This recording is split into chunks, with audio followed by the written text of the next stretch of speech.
The case of Sir James Graham was still more curious. If Lord John Russell had become ridiculous, Graham had become contemptible. But, said he to his Carlisle constituents, shall I be snuffed out like a candle that is burned down to the socket? Or, shall I slink away like a dog hunted off a racecourse because once in my life I acted conscientiously and risked rather my political position than stoop to the dictation of a man? You have returned me as your representative in spite of all my infamies.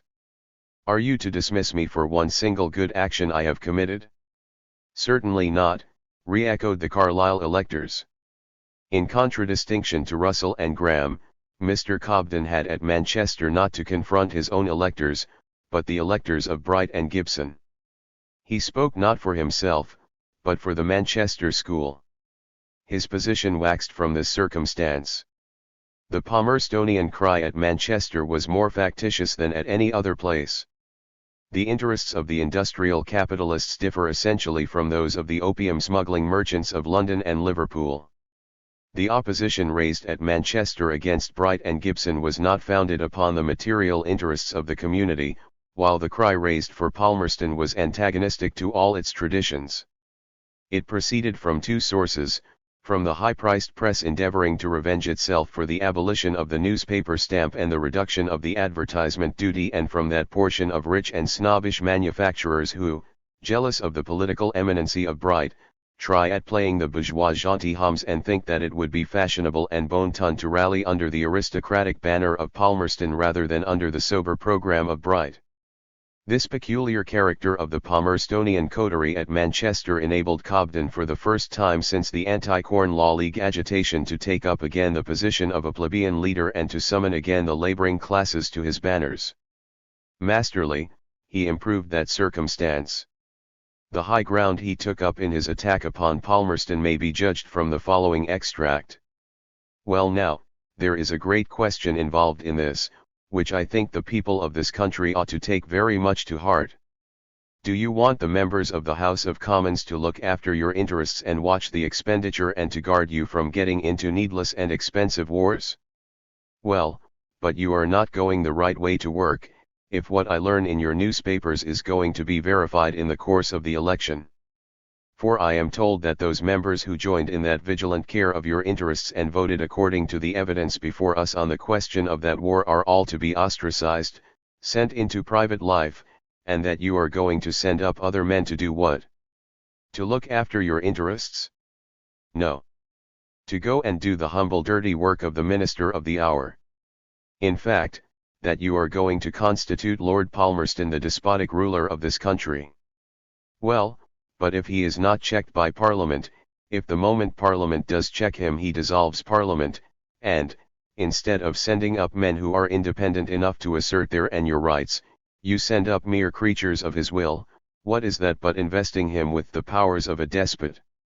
And let me tell you that it is a despotism of the clumsiest, most expensive kind and, at the same time, the most irresponsible on the face of the earth. Because you surround the minister with the sham appearance of a representative form of government, you cannot get at him while he has got a parliament beneath whose shield he can shelter himself. And if you don't do your duty in your elections in sending men up to the House of Commons who will vigilantly watch the minister of the day, then I say you are in a worse plight than if under the King of Prussia or the Emperor of the French. It will now be understood why Palmerston hurries on the elections. He can only vanquish by surprise, and time baffles surprise. The defeat of Cobden, Bright, and Gibson 11. New York Tribune. April 17, 1857. London, March 31, 1857.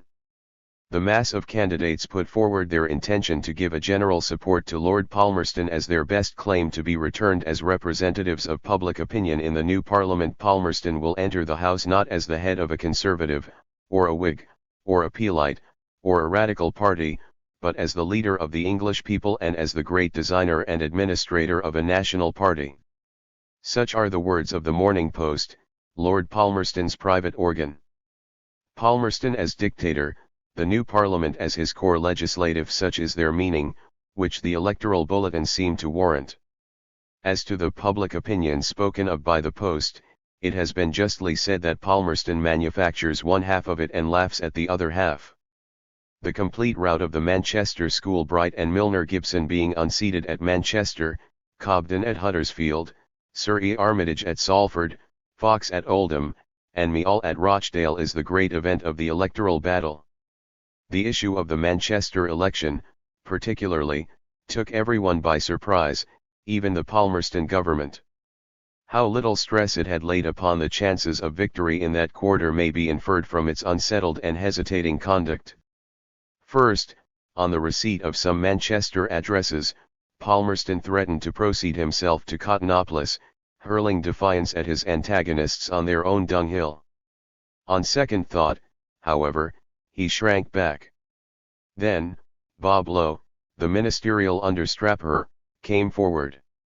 Invited by a coterie of great mill lords to stand for Manchester and receiving pledges that, if defeated, a sum of £2,000 should be handed to him which might enable him to buy one of the county rotten boroughs, he publicly accepted the offer and allowed an electioneering committee to set out canvassing in his name. Then came Mr. Cobden's great Manchester speech. Palmerston now bid Lowe retract, which he did. On further reflection still, the Manchester attempt appeared so destitute of all elements of success that the Times was ordered to play the part of the fox in the fable. Bob Lowe had to write a leader insisting upon the re-election of Bright and Co. and warning Manchester not to disgrace itself by the repudiation of its old representatives. When, in spite of all these misgivings, the electric wire flashed to Downing Street the news of Cobden's defeat, of Bright's and Gibson's rejection, judge of the rapturous delight and the maddening cries of triumph in the ministerial camp. As to Palmerston himself, he thought perhaps that he had been too successful for his own purposes, keenly aware that to paralyze even a giant you have only to get him into the House of Commons, while to hasten the breaking down of that House itself of its basis, the privileged constituencies, and its superstructure, ministerial usurpation, you have only to turn out its eminent members and throw them on the street, thus giving chiefs of note to the disinherited multitude outside the gates of the British Constitution. The defeat of the Manchester school in their own strongholds by the bulk of their own army bears all the appearances of a personal triumph on the part of Palmerston, not only because Cobden and Gibson moved the vote of censure which was to drive him from the cabinet and which afforded the pretext for the dissolution of Parliament. A deadly antagonism of principles and situation seems to resume itself in the persons of Palmerston, on the one side, of Bright, Cobden, and Co., on the other Palmerston, the trumpet of national glory, they, the organs of industrial interests, the diplomatic viscount concentrating in his person all the usurpations of the British oligarchy, the parvenu demagogues representing all the vitality of the British middle classes, he, deriving his strength from the decay of parties, they, owing their force to the struggle of classes, the last unscrupulous incarnation of old Toryism against the chiefs of the now defunct Anti-Corn Law League. 12 Thus, the defeat of Bright, Cobden, and Co. appears as a personal triumph of Palmerston, the more their victorious opponents on the hustings can claim no importance of their own. Sir John Potter, for instance, the opponent of Bright, is only known as the fattest man of Manchester. He would go under the name of the Manchester Sir John Falstaff if his small wit and his long purse did not protect him from being compared to that immortal knight. 13 A. Turner, Milner Gibson's opponent, rested his personal claims on the fact of his being a commonplace man who would never hurt the feelings of his fellow citizens by unpleasant pretensions to genius or brilliancy. Mr. Ackroyd, finally, the opponent of Cobden, accused the latter of being an imperial man, while he had never been anything beyond a plain Huddersfield man. All of them gloried in being not men of talent, but of character, which latter gift was sure to preclude them from falling like their predecessors into the fault of opposing all governments and of sacrificing, like Milner Gibson, lucrative offices to theoretical crotchets.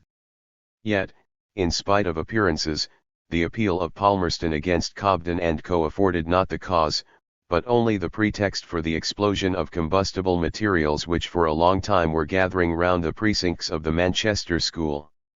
Manchester, forming the nucleus of the party, and Bright, being acknowledged as its true hero, it will suffice to consider his defeat to account for the simultaneous failure of his companions in arms at other manufacturing places. There were, first, the old Whigs and Tories of Manchester, eager to revenge themselves for their political nullity since the days of the Anti-Corn Law League. The elections of 1852, when Bright carried it over them by a majority of 100 votes only, had already shown their numerical force to be by no means contemptible. Unable as they certainly were to vanquish under their own banners, they formed a powerful contingent for any seceding corps of the Bright army. Then, in second line, came the leaders of the high-priced press, with their inveterate rancor and lurid molly goodnighty against the parliamentary godfathers of the penny press. 14 Mr. Garnett, the editor of the Manchester Guardian, stirred heaven and earth against Bright and proved indefatigable in clothing in more or less decent garbs the shabby motives of the anti-Bright coalition, an attempt facilitated by the unpopularity Bright and Cobden had incurred at the time of the Russian war. At that period, they could, indeed, not venture upon fronting a public meeting at Manchester, but had to hide themselves in select tea parties at Newell's Buildings, the old abode of the Anti-Corn Law League. Of the liberal bourgeoisie, the mill lords and the large commercial firms, an overwhelming majority voted against Bright. Of the petty middle class and the shopocracy, only Quakers and Irishmen stood like one man for Bright. Whence this secession of the liberal bourgeoisie? To a great extent it is explained by the impatience of the rich men of Manchester to become gentlemen like their rivals at Liverpool. If they had borne with the superiority of a man of genius like Bright so long as he was the indispensable tool of their class interests, they now thought the opportunity ripe for indulging the envious ostracism of well-to-do mediocrities. However, they rebelled not only against his personal superiority but still more against the superannuated pretensions of the Anti-Corn Law League rump, which weighed upon Manchester somewhat as the rump Parliament did upon the Commonwealth of England, periodically assembling under the presidency of Mr. Wilson, supported on the platform by Mr. Robinson, the honorary secretary of the League, and other men without social standing or personal eminence whom the billows of a tempest-beaten period had thrown on the surface, who obstinately refused to subside and could, indeed, show no cause for their protracted appearance on the political stage but the worn-out tradition of the past and the conventional lie of the present, of playing Manchester whenever Bright wanted to call it up. One of the leaders of the rebellion, Mr. Entwistle, declared roundly on the hustings, "It is not the question of the Chinese war, or of the Russian war, or of any war at all. The question is, whether Manchester shall any longer submit to the dictation of the remnant of the party that assembles at Newell's Buildings." In finally burying the incubus of the Anti-Corn Law League rump, the Manchester mill lords, while flattering themselves that they were closing the doors of their Jacobin club, were, of course, not aware that they were sweeping away the main obstruction to a new revolutionary movement. The rationale, however, of the Manchester election was betrayed by a drunken anti-Bright man, who during the polling kept on crying vociferously, "We won't have home policy, we want foreign policy." In other words, away with reform questions and class struggles. After all, the middle classes form the majority of electors and that is all we want. The cry against the aristocracy has become tiresome, unprofitable, and is only stirring up the working men. We have got free trade and feel marvelously at our ease, especially since the reduction of the war income tax. We clearly love a lord for all that. We won't have home policy, we want foreign policy. Let all of us unite on that ground where we are all equals, on the national ground. Let us all be Englishmen, true John Bulls, under the leadership of the truly British minister, Lord Palmerston. The true secret, then, of the Manchester election is the abdication on the part of the mill lords of the revolutionary leadership they had usurped during the Anti-Corn Law League agitation. 15. New York Tribune. August 23, 1858. No dateline. It will be recollected that in 1857 the British Parliament was hastily called together in consequence of the suspension of the Bank Charter Act, which, by letter of November 12, in the midst of the monetary panic, the Premier and the Chancellor of the Exchequer had assumed the responsibility of decreeing. 16 The Indemnity Bill once passed, Parliament adjourned, leaving behind a select committee appointed to inquire into the operations of the Bank Acts of 1844 and 1845, as well as into the causes of the recent commercial distress. The committee had, in fact, sat since the beginning of 1857 and had already published 2 heavy volumes, one of evidence, the other appendix, both relating to the operations and effects of the Bank Acts of 1844-45. Its labors were almost forgotten when the occurrence of the commercial crisis recalled it to life and afforded it an additional element of inquiry. In the 2 heavy volumes to which we have referred, Trade, just 2 months before its tremendous collapse, was declared to be sound and safe.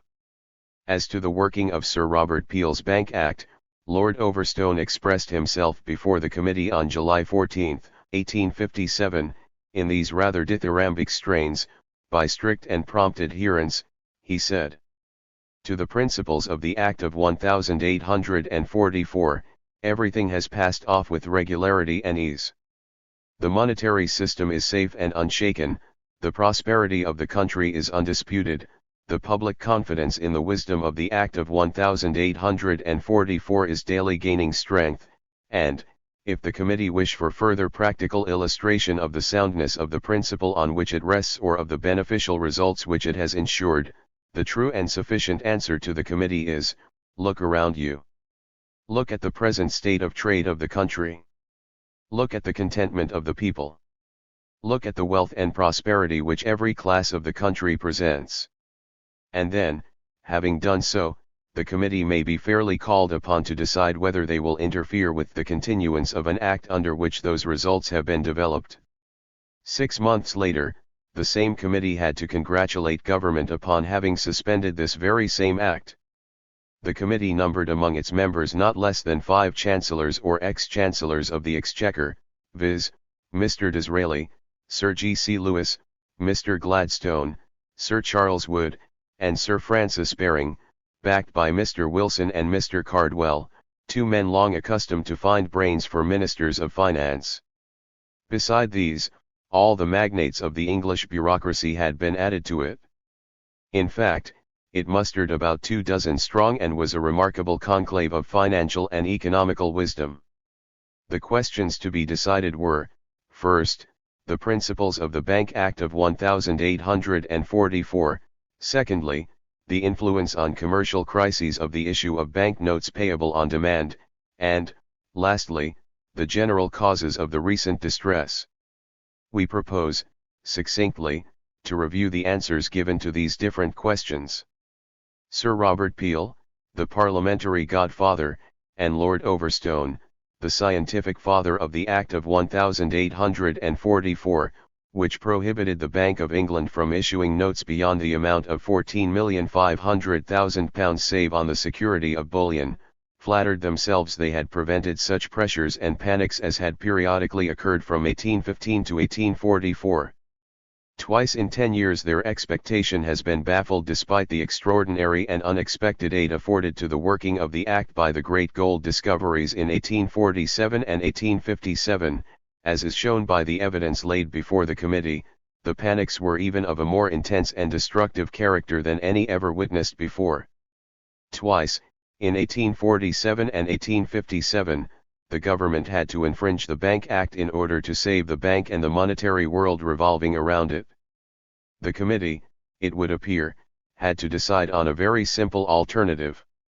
Either the periodical violation of the law by the government was right, the law must be wrong, or the law was right, the government ought to be interdicted from arbitrarily tampering with it. But will it be believed that the committee has contrived to simultaneously vindicate the perpetuity of the law and the periodical recurrence of its infraction? Laws have usually been designed to circumscribe the discretionary power of government. Here, on the contrary, the law seems only continued in order to continue to the executive the discretionary power of overruling it.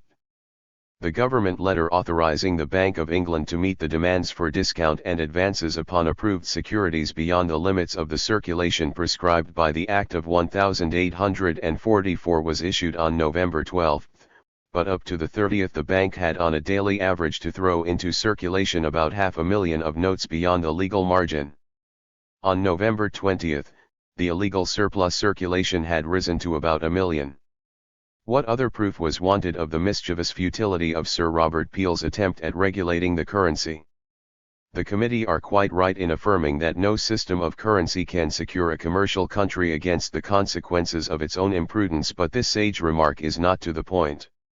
The question was, rather, whether the monetary panic, which forms only one phase of the commercial crisis, may or may not be artificially aggravated by legislative enactments.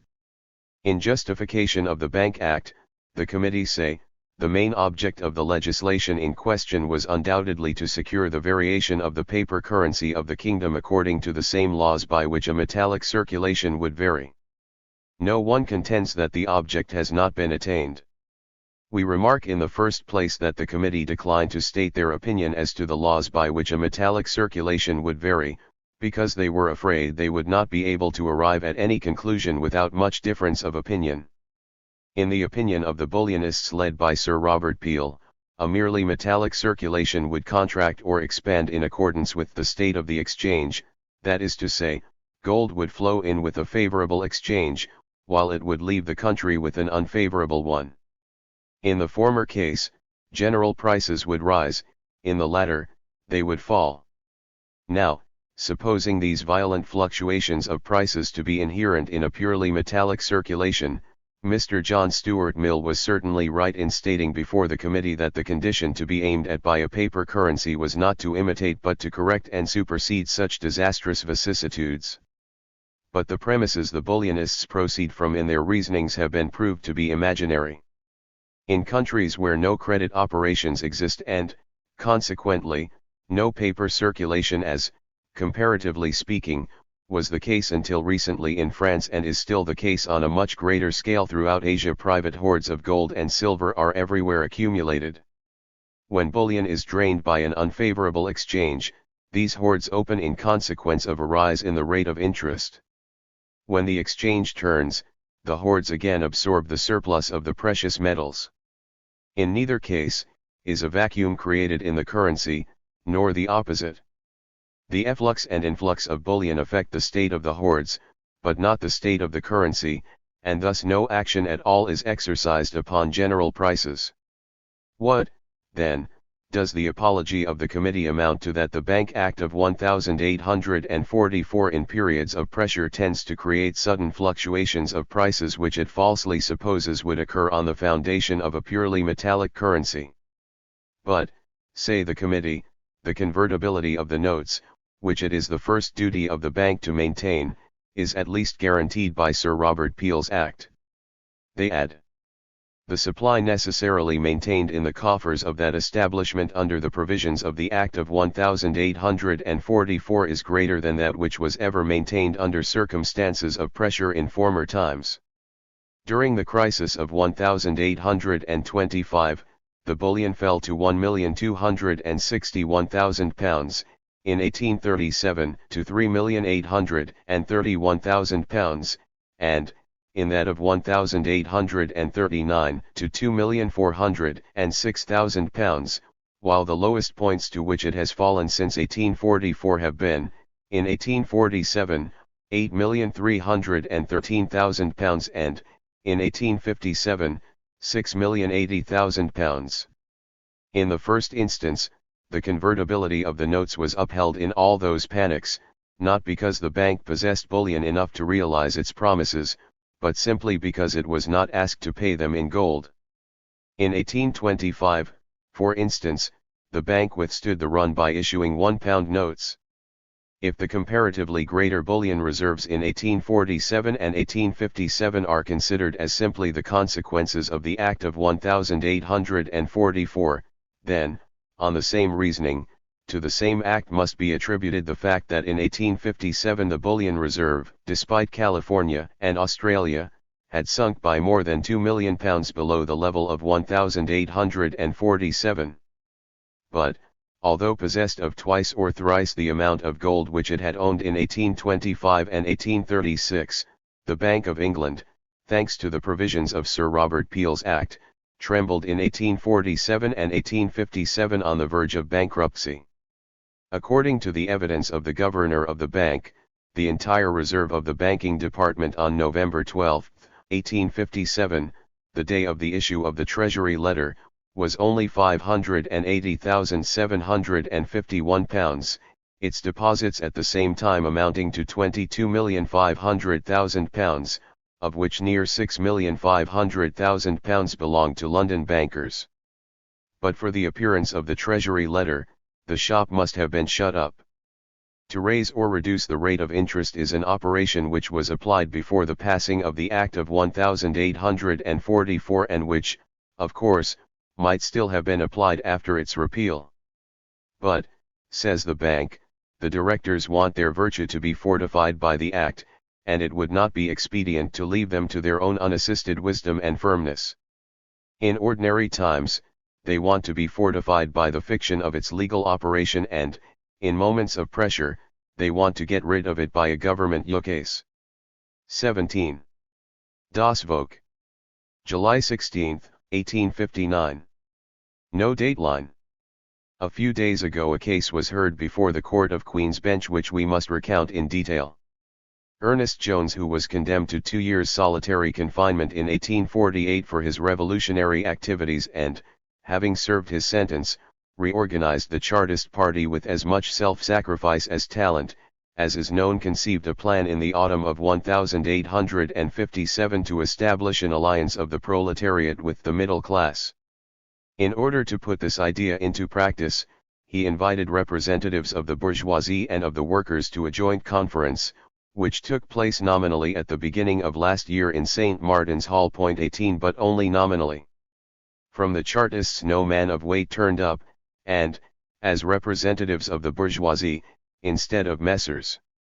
Cobden, Bright, and so on, a couple of ambiguous characters attended, like Mr. Coningham, the communist Urquhartist Palmerstonian, and a certain Mr. Ingram, who has since been convicted of common fraud.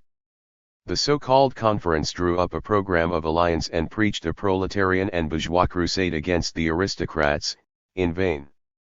The proletariat protested, the bourgeois realized that there was nothing to be won, and Ernest Jones soon saw himself abandoned by his friends, old and new.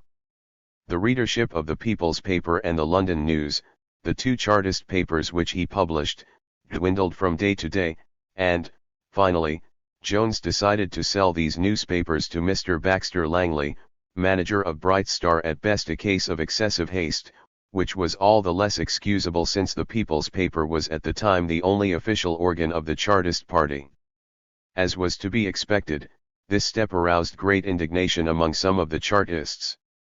Ernest Jones was violently attacked, and Reynolds's newspaper, among others, carried a series of articles in which he was said to have sold himself to the Manchester School, to have exploited the workers politically and financially, to be a corrupt traitor, and so on and so forth.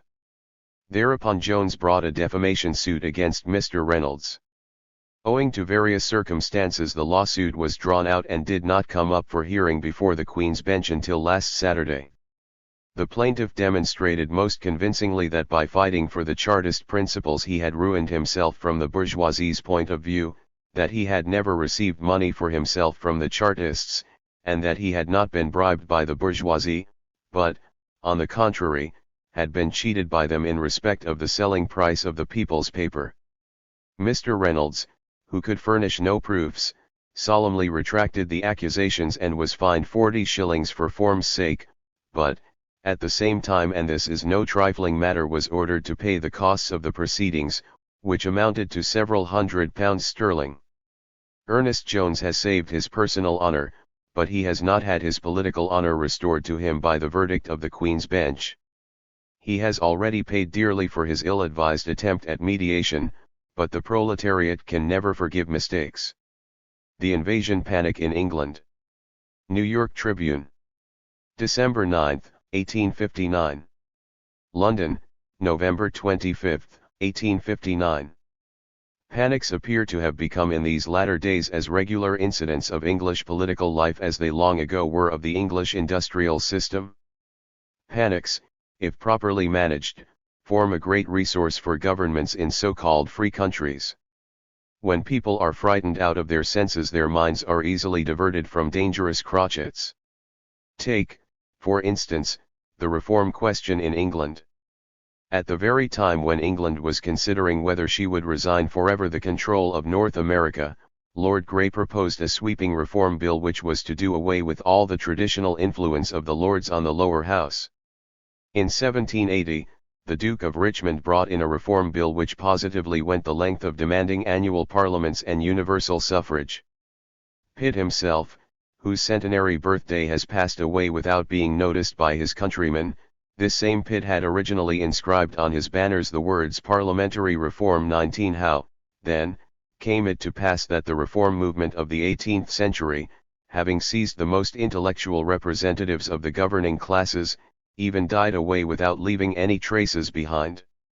It was swept away by the French Revolution panic, in the train of which followed the anti-Jacobin War, the public debt monster, and the ignominious gagging acts some years ago. The Russian panic killed 2 reform bills, and nowadays the French invasion panic is likely to do the same service. 20 We can, therefore, estimate at their just value the dark apprehensions of the English radicals under Mr. Bright's leadership, who profess to consider the oligarchs and their organs in the public press as interested panic-mongers, bent upon defeating reform and perpetuating misrule by the spectre of a French invasion. There are, indeed, upon the face of the thing some ugly, suspicious-looking features. The Palmerstonian press is the main vehicle of the invasion panic, while Palmerston is apparently Louis Bonaparte's most intimate friend.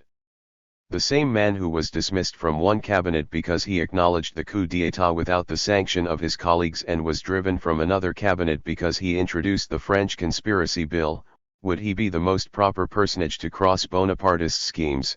21 At the same time that the Palmerstonian press warns the English people against Bonaparte's perfidy, it calls upon them to embark with the same man a new Chinese expedition. 22.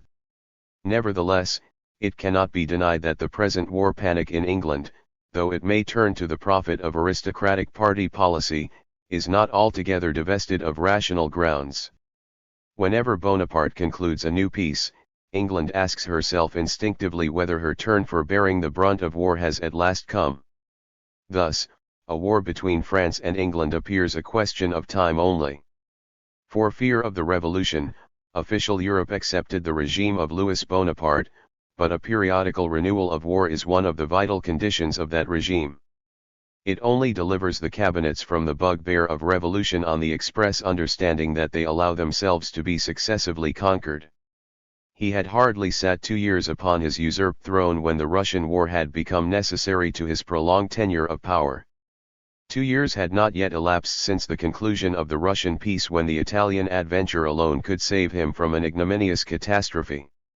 His difficulties have certainly not decreased by a succession of wars, resulting in nothing but delusions on the one hand, in public debts, and the growing insolence of a Praetorian Guard, on the other, not to speak of the opposition of the clergy added to the other elements of internal insecurity already existing.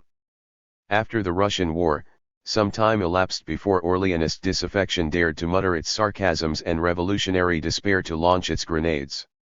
The evidence of disappointment that characterized the last war shows most conspicuously in the deadlock of French commerce, the complete failure of the imperial amnesty, the recrudescence of severity against the press, and the revived hopes of the Orleanists, while the mass of the French people grumble at a barren war that has cost them the savings of peace. The mass of the army rail at a peace that, in their judgment, has cheated them out of the fruits of war. 23 Some months more will develop to their full extent the difficulties Louis Bonaparte labors under, and from which there is only one issue, that of a new war. The successive wars, however, which his position compels him to enter upon, grow gradually more dangerous for himself and for Europe, as whose most powerful representative England may be regarded. The war in the Crimea was hardly carried on European soil. the war in Italy could only be localized by its abrupt termination. A war on the Rhine and, still more, an invasion of England would, in its very beginning, be tantamount to a general European war. But it is only between Prussia and England, as the respective objects of his next attack, that Louis Bonaparte has to choose. In both cases, England will become a party in the one as principal, in the other as subsidiary. The latter eventuality is the more probable, but it is impossible to foresee what direct collisions between France and England may grow out of a war between France and Prussia. English Politics. New York Tribune. February 14, 1860. London, January 27, 1860. The most interesting topics touched upon in the parliamentary address debates were the Third Chinese War, the commercial treaty with France, and the Italian complication. The Chinese question, it ought to be understood, involves not only an international question but also a constitutional question of vital import. The Second Chinese War, undertaken on the arbitrary behest of Lord Palmerston, having led first to a vote of censure against his cabinet and then to a forcible dissolution of the House of Commons, the new House, although elected under his own auspices, was never called upon to cashier the sentence passed by its predecessor. To this very moment Lord Palmerston's Second Chinese War stands condemned by a parliamentary verdict. But this is not all. On the 16th of September 1859, the account of the repulse on the Pihou was received in England. Instead of summoning Parliament, Lord Palmerston addressed himself to Louis Bonaparte and conversed with the autocrat on a new Anglo-French expedition against China. During 3 months, as Lord Grey says, the British ports and arsenals resounded with the din of preparation, and measures were taken for dispatching artillery, stores, and gunboats to China, and for sending land forces of not less than 10,000 men, in addition to the naval forces. The country having thus been fairly embarked in a new war on the one hand, by a treaty with France, on the other, by a vast expenditure incurred without any previous communication to Parliament, the latter on its meeting is coolly asked to thank Her Majesty for having informed them of what had occurred and the preparations that were making for the expedition to China. In what different style could Louis Napoleon himself have addressed his own corps legislative or the Emperor Alexander his Senate? In the debate on the address in the House of Commons in 1857, Mr. Gladstone, the present Chancellor of the Exchequer, with reference to the Persian War had indignantly exclaimed, "I will say without fear of contradiction that the practice of commencing wars without first referring to Parliament is utterly at variance with the established practice of the country, dangerous to the Constitution, and absolutely requiring the intervention of this House in order to render the repetition of so dangerous a proceeding utterly impossible." 24 Lord Palmerston has not only repeated the proceeding so dangerous to the Constitution, he has not only repeated it this time with the concurrence of the sanctimonious Mr. Gladstone but, as if to try the strength of ministerial irresponsibility, he had the boldness to repeat the dangerous proceeding within the same sphere of action. His one Chinese war being censured by the Parliament, he undertakes another Chinese war in spite of Parliament.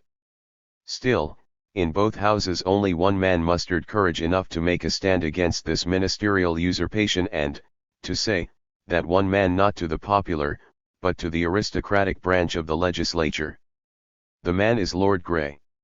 He proposed an amendment to the address in answer to the Queen's speech to the purport that the expedition ought not to have been entered upon before the sense of both Houses of Parliament was taken.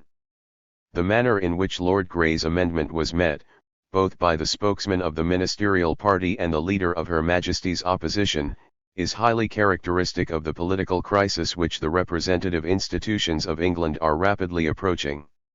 Lord Grey conceded that, in a formal sense, the Crown enjoyed the prerogative of entering upon wars, but, since ministers were interdicted from spending one single farthing on any enterprise without the previous sanction of Parliament, it was the constitutional law and practice that the responsible representatives of the Crown should never enter upon warlike expeditions before notice has been given to Parliament and the latter been called upon to make provision for defraying the expenditure which might be thus incurred.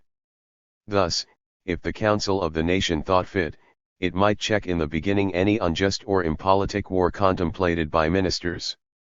His lordship quoted then some examples in order to show how strictly these rules were formerly adhered to. In 1790, when some British vessels were seized by the Spaniards on the northwest coast of America, Pitt brought down to both houses a message from the Crown calling for a vote of credit to meet the probable expenses.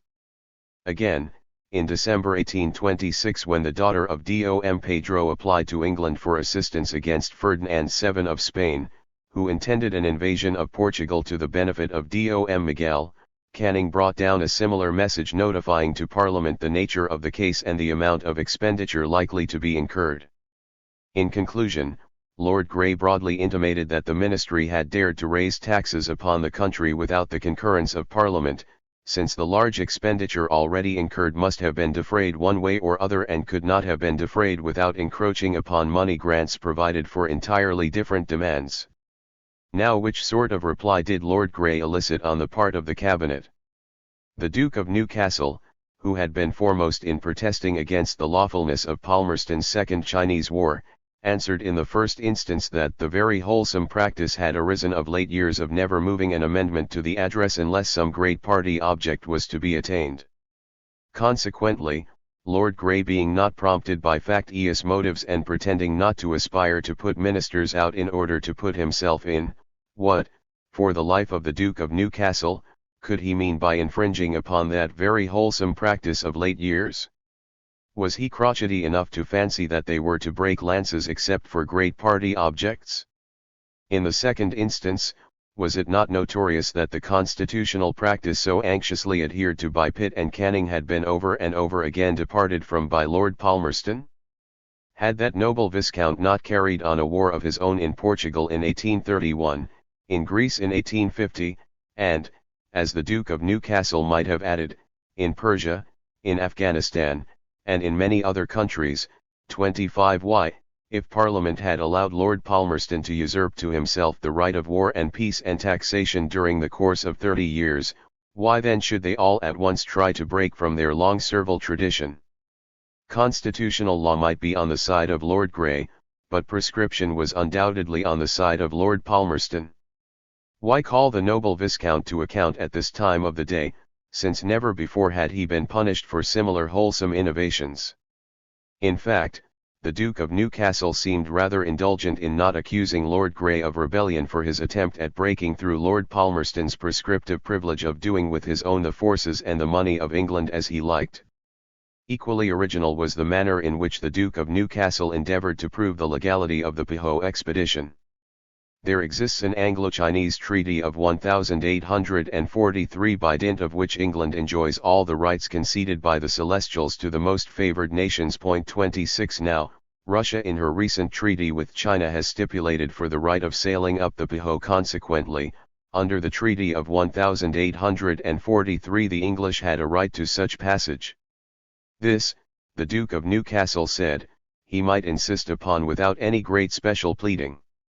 Might he, indeed? On the one side, there is the ugly circumstance that the Russian treaty was only ratified and, consequently, dates its actual existence only from an epoch posterior to the Pihou catastrophe. This, of course, is but a slight hysteron proteron. On the other hand, it is generally known that a state of war suspends all existing treaties. If the English were at war with the Chinese at the time of the Pihou expedition, they, of course, could appeal neither to the Treaty of 1843 nor to any other treaty whatever. If they were not at war, Palmerston's cabinet has taken upon itself to commence a new war without the sanction of Parliament. To escape the latter part of the dilemma, poor Newcastle asserts that since the Canton bombardment, for the last 2 years England had never been at peace with China. Consequently, the ministry had pushed on hostilities, not recommenced them, and, consequently, he might without special pleading appeal to the treaties effective only during a time of peace. And to heighten the beauty of this queer sort of dialectics, Lord Palmerston, the chief of the cabinet, asserts at the same time in the House of Commons that England all this time over had never been at war with China. They were not so now.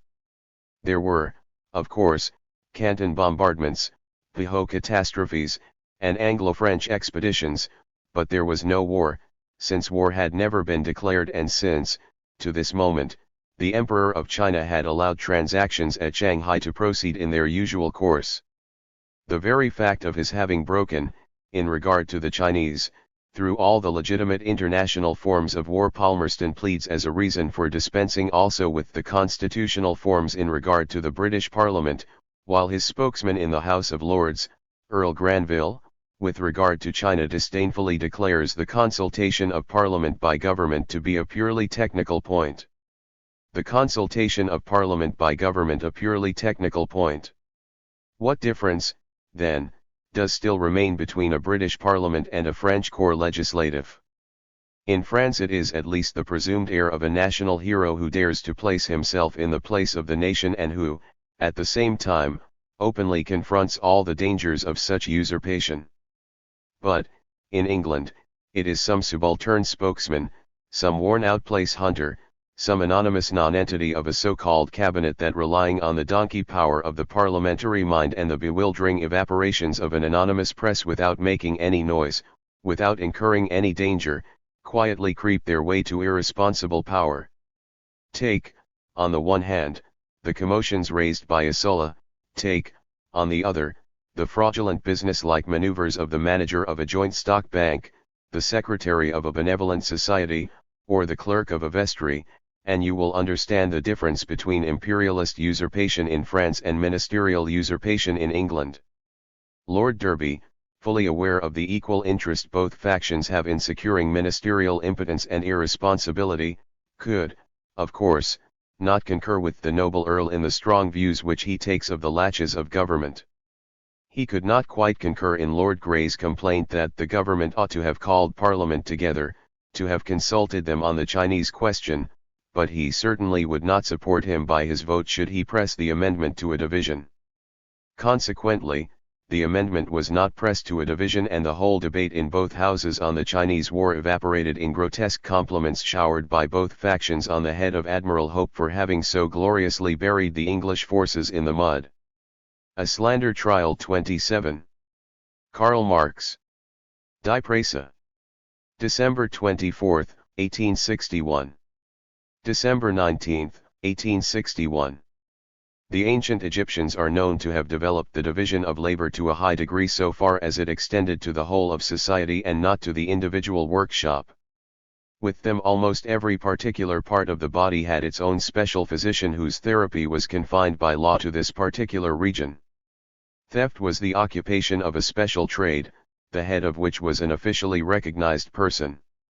But how inadequate the ancient Egyptian division of labor appears when compared to that of modern England. The strange nature of some trades in London amazes us no less than the extent to which they are carried on. One of these curious industries is espionage. It divides into two big branches, civil espionage and political espionage. We leave the latter entirely out of account here. Civil espionage is again broken down into two large subdivisions, official and private espionage. The official sort is carried on the one hand, by detectives who are paid either by the government or the municipal authorities and, on the other hand, by common informers who spy on their own and are paid by job work by the police. The business of private espionage breaks down into many subtypes which may be united under two major headings. One comprises non-commercial private relations, the other commercial. Under the first heading, in which espionage on marital infidelity plays an important part, the establishment of Mr. Field has won European fame. The business of commercial espionage will be better understood from the following incident. Last Tuesday the Court of Exchequer dealt with a suit for slander in which a local weekly paper, Lloyd's Weekly News, was the defendant and Stubbs & Company, the plaintiff. Stubbs & Company publish a weekly under the title of Stubbs Gazette, the organ of Stubbs Trade Protection Company. The paper is sent privately to subscribers, who pay 3 guineas a year, but is not sold by single copies, as other newspapers are, in stationers' shops, on the street, at railway stations, and so on. Actually, it is a proscription list of bad debtors, whatever their position in life. Stubbs Protection Company spies out the solvency of private individuals. Stubbs Gazette records them in black and white. The number of subscribers runs to 20,000. Well, Lloyd's Weekly News had published an article in which the following statement appeared: "It is the duty of every honorable man to put an end to this disgraceful system of espionage." Stubbs demanded judicial revenge for this slander. After the attorney for the plaintiff, Sergeant Shee, had poured out the stream of his Irish eloquence, the plaintiff, Stubbs, underwent a cross-examination by Sergeant Ballantyne, the attorney for Lloyd's Weekly News. The following comical dialogue ensued. Ballantyne: "Do you ask your subscribers for information?" Stubbs: "I invite the subscribers to send me the names of persons they consider to be swindlers. We then investigate these cases. I do not investigate them myself. I have agents in London and other large cities. I have 9 or 10 agents in London, who get a yearly salary." Ballantyne: "What do these gentlemen receive for hunting out information?" Stubbs: "From £150 to £200 sterling. Ballantyne: "And a new suit? Well, when one of these well-paid gentlemen catches a swindler, what happens then?" "We publish his name." Ballantyne: "When he is a thorough swindler?" "Yes. But if he is only half a swindler?" "Then we enter it in our register." "Until he is in full bloom, and then you publish it?" "Yes." "Do you publish autographs of swindlers?" "Yes." "And you go to even greater expense for the benefit of trade. You publish photographs of swindlers?" "Yes." "Do you not have a secret police agency? Are you not connected with Mr. Field?" "I am glad to be able to say no." "What is the difference?" "I decline to answer that." "What do you mean by your legal agents?" "That concerns collection of debts." "I mean by it solicitors who take care of subscribers' business according to the conditions stated in the prospectus." "So, you are a collector of debts, too?" "I collect debts through 700 solicitors." "Good Lord! You have 700 solicitors, and the world still exists. Do you keep the solicitors, or do the solicitors keep you?" "They keep themselves." "Have you had other court cases?" "Yes, half a dozen." "Did you ever contest them?" "Yes." "Was the decision ever in your favor?" "Once." "What do you mean by the heading in your paper, 'Addresses Wanted,' followed by a long list of names? Absconding debtors whose whereabouts neither we nor our subscribers could trace." "How is your business organized?" "Our central office is in London, with branch offices in Birmingham, Glasgow, Edinburgh, and Dublin. My father left me the business. He carried it on in Manchester originally." Attorney Ballantyne in his plea pounced mercilessly on Stubbs, whose smiling and self-complacent attitude during his testimony proved at any rate that he had no more idea than a dung beetle of the filth of the material he moved in. English trade must have sunk deep indeed, if it needed such a protector. This unworthy spy system would give Stubbs a fearful weapon for extortion, etc. The Lord Chief Baron, who was sitting as a judge, threw his summing up into the balance for the defense. He concluded with the words: "The jury owe much to the freedom of the press, but juries are not independent because the press is free, but the press is free because the juries are independent. You must consider whether the incriminated article goes beyond the bounds of honest criticism. Stubbs is a public character and as such is subject to criticism. Should you believe that Lloyd's Weekly News has gone beyond the bounds of honest criticism, then it is up to you to award the plaintiff appropriate damages." The jurors withdrew to the jury room to deliberate. After debating for a quarter of an hour they reappeared in the courtroom with the verdict: "Plaintiff Stubbs is in the right, damages for his wounded honor, 1 farthing. The farthing is the smallest English coin, corresponding to the French centime and the German pfennig." Stubbs left Guildhall amidst the loud laughter of the large audience, escorted by a number of admirers, from whose urgent ovations only speedy flight could save his modest dignity. Chapter 4. The American Civil War. Introduction. The dispatches selected here are but a handful of the dozens Marx wrote on the U.S. Civil War in 1861-62.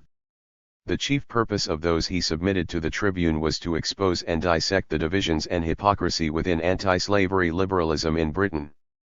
In them, Marx closely tracked the evasions and self-deceptions of a liberalism grown degenerate, even tacitly pro-Confederate.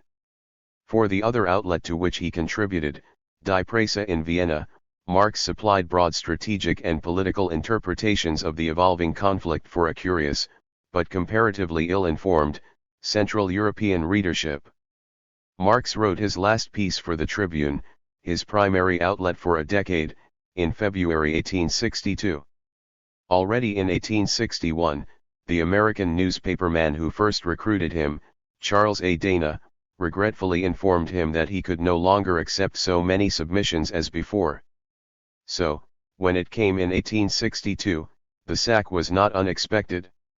Soon after that, Tribune editor-in-chief Horace Greeley also fired Dana, Marx's longtime contact at the paper. One This was because during the summer of 1862, arguably the darkest moment of the war for the Union, Greeley was, according to Dana, for peace and I was for war too. As the Washington Evening Star corroborates, Marx's immediate boss at the Tribune was fired to remove the intensely radical tone which had attached to editorials under Greeley's biographer, Robert C. Williams, likewise acknowledges that although Greeley later denied it, he probably forced Dana because Dana hired too many radical journalists, including Karl Marx, whom Dana dropped as a foreign correspondent after continuous pressure from Greeley, for indeed, Marx had been the last foreign correspondent Dana retained after dismissing all the rest. 5 When the news of Dana's firing arrived, Engels understood, so, that old jackass with the face angelic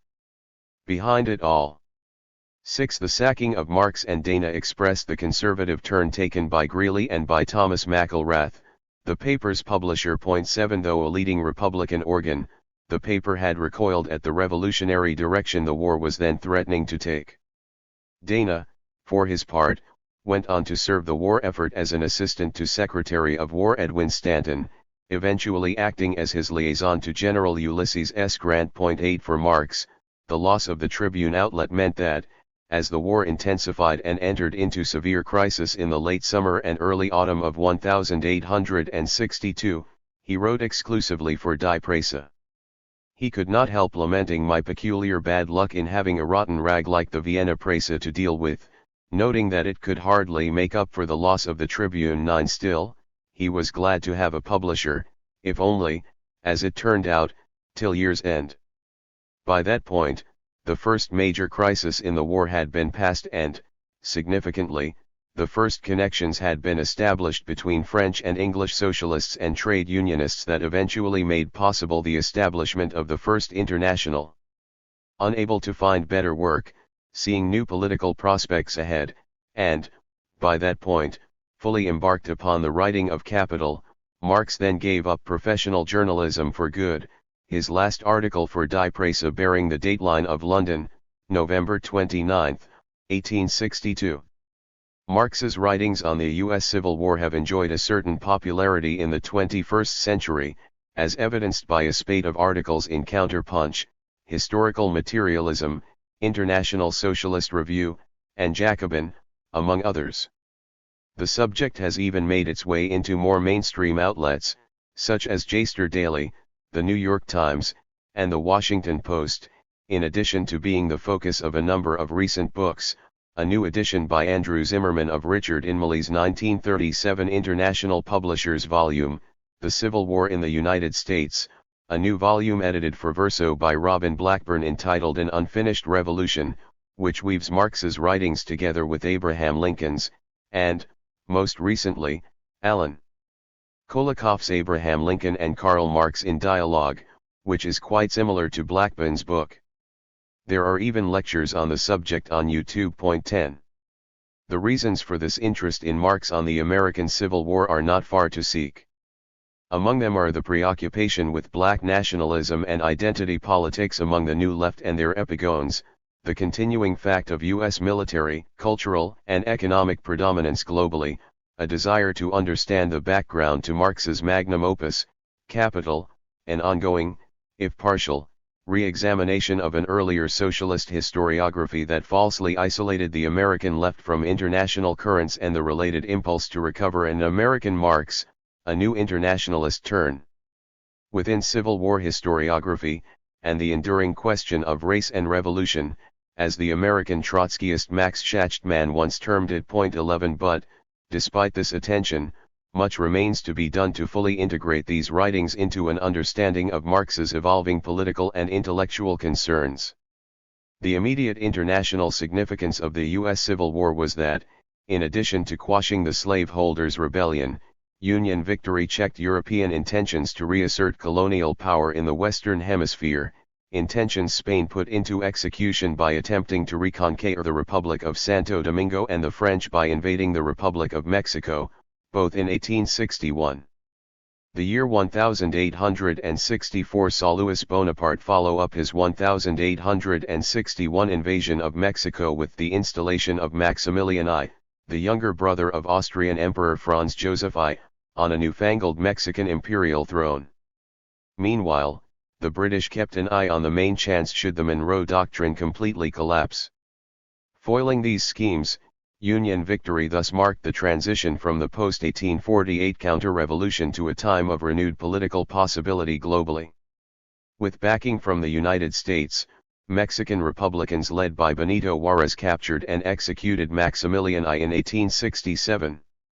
In Europe, with the 1863–64 January uprising in Tsarist Poland, the 1864 founding of the First International, the 1867 passage of the Second Reform Bill in Britain, the 1867 Fenian uprising in Ireland, the revolution in Spain overthrowing Queen Isabella II in 1868, the 1870 capture of Rome as the final act of the Italian Risorgimento, and the liberalization then collapse of the Second French Empire. The impetus first given by the outbreak of civil war was absorbed, radicalized, and returned to America.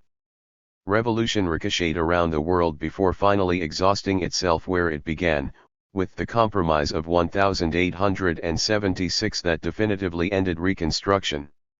The breaking of the Great Railroad Strike the following year confirmed that the fillip that Union victory and Reconstruction had given the cause of labor was exhausted, but not before Reconstruction, the passage of the 13th, 15th Amendments to the U.S. Constitution, and the passing of free womb legislation in Cuba and Brazil, placed, if not they did fully drive home, the final nails in the coffin of New World slavery.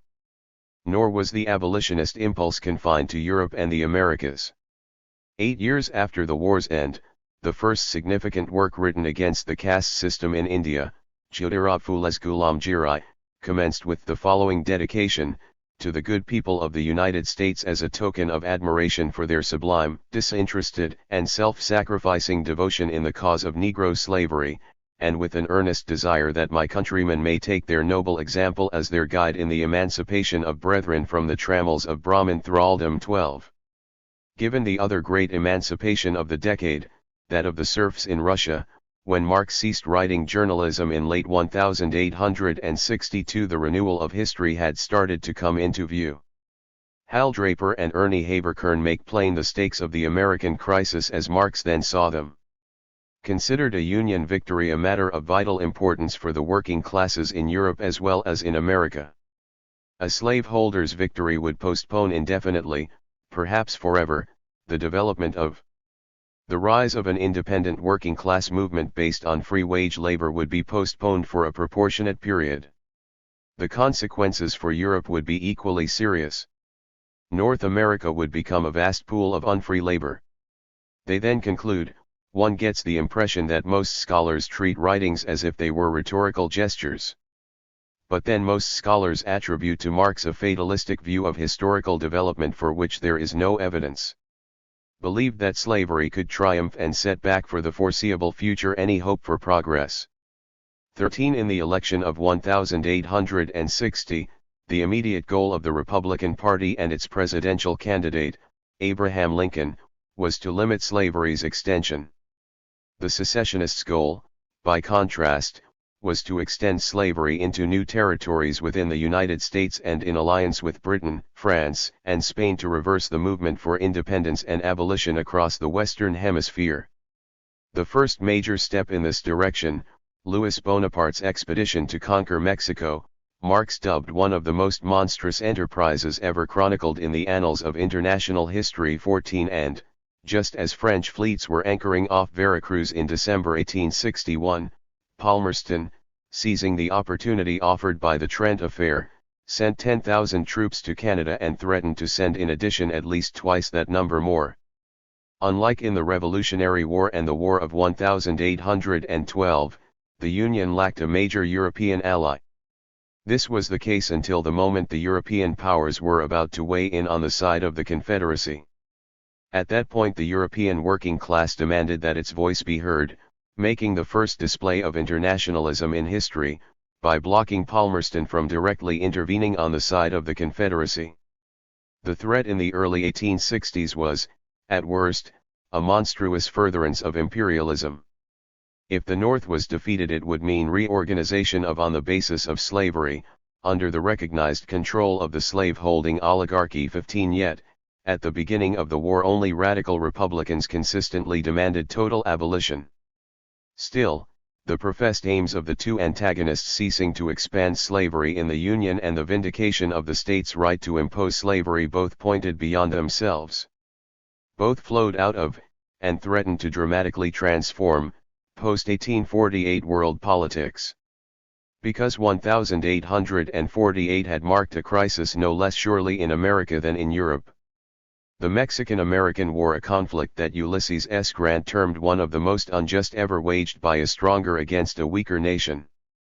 An instance of a republic following the bad example of 16 propelled the U.S. inexorably towards a reckoning with the slave power.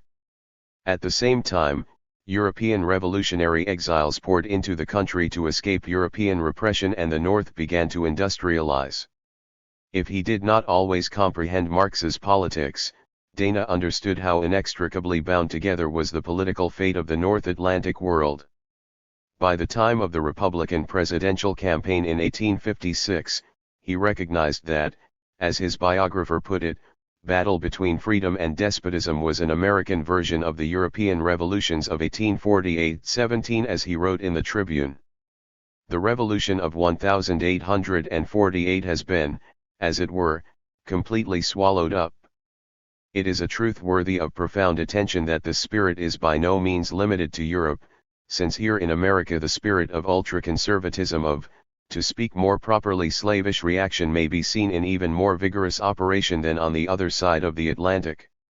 The claimants of despotic authority and those serviles who sustain them seek to subject freedom to restraints and sacrifices such as within a very short were scarcely even dreamed of. 18. By the secession winter of 1860-61, Louis Bonaparte's southern allies were in open rebellion against the principles of 1776. Why?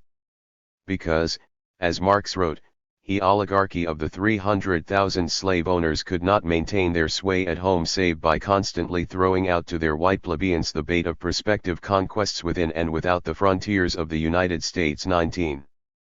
From the first, the events that precipitated the Civil War bore, and were understood to bear, world historic significance. Already in 1853, Engels had recognized that ever-moving, ever-changing America, a historical mission whose immensity people on both sides of the Atlantic are just beginning to divine. 20. In part, Engels' statement simply rehearsed the Enlightenment Hegelian view of America as the land of the future. But Engels also knew that America had scarcely experienced what was newest in history, the socialist workers' movement. In the 18th Brumaire, Marx identified the paradox. The defeat of the June insurgents, to be sure, had now prepared, had leveled, the ground on which the bourgeois republic could be founded and built. But it had shown at the same time that in Europe the questions at issue are other than that of republic or monarchy. It had revealed that here bourgeois republic signifies the unlimited despotism of one class over other classes.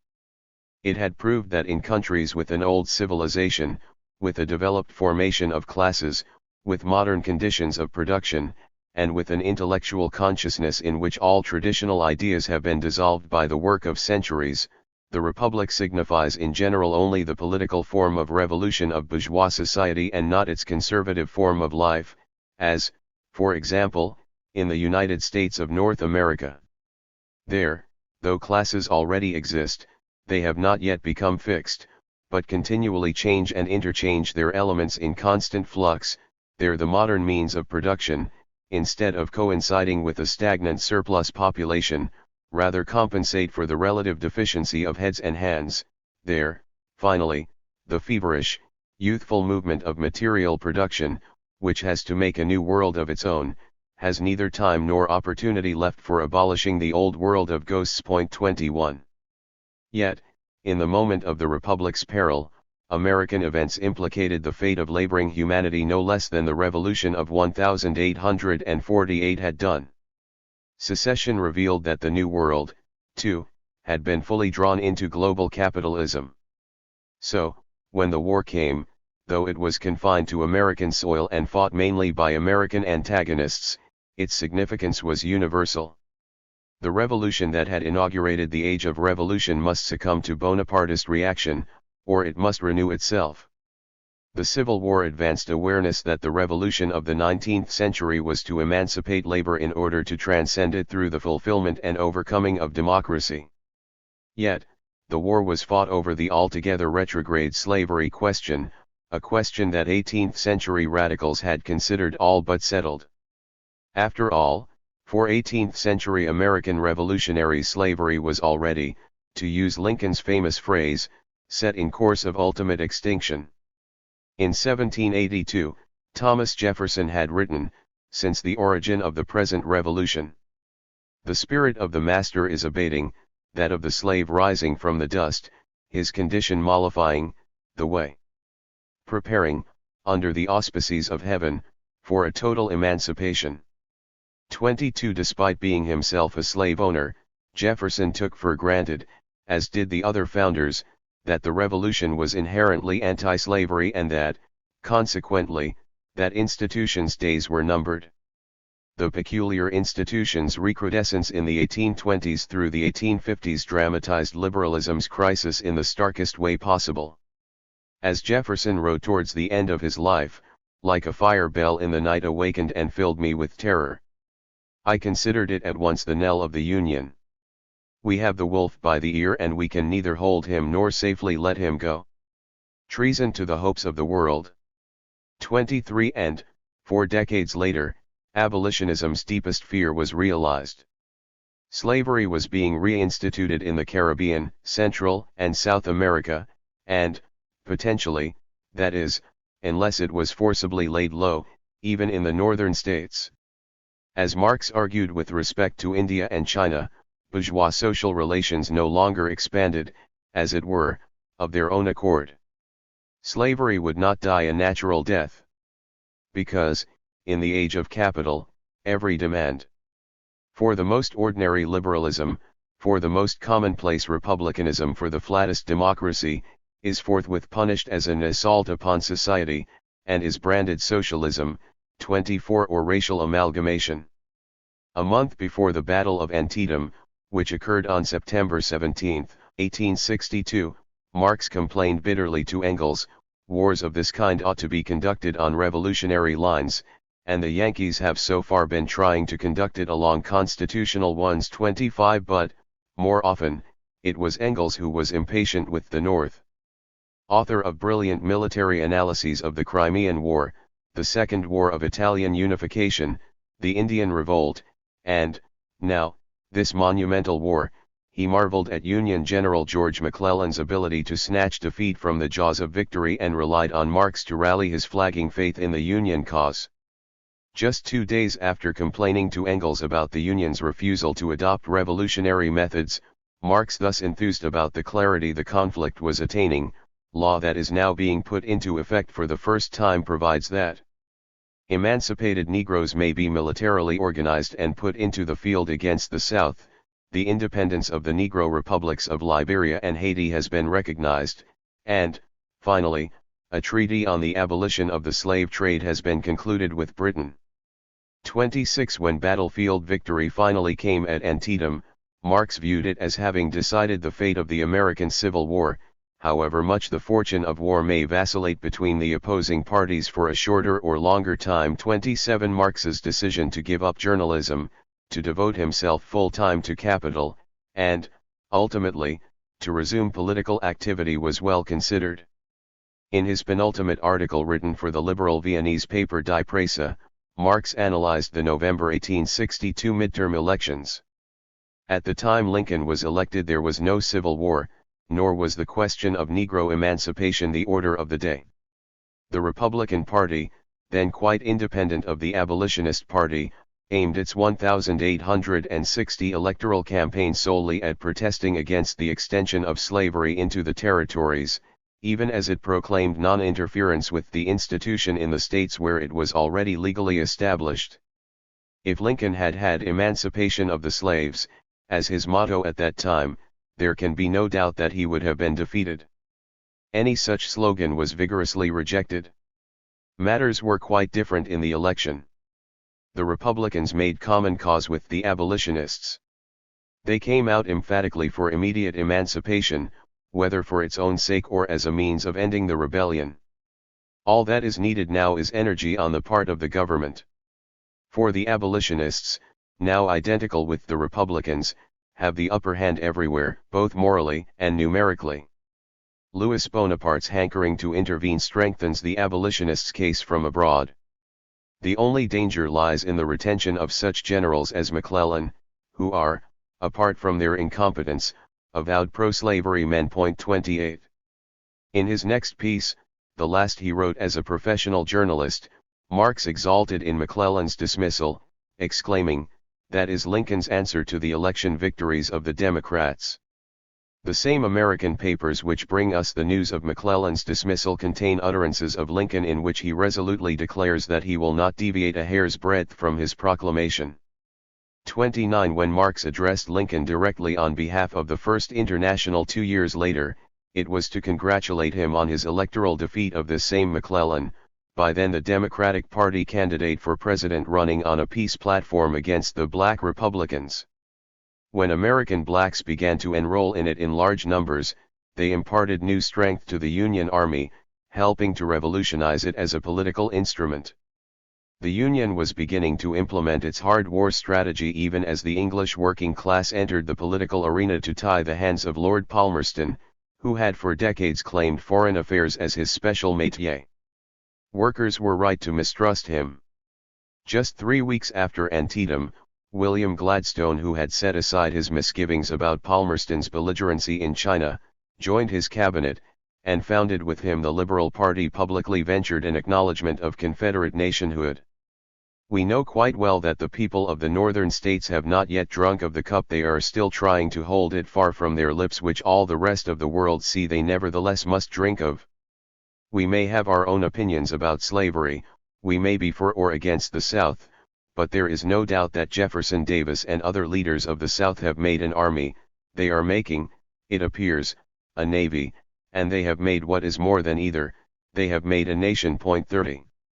None doubted that this trial balloon was sent up at Palmerston's behest. From August to October 1862, Union soldiers checked the Confederacy's first foray into the North, which carried with it Palmerston and Louis Bonaparte's best hope to intervene on behalf of secession. When the Union repulsed the invasions of Maryland and Kentucky and, to crown the victory, President Lincoln issued his preliminary Emancipation Proclamation, the Confederate strategy to bring Europe in on the side of the slaveholder rebellion backfired. The Union war effort intensified, and solidarity with the European working class deepened. Meanwhile, black soldiers, both escaped slaves and free men, swelled the ranks of the Union Army. Still, in January 1863, the very month when the Emancipation Proclamation became legally binding, the French banking house of Émile Erlanger and Company reached a final agreement with Confederate agents for the largest loan they received during the entire war, allowing the rebels to purchase ships and military supplies during the critical period of 1863 to 64. No longer writing journalism, Marx threw himself into revolutionary work. In his 1864 inaugural address of the International Workingmen's Association, delivered just weeks before the American presidential election on which the war's outcome hinged, Marx recalled to the delegates of the First International the political prostration to which the European working class had succumbed over the past dozen years and more. He did not fail to observe how the same fate also eventually befell the English working class. After the failure of the Revolution of 1848, all party organizations and party journals of the working classes were on the continent crushed by the iron hand of force. The most advanced sons of labor fled in despair to the transatlantic republic, and the short-lived dreams of emancipation vanished before an epoch of industrial fever, moral marasmus, and political reaction. The defeat of the continental working classes soon spread its contagious effects to this side of the Channel. 31. In Europe, the revolution lay in ruins, and within half a decade so did Ernest Jones' attempt to reforge Chartism. Rout of their continental brethren unmanned the English working classes and broke their faith in their own cause. All the efforts made at keeping up, of remodeling, the Chartist movement failed signally. The press organs of the working class died one by one of the apathy of the masses and, in point of fact, never before seemed the English working class so thoroughly reconciled to a state of political nullity. If, then, there had been no solidarity of action between the British and the continental working classes, there was a solidarity of defeat. 32. The Civil War, however, re-established the Chartist creed that to conquer political power, the great duty of the working classes. 33. If, in the Chinese election, Palmerston had consolidated British parliamentary Bonapartism, if Louis Bonaparte had solidified his rule through fake wars and support for hollow nationalisms, the working classes of Europe confronted with their country's support for the Confederacy, with a foreign policy in pursuit of criminal designs had now to master the mysteries of international politics. 34. Marx had insisted upon the political independence of the working class since the 1850 address to the Communist League. Before giving up on it, Jones consistently reinforced the message that we must have class against class. All other mode proceeding is mere moonshine. 35. Now, the U.S. war raised the question anew, crucially, but not only, in Britain. By doing so, it exposed the crisis occasioned by the working class' own political marginalization.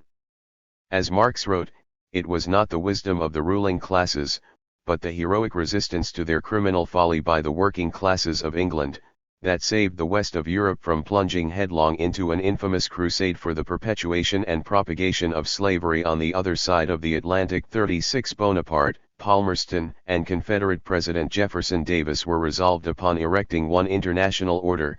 The proletariat was groping towards another. One sought to reverse and repudiate the gains of the bourgeois revolution, the other to bring about what Lincoln the year before the founding of the International had termed a new birth of freedom. That renewed revolution could only be carried to completion by the proletariat. Even before Marx ceased writing journalism, he commenced drafting the manuscript from which is drawn the fourth volume of Capital, eventually published in 3 volumes by Karl Koski in 1905–1910 as Theories of Surplus Value. In 1865, the year the war ended, Marx concluded the manuscript that both formed the basis of Volume 3 of Capital and represented the penultimate rendition of ideas ultimately reworked in Volume 1, the completed version of which appeared 2 years later. 37. While Marxist humanism founder Raya Dunayevskaya exceeds the available textual evidence in claiming that, under the impact of the Civil War, Marx scrapped entirely his first draft of Capital and had to rewrite it, the war undoubtedly suffuses that work. 38. If the drafting of Chapter 10 of the first volume, The Working Day, cannot, as Dunayevskaya maintains, be definitively attributed to the Civil War's impact, it unmistakably testifies to Marx's close engagement with the revolutionary conflict then unfolding across the ocean. At the chapter's outset, Marx compares American slave plantation production to the corvée system in Eastern Europe. 39. Both being labor systems in which the civilized horrors of overwork are grafted onto the barbaric horrors of slavery, serfdom, etc. 40. But, by the chapter's end, America rockets into the vanguard of the world-class struggle, with the first General Congress of the International Workingmen's Association in Geneva in 1866 taking its cue for the 8-hour demand raised by the General Congress of Labor recently held in Baltimore. As the Civil War carried over into Reconstruction, Marx continued to ruminate upon the strategic significance of the American crisis. In an 1871 interview, an American journalist invoked the legacy of British liberalism, saying, "The hoped-for solution, whatever it may be, will be attained without the violent means of revolution. The English system of agitating by platform and press until minorities become converted into majorities is a hopeful sign." To this Marx replied, "I am not so sanguine on that point as you. The English middle class has always shown itself willing enough to accept the verdict of the majority so long as it enjoyed the monopoly of the voting power.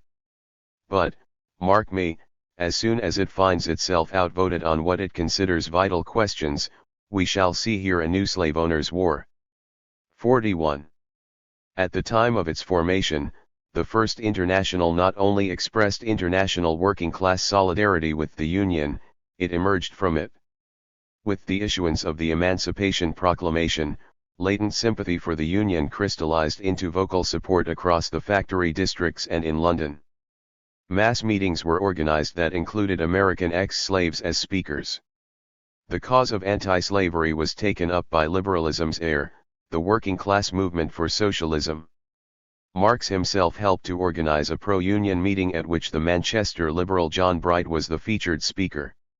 Acknowledging his past disagreements with Chartists, Bright nonetheless conceded that the voice of the working classes demanded to be heard. Members of trades unions and trade societies in London have not usually stepped out from their ordinary business to take part in meetings of this kind on public questions, he noted, but this had now become necessary. In North America, he recognized, we see a country, the most peaceful and prosperous and most free amongst the great nations of the earth, plunged at once into the midst of a sanguinary revolution, whose proportions are so gigantic as to dwarf all other revolutionary records and events of which we have any knowledge. He understood that the American war exposed the European status quo, even as he tried to deflect discontent towards the old enemy. Privilege thinks it has a great interest in, and every morning with blatant voice it comes into your streets and curses the American Republic. Privilege has beheld an afflicting spectacle for many years past. It has beheld 30 millions of men, happy and prosperous, without emperor, without king, without the surroundings of a court, without nobles, without state bishops and state priests, without great armies and great navies, without great debt, and without great taxes. Privilege has shuddered at what might happen to old Europe if this grand experiment should succeed. But you, the workers, you, striving after a better time, you, struggling upwards towards the light with slow and painful steps, you have no cause to look with jealousy upon a country which, amongst all the great nations of the globe, is that one where labor has met with the highest honor and where it has reaped its greatest reward. 42.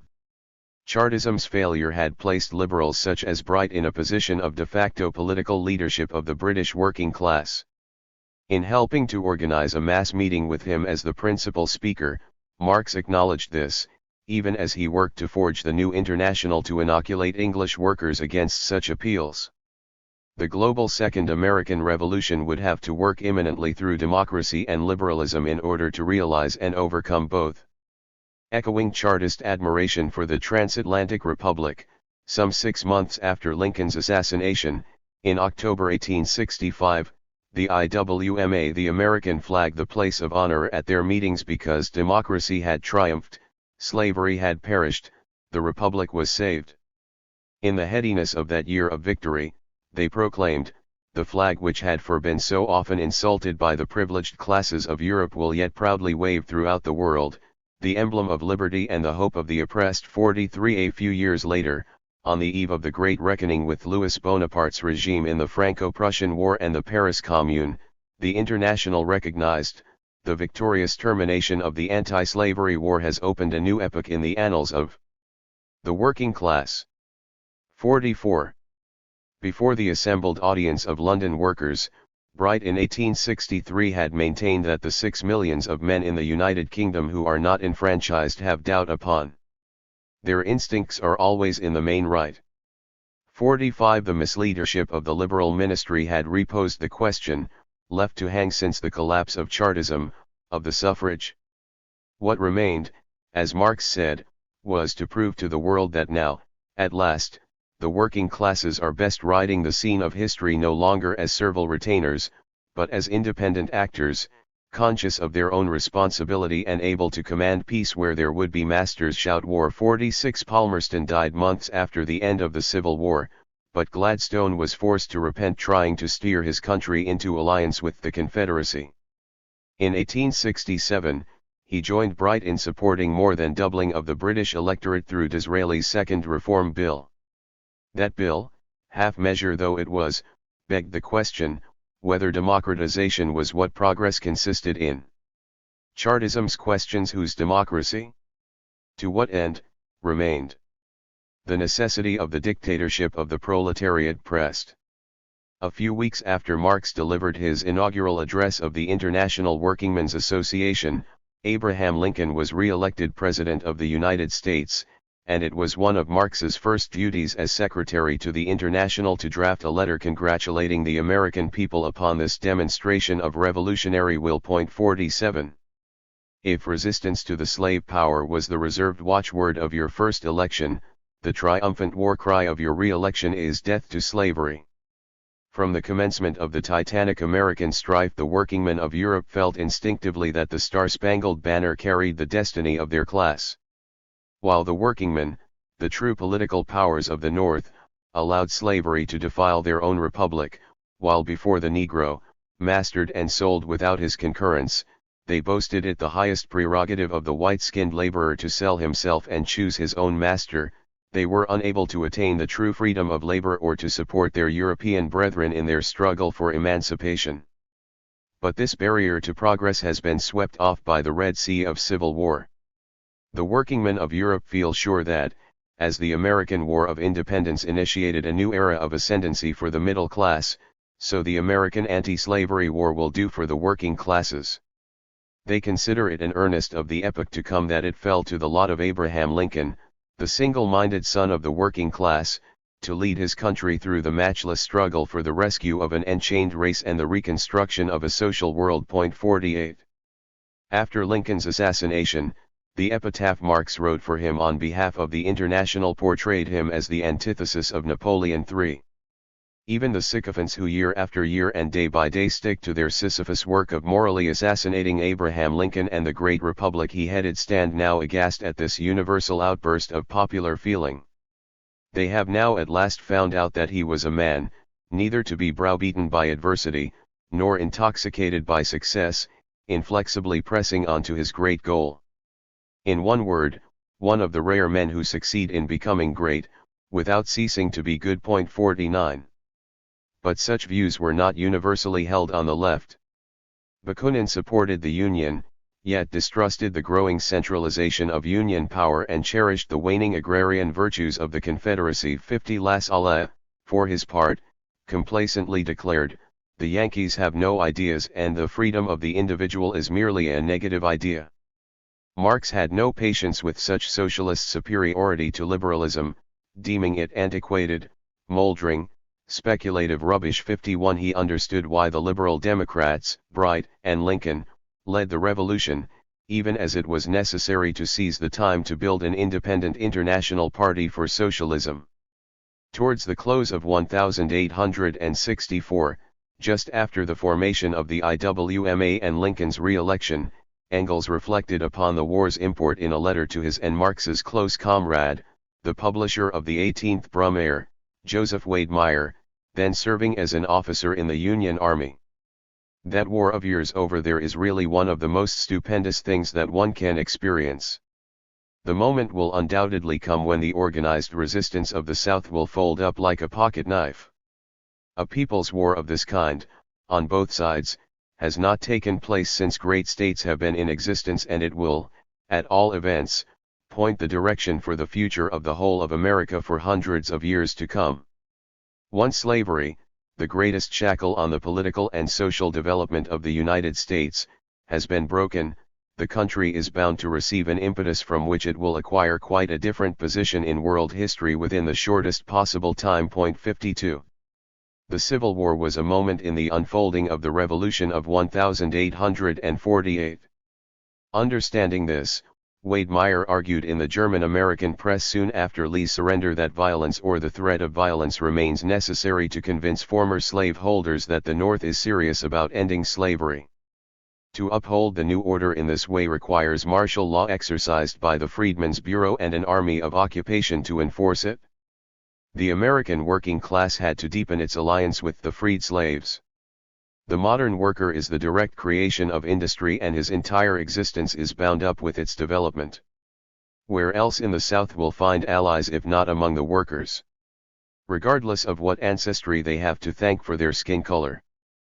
53. As staggering of an ordeal as the war had been for the American working class, yet did compensate, Marx argued, by freeing the slave and the consequent moral impetus it gave to your own class movement. 54. As he put it in an 1866 letter to Engels, the phase of the Civil War over, only now has the United States really entered the revolutionary phase. 55.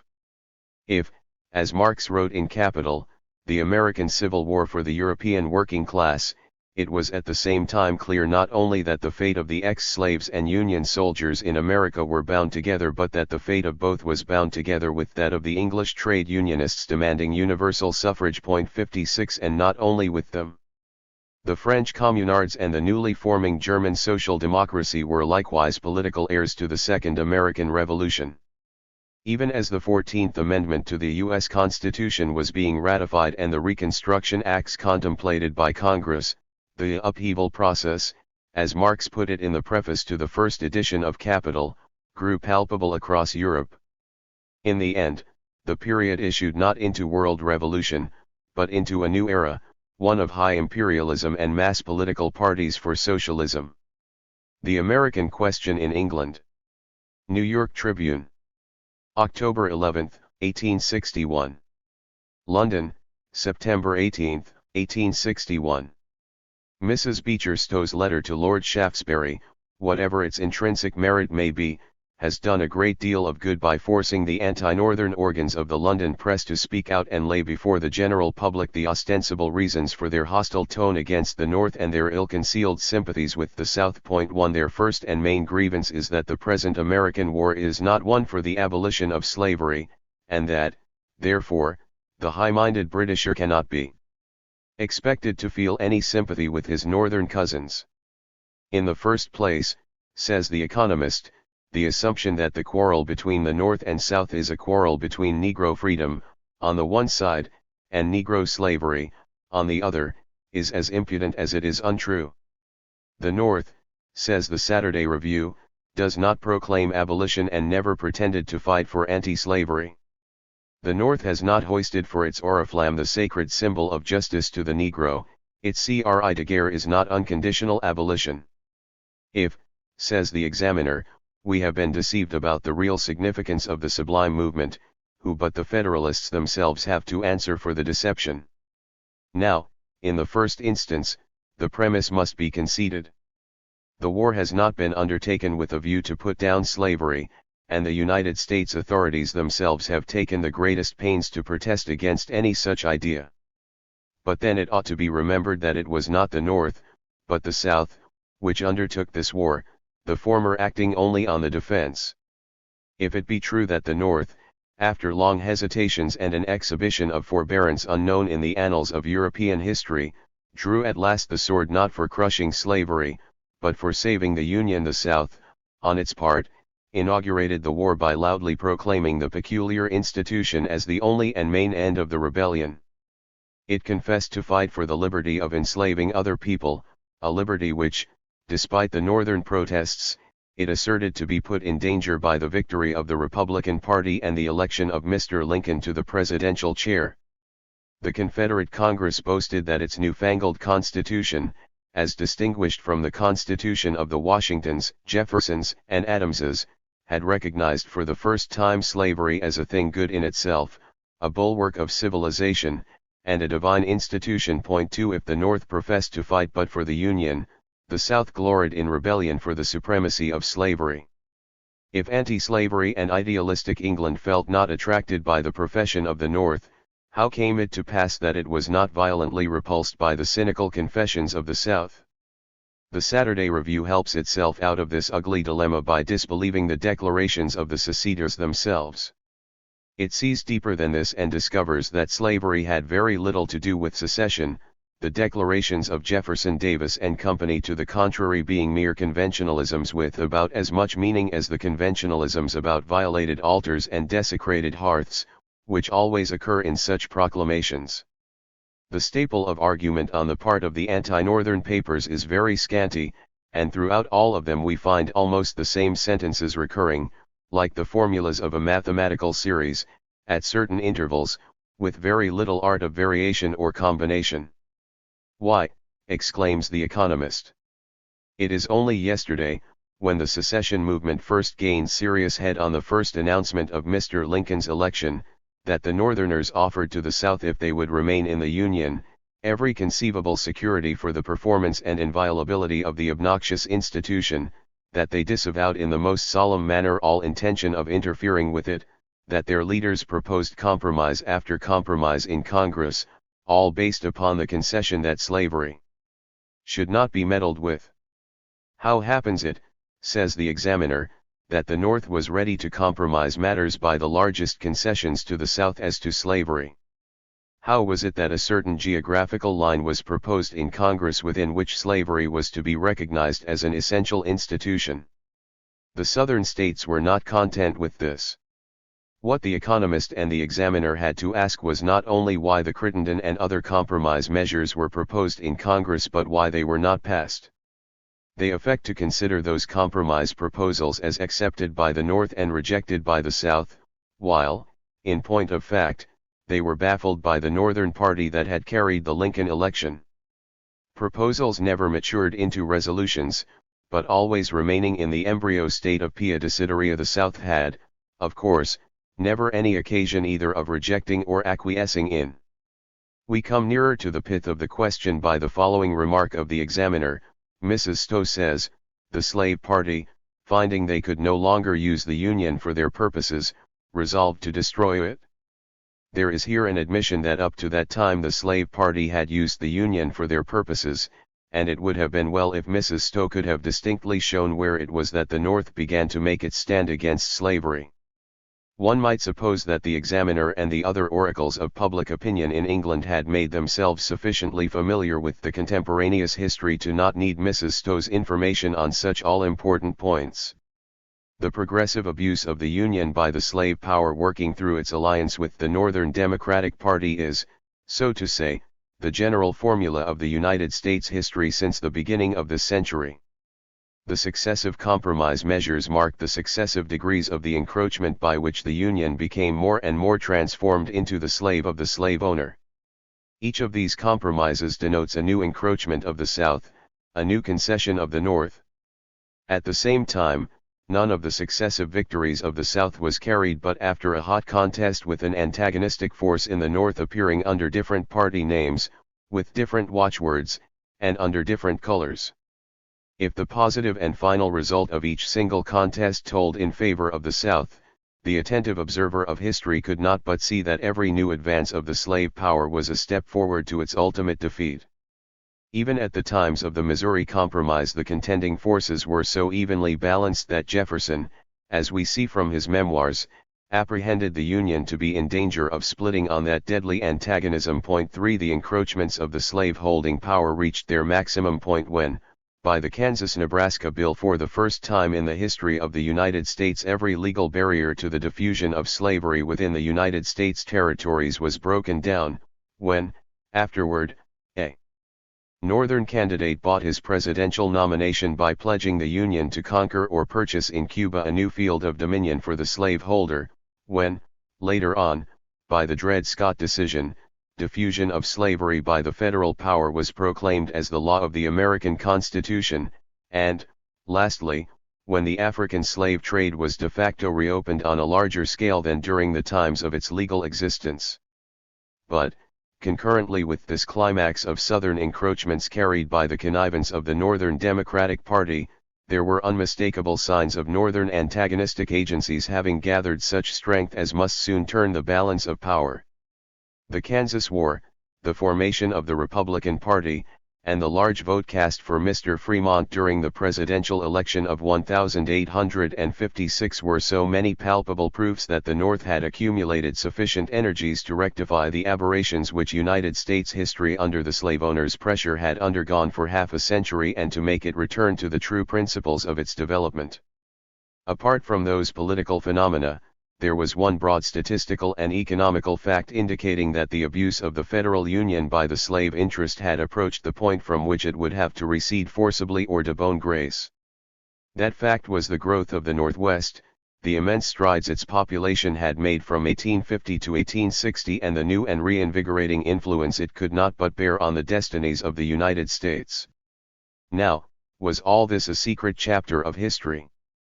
Was the admission of Mrs. Beecher Stowe wanted to reveal to the Examiner and the other political illuminati of the London press the carefully hidden truth that up to that time the slave party had used the Union for their purposes? Is it the fault of the American North that the English pressmen were taken quite unawares by the violent clash of the antagonistic forces, the friction of which was the moving power of its history for half a century? Is it the fault of the Americans that the English press mistake for the fanciful crotchet hatched in a single day what was in reality the matured result of long years of struggle? The very fact that the formation and the progress of the Republican Party in America have hardly been noticed by the London press speaks volumes as to the hollowness of its anti-slavery tirades. Take, for instance, the two antipodes of the London press, the London Times and Reynolds's weekly newspaper, the one the great organ of the respectable classes and the other the only remaining organ of the working class. The former, not long before Mr. Buchanan's career drew to an end, published an elaborate apology for his administration and a defamatory libel against the Republican movement. Reynolds, on his part, was during Mr. Buchanan's stay at London one of his minions and, since that time, never missed an occasion to write him up and to write his adversaries down. How did it come to pass that the Republican Party, whose platform was drawn up on the avowed antagonism to the encroachments of the slavocracy and the abuse of the Union by the slave interest, carried the day in the North? How, in the second instance, did it come to pass that the great bulk of the Northern Democratic Party, flinging aside its old connections with the leaders of slavocracy, setting at naught its traditions of half a century, sacrificing great commercial interests and greater political prejudices, rushed to the support of the present Republican administration and offered it men and money with an unsparing hand? Instead of answering these questions, the economist exclaims, "Can we forget that abolitionists have habitually been as ferociously persecuted and maltreated in the North and West as in the South? Can it be denied that the testiness and half-heartedness, not to say insincerity, of the government at Washington have for years supplied the chief impediment which has thwarted our efforts for the effectual suppression of the slave trade on the coast of Africa, while a vast proportion of the clippers actually engaged in that trade have been built with Northern capital, owned by Northern merchants, and manned by Northern seamen? This is, in fact, a masterly piece of logic. Anti-slavery England cannot sympathize with the North breaking down the withering influence of slavocracy because she cannot forget that the North, while bound by that influence, supported the slave trade, mobbed the abolitionists, and had its democratic institutions tainted by the slave-drivers' prejudices. She cannot sympathize with Mr. Lincoln's administration because she had to find fault with Mr. Buchanan's administration.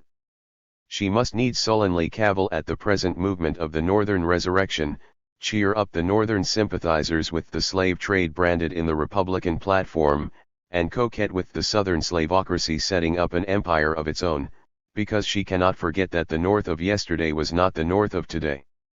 The necessity of justifying its attitude by such pettifogging Old Bailey pleas proves more than anything else that the anti-Northern part of the English press is instigated by hidden motives too mean and dastardly to be openly avowed.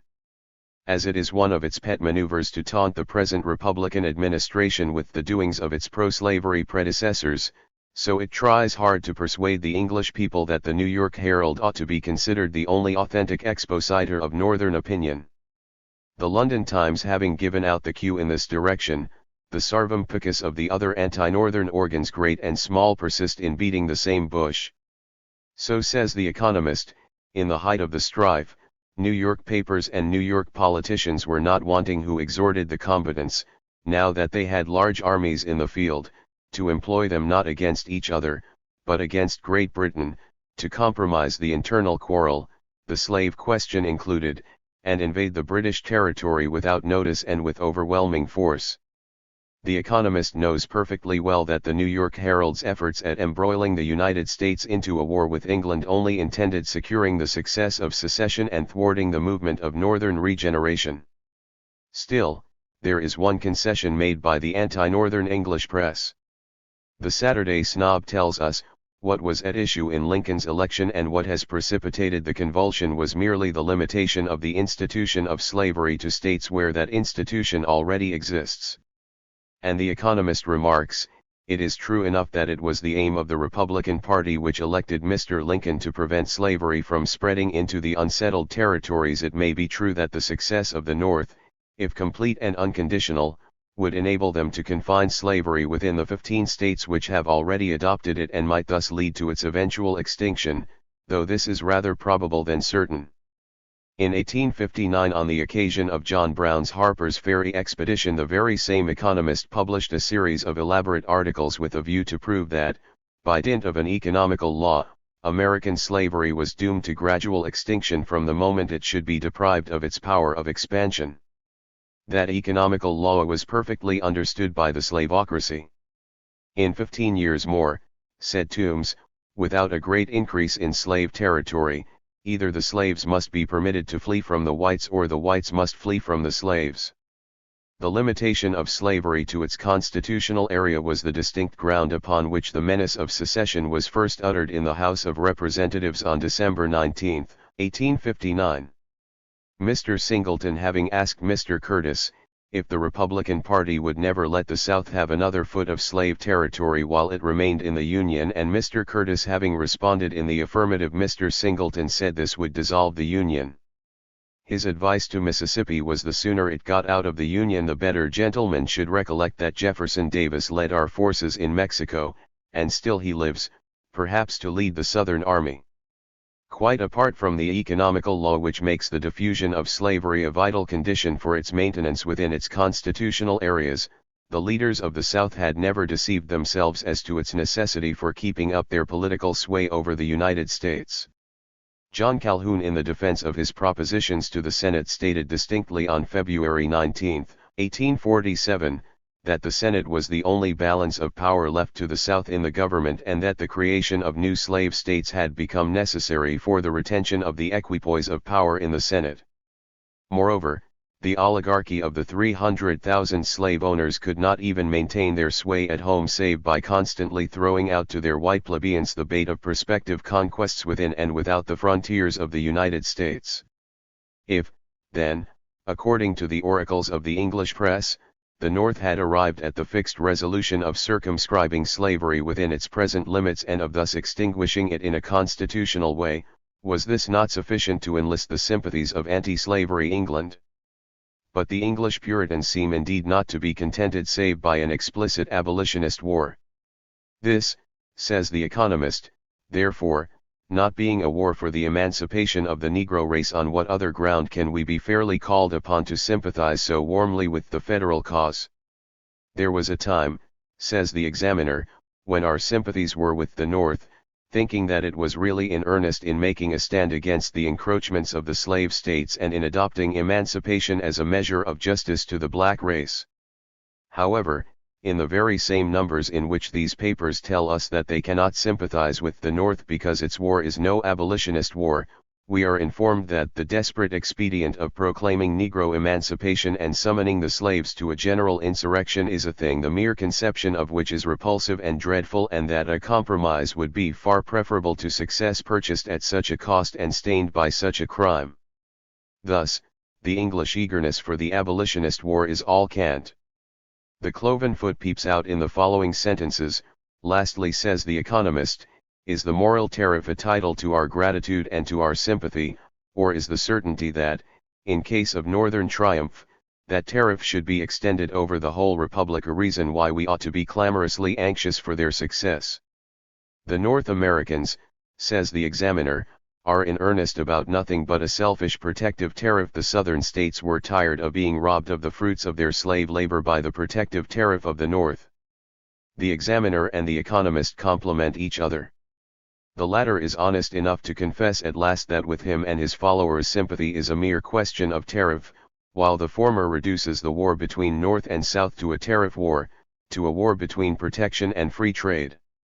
The Examiner is perhaps not aware that even the South Carolina nullifiers of 1832, as General Jackson testifies, used protection only as a pretext for secession, but even the Examiner ought to know that the present rebellion did not wait upon the passing of the moral tariff for breaking out. 4. In point of fact, the Southerners could not have been tired of being robbed of the fruits of their slave labor by the protective tariff of the North, considering that from 1846 to 61 a free trade tariff had obtained.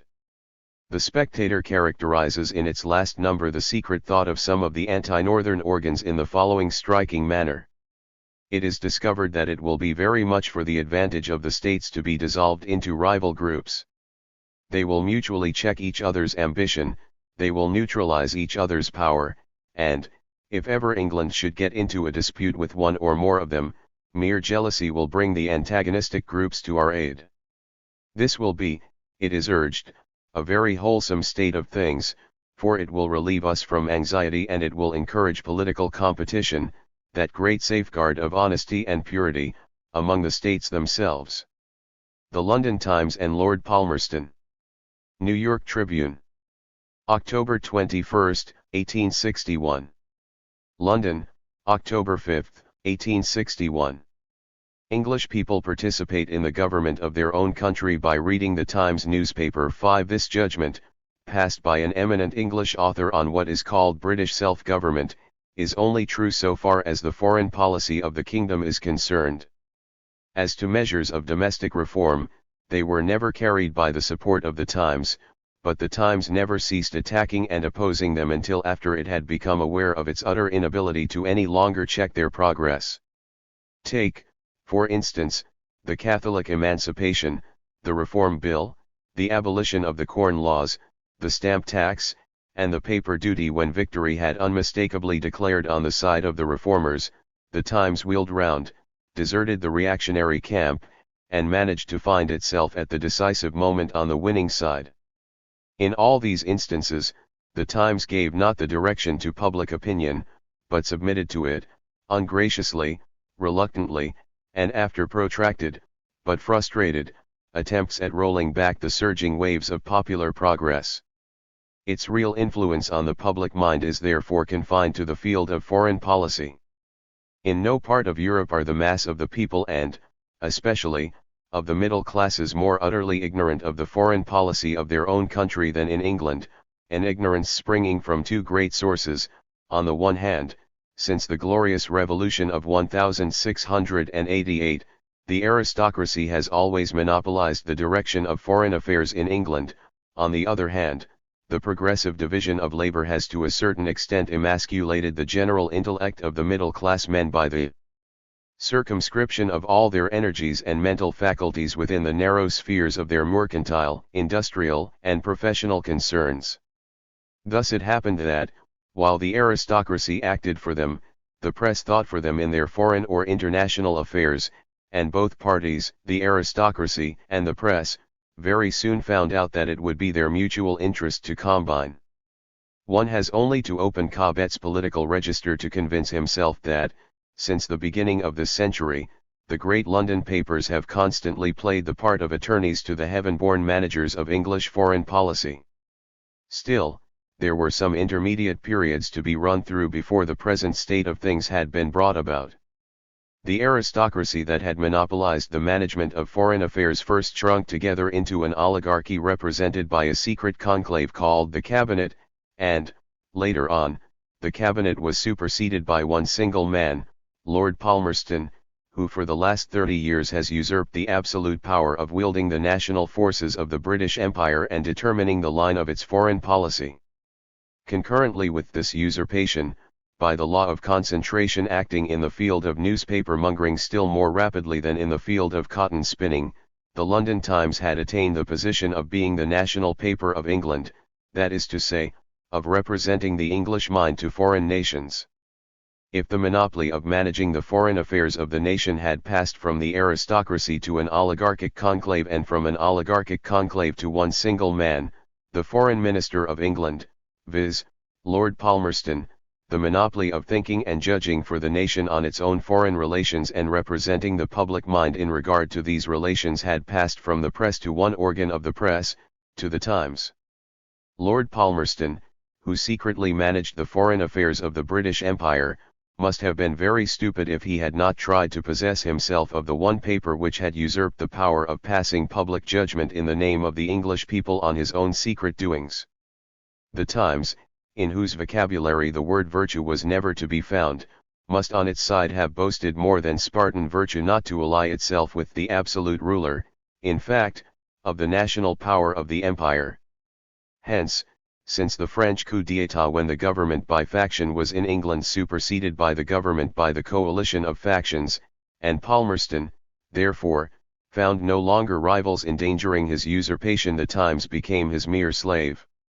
He had taken care to smuggle some of its virtue into the subordinate posts of the cabinet and to cajole others by their admission into his social circle. 6 Since that time, the whole business of the Times, so far as the foreign affairs of the British Empire are concerned, is limited to manufacturing a public opinion to conform to Lord Palmerston's foreign policy. It has to prepare the public mind for what he intends doing and to make it acquiesce in what he has done.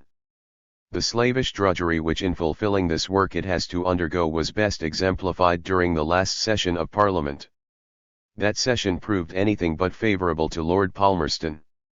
Some independent members of the Liberals and Conservatives rebelled against his usurped dictatorship and, by an exposure of his past misdeeds, tried to awaken the nation to a sense of the danger of continuing the same uncontrolled power in the same hands.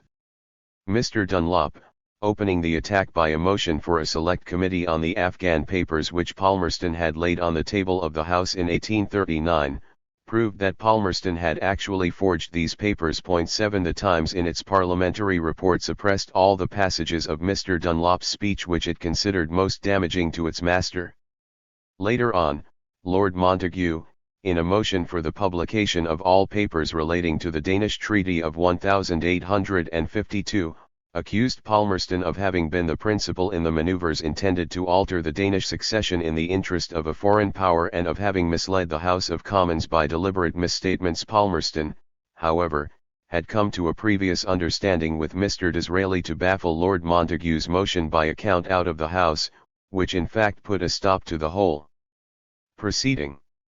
Still, Lord Montagu's speech had lasted 1 hour and a half before it was cut off by the count out. The Times, having been informed by Palmerston that the count-out was to take place, its editor specially charged with the task of mutilating and cooking the parliamentary reports had given himself a holiday, and thus Lord Montagu's speech appeared unmutilated in the Times's columns.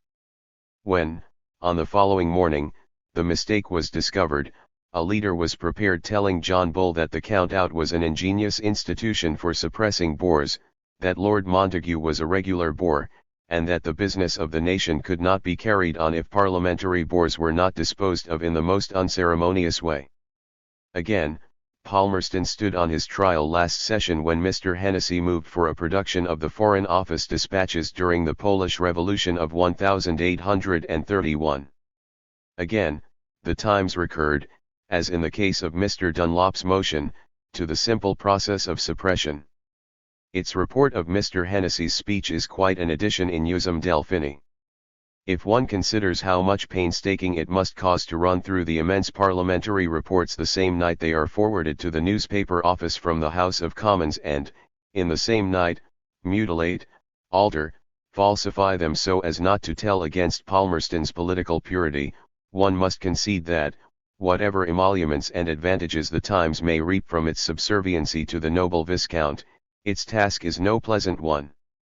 If, then, the Times is able by misstatement and suppression thus to falsify public opinion in regard to events that happened but yesterday in the British House of Commons, its power of misstatement and suppression in regard to events occurring on a distant soil, as in the case of the American War, must, of course, be unbounded.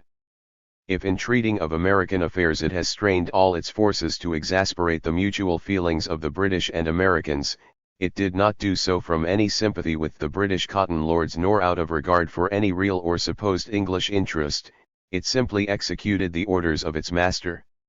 From the altered tone of the London Times during the past week, we may, therefore, infer that Lord Palmerston is about to recede from the extremely hostile attitude he had assumed till now against the United States. In one of its today leaders, the Times, which for months had exalted the aggressive powers of the secessionists and expatiated upon the inability of the United States to cope with them, feels quite sure of the military superiority of the North. That this change of tone is dictated by the master becomes quite evident from the circumstance that other influential papers known to be connected with Palmerston have simultaneously veered round. One of them, The Economist, gives rather a broad hint to the public opinion mongers that the time has come for carefully watching their pretended feelings toward the United States. The passage in The Economist which I allude to runs thus. On one point we frankly avow that the Northerners have a right to complain, and on one point also we are bound to be more upon our guard than perhaps we have uniformly been. Our leading journals have been too ready to quote newspapers notorious at all times for their disreputable character and feeble influence, and now more than suspected of being secessionists at heart, of sailing under false colors, and professing extreme Northern opinions while writing in the interests and probably the pay of the South. Few Englishmen can, for example, with any decent fairness pretend to regard the New York Herald as representing either the character or views of the Northern section of the Republic. Again, we ought to be very careful lest our just criticism of the Unionists should degenerate by insensible gradation into approval and defense of the secessionists. The tendency in all ordinary minds to partisanship is very strong. Now, however warmly we may resent much of the conduct and the language of the North, we must never forget that the secession of the South was forced on with designs and inaugurated with proceedings which have our heartiest and most rooted disapprobation. We, of course, must condemn the protective tariff of the Union as an oppressive and benighted folly. Of course, we reciprocate the wish of the South for low duties and unfettered trade. Of course, we are anxious that the prosperity of states which produce so much raw material and want so many manufactured goods should suffer no interruption or reverse. But, at the same time, it is impossible for us to lose sight of the indisputable fact that the real aim and ultimate motive of secession was not to defend their right to hold slaves in their own territory, but to extend slavery over a vast, undefined district hitherto free from that curse, but into which the planters fancied they might hereafter wish to spread. This object we have always regarded as unwise, unrighteous, and abhorrent. The state of society introduced in the Southern states by the institution of domestic servitude appears to English minds more and more detestable and deplorable the more they know of it. And the Southerners should be made aware that no pecuniary or commercial advantage which this country might be supposed to derive from the extended cultivation of the virgin soils of the planting states and the new territories which they claim will ever in the slightest degree modify our views on these points, or interfere with the expression of those views, or warp or hamper our action whenever action shall become obligatory or fitting.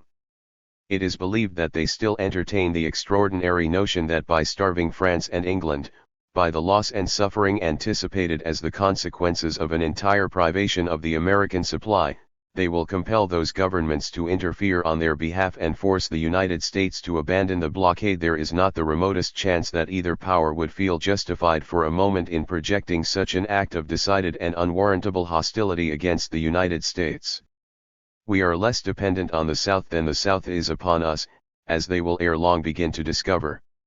We, therefore, pray them to believe that slavery so long as it exists must create more or less of a moral barrier between us, and that even tacit approval is as far from our thoughts as the impertinence of an open interference, that Lancashire is not England, and, for the honor and spirit of our manufacturing population, be it said also that, even if it were, Cotton would not be king.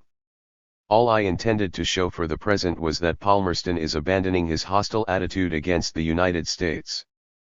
The causes that have led to this revirement, as the French call it, I shall try to explain in a subsequent letter.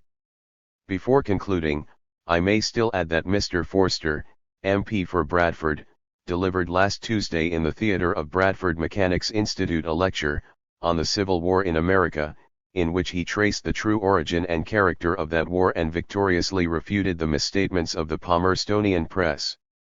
The London Times on the Orleans Princes in America. New York Tribune. November 7, 1861. London, October 12, 1861. On the occasion of the King of Prussia's visit at Compiègne, the London Times published some racy articles giving great offence on the other side of the Channel. The Pays, Journal de l'Empire, in its turn, characterized the Times writers as people whose heads were poisoned by gin and whose pens were dipped into mud. Such occasional exchanges of invective are only intended to mislead public opinion as to the intimate relations connecting Printing House Square to the Tuileries. There exists beyond the French frontiers no greater sycophant of the man of December than the London Times, and its services are the more invaluable the more that paper now and then assumes the tone and the air of a Cato, censor toward its Caesar. The Times had for months heaped insult upon Prussia. Improving the miserable MacDonald affair, it had told Prussia that England would feel glad to see a transfer of the Rhenish provinces from the barbarous sway of the Hohenzollern to the enlightened despotism of a Bonapartate. It had not only exasperated the Prussian dynasty but the Prussian people. It had written down the idea of an Anglo-Prussian alliance in case of a Prussian conflict with France. It had strained all its powers to convince Prussia that she had nothing to hope from England and that the next best thing she could do would be to come to some understanding with France.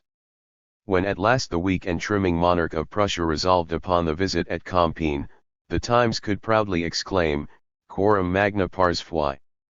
But now the time had also arrived for obliterating from the memory of the British the fact that the Times had been the pathfinder of the Prussian monarch. Hence the roar of its theatrical thunders. Hence the counter-roars of the Pays, Journal de l'Empire. The Times had now recovered its position of the deadly antagonist of Bonapartism and, therefore, the power of lending its aid to the man of December. An occasion soon offered. Louis Bonaparte is, of course, most touchy whenever the renown of rival pretenders to the French crown is concerned. He had covered himself with ridicule in the affair of the Duc d'Aumale's pamphlet against Planplan and, by his proceedings, had done more in furtherance of the Orleanist cause than all the Orleanist partisans combined. 9 Again in these latter days the French people were called upon to draw a parallel between Planplan and the Orleans princes. When Planplan set out for America there were caricatures circulated in the Faubourg Saint-Antoine representing him as a fat man in search of a crown but professing at the same time to be a most inoffensive traveler with a peculiar aversion to the smell of powder. While Planplan is returning to France with no more laurels than he gathered in the Crimea and in Italy, the princes of Orleans cross the Atlantic to take service in the ranks of the national army. Hence a great stir in the Bonapartist camp. It would not do to give vent to Bonapartist anger through the venal press of Paris. The imperialist fears would thus only be betrayed, the pamphlet scandal renewed, and odious comparisons provoked between exiled princes who fight under the Republican banner against the enslavers of working millions with another exiled prince who had himself sworn in as an English special constable to share in the glory of putting down an English workingmen's movement. 10. Who should extricate the man of December out of this dilemma? Who but the London Times?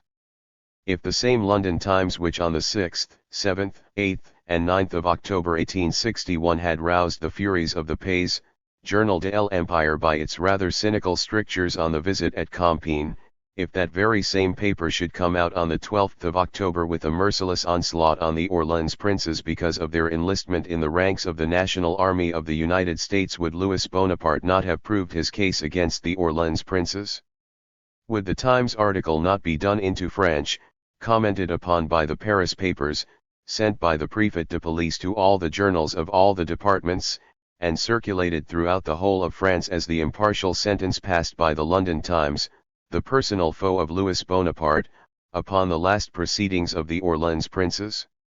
Consequently, the Times of today has come out with a most scurrilous onslaught on these princes. Louis Bonaparte is, of course, too much of a businessman to share the judicial blindness in regard to the American war of the official public opinion mongers.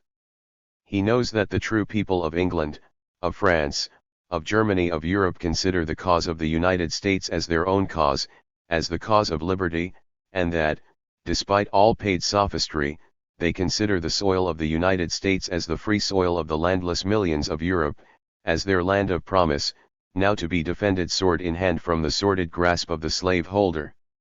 Louis Napoleon knows, moreover, that in France the masses connect the fight for the maintenance of the Union with the fight of their forefathers for the foundation of American independence, and that with them every Frenchman drawing his sword for the national government appears only to execute the bequest of Lafayette.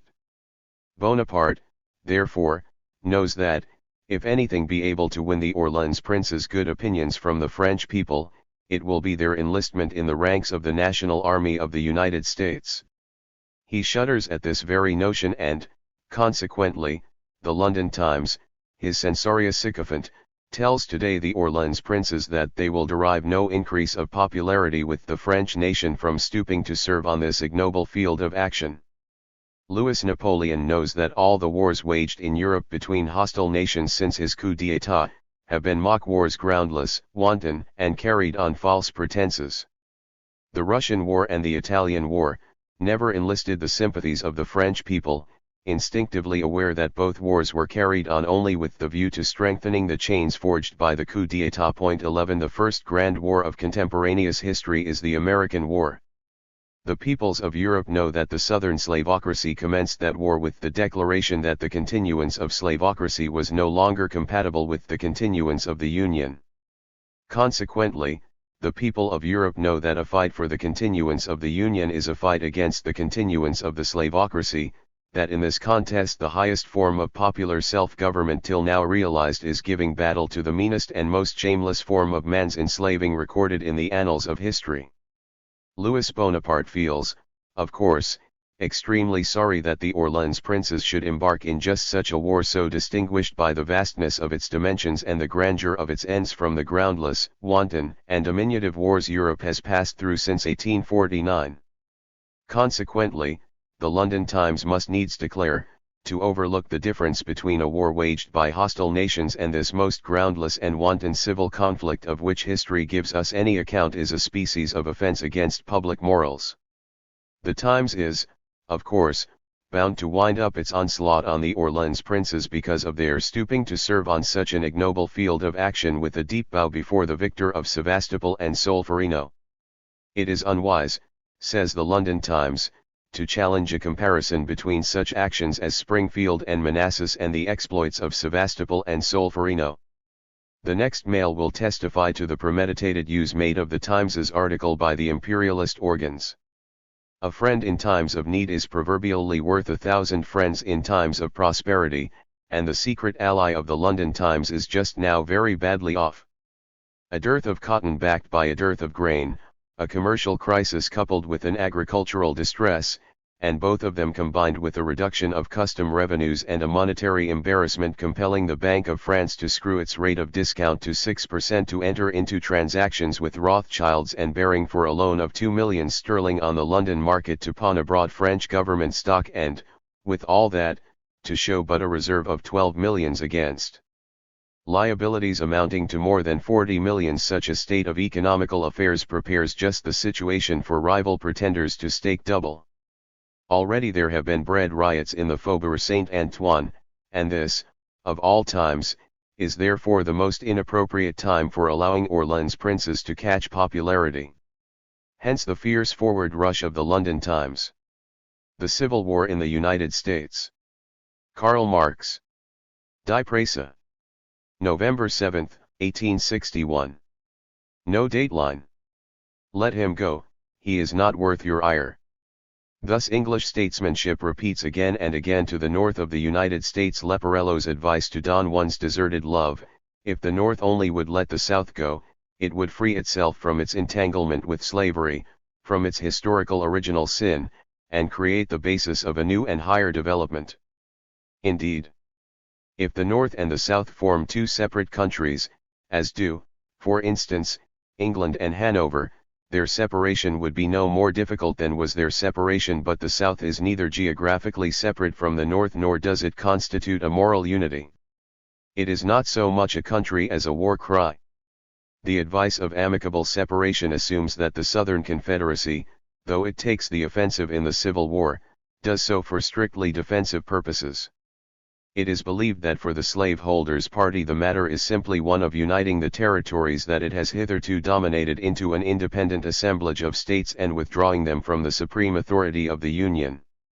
Nothing could be more false. The South demands its entire territory. It will and must have it. With this battle cry the secessionists attacked Kentucky.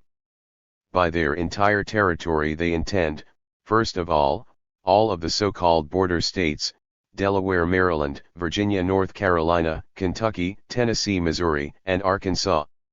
In addition, they lay claim to the entire territory south of the line that runs from the northwest corner of Missouri to the Pacific Ocean. So, what the slaveholders term the South actually encompasses more than 3/4 of the territory comprised until now within the Union. A large part of the territory thus claimed is, moreover, still in the Union's possession and has first to be conquered. And not one of the so-called border states, not even those presently held by the Confederacy, were ever actual slave states. Instead, they form that portion of the United States where the system of slavery and the system of free labor coexist and contend for mastery, the real battlefield between South and North, between slavery and freedom. The Confederacy's war is not, therefore, defensive. It is a war of conquest for the spread and perpetuation of slavery. The chain of mountains that extends northwards from Alabama to the Hudson River, the spinal column, as it were, of the United States, divides the so-called South into 3 parts. The mountainous country formed by the Allegheny Mountains with its 2 parallel ranges, the Cumberland Range to the west and the Blue Mountains to the east, divides wedge-like the plains along the western coast of the Atlantic Ocean from the plains in the southern valleys of the Mississippi. The 2 plains separated by this mountainous country, with their vast rice swamps and extensive cotton plantations, are the actual area of slavery. The extensive wedge of mountainous country driven into the heart of slavery, with its correspondingly clear atmosphere, its invigorating climate, and its rich deposits of coal, salt, limestone, iron ore, and gold, in short, every raw material necessary for a many-sided industrial development, is already for the most part free country. Given the region's physical character, its soil can only be cultivated by free farmers working small plots. The slave system only vegetates sporadically here and has never taken root. In most of the so-called border states, these highland people make up the core of the free population that sides with the North, if only out of self-preservation. Let us consider the contested states in detail. Delaware, the northeasternmost of the border states, is factually and morally in the Union's possession. All the secessionists' attempts undertaken since the beginning of the war at forming even a faction favorable to them foundered on the unanimous opposition of the people. The slave element of the state has long been dying out. From 1850 to 1860 alone the number of slaves decreased by half, so that Delaware now numbers only 1,798 slaves out of a total population of 112,218. Nevertheless, the Confederacy demands Delaware, and, indeed, it would become militarily untenable for the North should the South seize Maryland. In Maryland the above-mentioned conflict between highlands and lowlands asserts itself. Out of a total population of 687,034, there are here 87,188 slaves. The most recent general elections to the Congress in Washington have again strikingly proved that the overwhelming majority of the population is on the side of the Union. The army of 30,000 Union troops that currently occupies Maryland is intended not only as a reserve for the Army of the Potomac but also as a check upon rebellious slave owners. For here we observe a phenomenon similar to what we find in the other border states. the great mass of the people stands for the North, while a numerically insignificant slaveholders' party favors the South. But what it lacks in numbers the slaveholders' party makes up for in the means of power secured to it by long-standing possession of state offices, hereditary engagement in political intrigue, and the concentration of large fortunes in but a few hands. Virginia now forms the great cantonment where the main army of secession and the main army of the Union confront each other. In the Northwest Highlands of Virginia the number of slaves is 15,000, while the free population is 20 times larger and consists chiefly of free farmers. The eastern plains of Virginia, on the other hand, have nearly 500,000 slaves. The breeding and sale of Negroes to the southern states forms the region's principal source of income. As soon as the ringleaders of the plains carried the secession ordinance by intrigue through the state legislature at Richmond, they hastened to fling open the gates of Virginia to the Southern Army. West Virginia then seceded from secession, formed a new state, and now defends its territory under the banner of the Union arms in hand against the Southern invaders. Tennessee, with its 1,109,847 inhabitants, finds itself in the hands of the Confederacy, which has placed the entire state under martial law and a system of proscription that recalls the days of the Roman triumvirates. When in the winter of 1861 the slaveholders proposed a general convention of the people to vote on secession or non-secession, the majority of the people rejected it to remove all pretext for secessionism. Later, when Tennessee was already militarily overrun and subjected to a system of terror by the Confederacy, more than a third of voters in the elections nevertheless declared themselves for the Union. Here, as in most of the border states, the real center of resistance to the slaveholders' party is found in the mountainous region, in East Tennessee. On June 17, 1861, a general convention of the people of East Tennessee assembled in Greenville, declared itself for the Union, deputed the former governor of the state, Andrew Johnson, one of the most ardent Unionists, to the Senate in Washington, and published a declaration of grievances that lays bare all the methods of deception, intrigue, and terror by which Tennessee was voted out of the Union. Since that time, the secessionists have held East Tennessee in subjection by force of arms. Similar relationships to those in West Virginia and East Tennessee are found in northern Alabama, northwestern Georgia, and northern North Carolina. Further west, in the border state of Missouri with 1,173,317 inhabitants and 114,965 slaves, the latter mostly concentrated in the northwest of the state, the People's Convention of August 1861 decided for the Union. Jackson, the state governor and tool of the slave party, revolted against the legislature, was declared an outlaw, and took command of the armed hordes that invaded Missouri from Texas, Arkansas, and Tennessee to bring it to its knees before the Confederacy and sever its bond with the Union by the sword. Next to Virginia, Missouri is now the main theater of the Civil War. New Mexico, not a state but merely a territory into which 25 slaves were imported during Buchanan's presidency in order to send a slave constitution after them from Washington, dislikes the South, as even the latter concedes. But the South likes New Mexico and accordingly spewed across its border an armed band of adventurers from Texas. Against these liberators New Mexico pleads to the Union government for protection.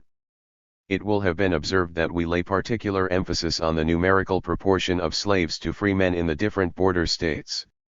Indeed, this proportion is crucial.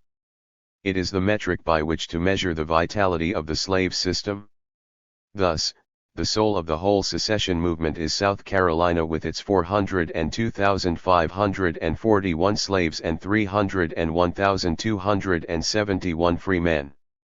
Mississippi, which supplies the Confederacy with its dictator, Jefferson Davis, comes second with its 436,696 slaves and 354,699 free men.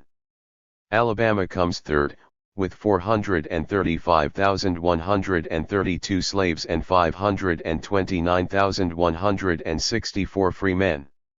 The last of the contested border states which we have yet to mention is Kentucky. Its recent history is particularly characteristic of the politics of the Confederacy. Of Kentucky's 1,135,713 inhabitants, 225,490 are slaves.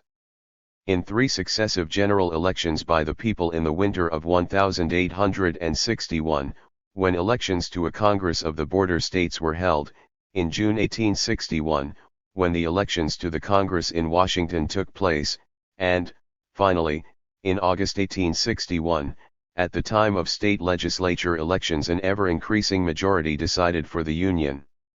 Against that majority stand Magoffin, the governor of Kentucky, the high officials of the state, and Breckinridge, Kentucky's representative in the Senate in Washington, Vice President of the United States under Buchanan, and the slavery party's candidate in the 1860 presidential election. Too weak to win Kentucky over for secession, the influence of the slaveholders' party was yet powerful enough to make it amenable to a declaration of neutrality at the outbreak of the war. The Confederacy recognized that neutrality as long as it served its purposes, which is to say as long as it was busy crushing the resistance in East Tennessee. But no sooner was this end attained than the Confederacy came banging with the butt of its guns on the gates of Kentucky, shouting, "The South demands its entire territory. It will and must have it." From the southwest and the southeast its bands of freebooters simultaneously invaded the neutral state. Kentucky was then roused from its dream of neutrality.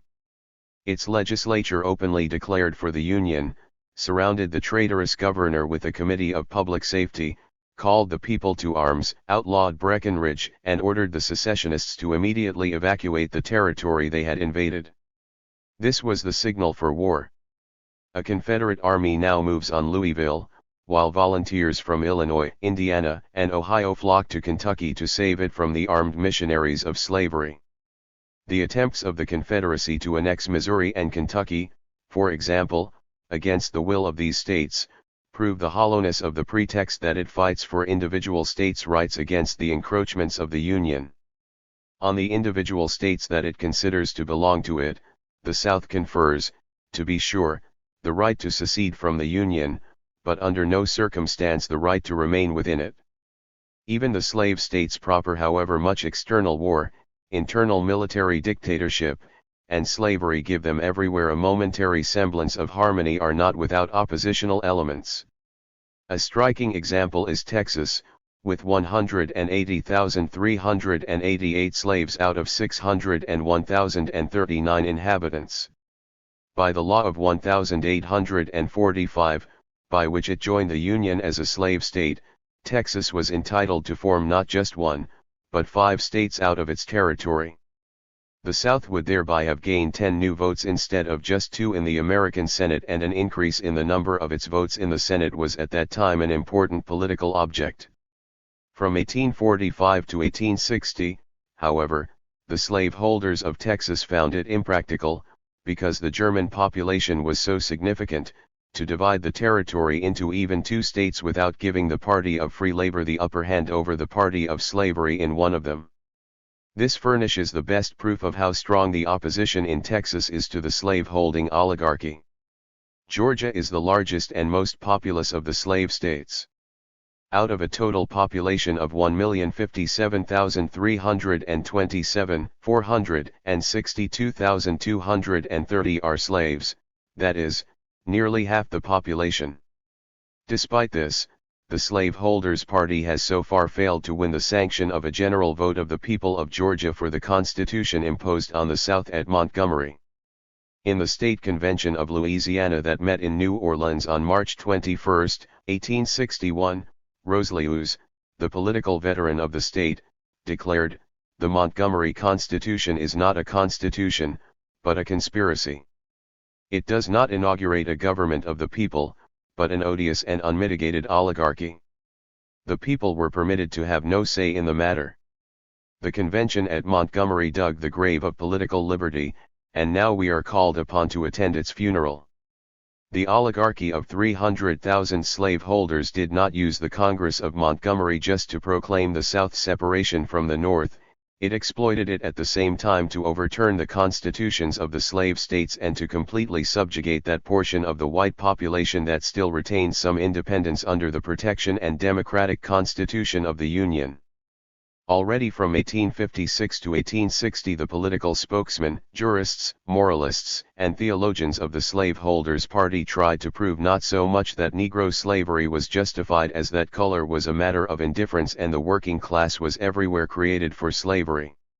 One can, therefore, see that the War of the Confederacy is, in the proper sense of the word, a war of conquest for the expansion and perpetuation of slavery.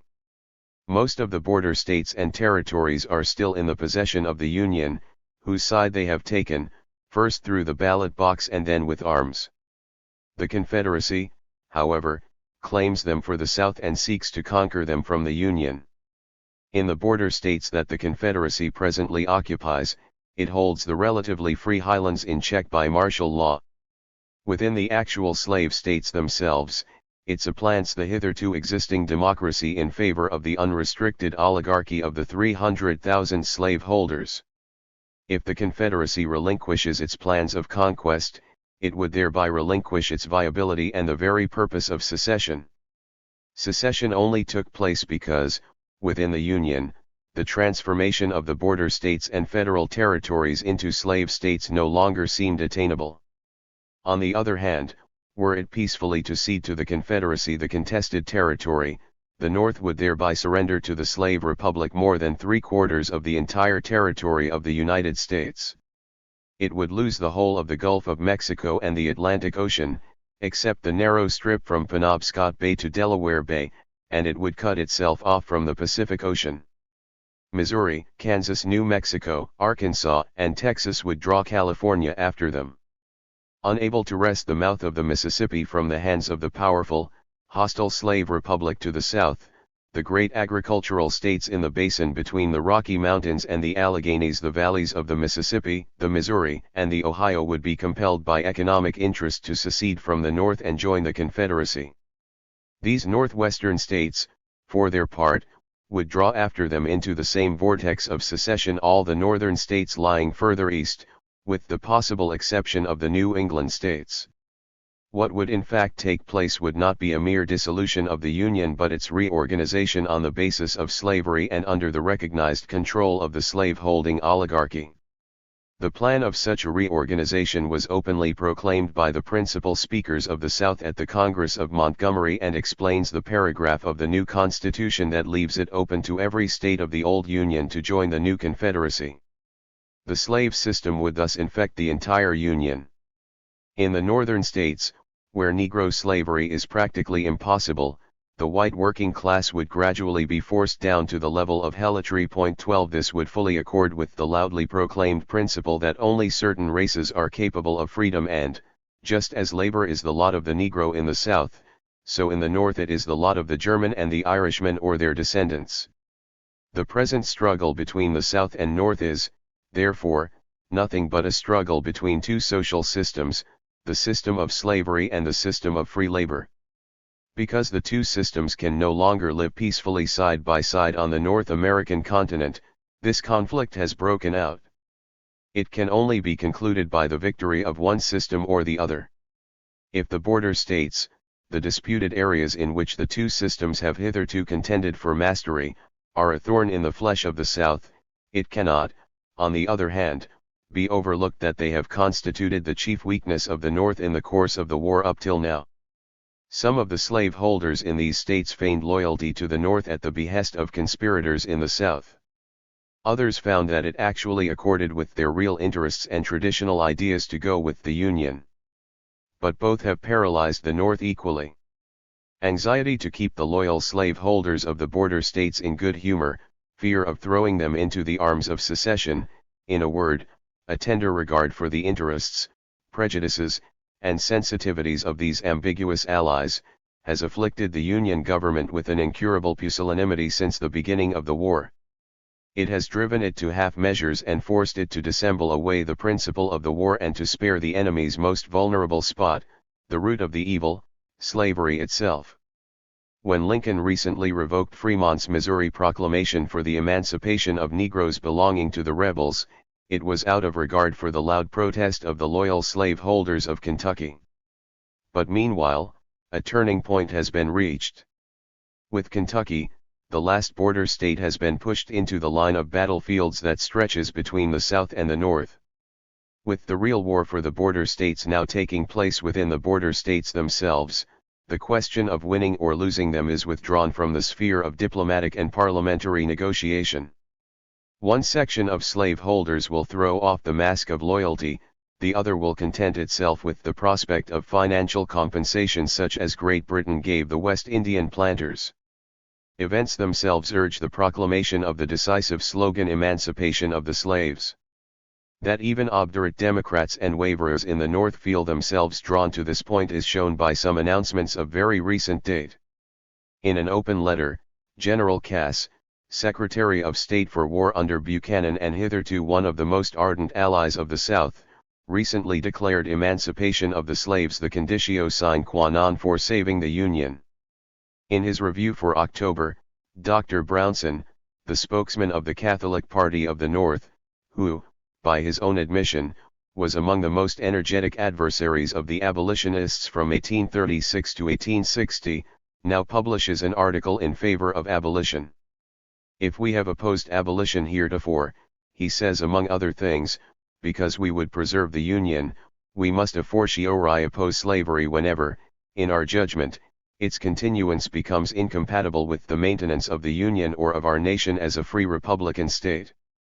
Finally, The World, a New York organ of the diplomats of the Washington cabinet, concludes one of its latest blustering articles against the abolitionists with the words, "On the day when it shall be decided that either slavery or the Union must perish, on that day a death sentence is passed on slavery.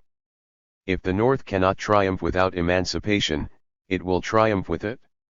A London Workers' Meeting 13. Karl Marx. Die Presse. February 2, 1862. January 28, 1862. The working class, so preponderant a part of a society that within living memory has ceased to have a peasantry, is known to be unrepresented in Parliament.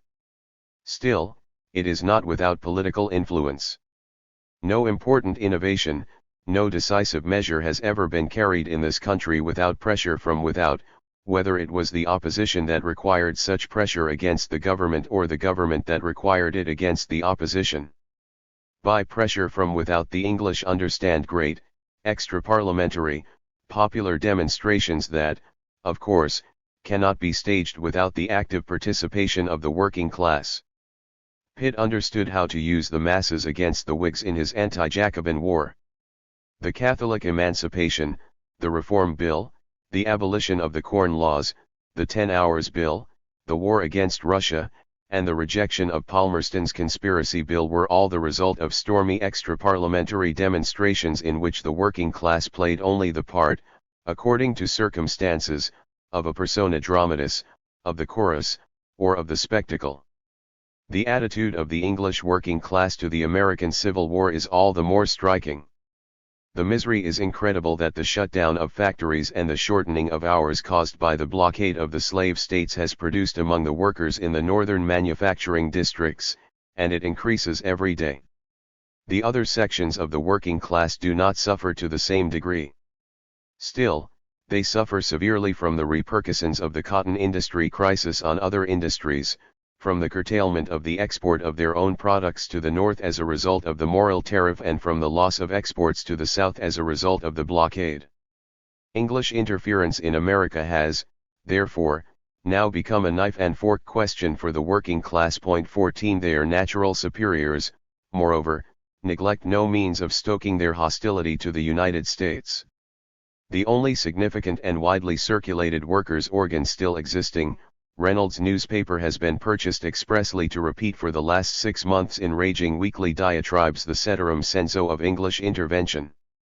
The working class is thus fully apprised of the fact that the government only waits for the intervention cry from below, for pressure from without, to put an end to the American blockade and to English misery. The persistence with which, under such circumstances, the working class keeps silent or breaks its silence only to speak out against intervention and for the United States is admirable. Point 15. Here is a new and brilliant example of the indestructible staunchness of the English people, of that staunchness which is the secret of England's greatness and which, to adopt the hyperbolic language of Mazzini, made the common English soldier seem a demigod during the Crimean War and the Indian insurrection. A great workers' meeting that took place yesterday in Marylebone, the most populous district of London. The following report serves to characterize the politics of the working class. Mr. Stedman, the chairman, opened the meeting by noting that the issue in question was how the English people would receive Messrs.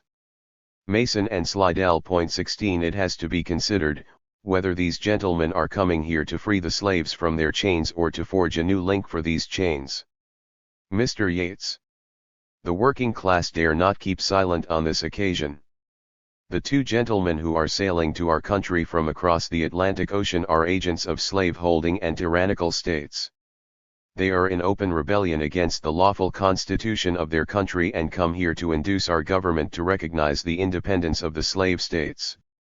It is the duty of the working class now to pronounce its opinion lest the English government imagine that we regard its foreign policy with indifference. We must insist that the money spent by this people on the emancipation of slaves not be allowed to have been uselessly squandered. Had our government acted honestly, it would have supported the northern states heart and soul in suppressing this fearful rebellion.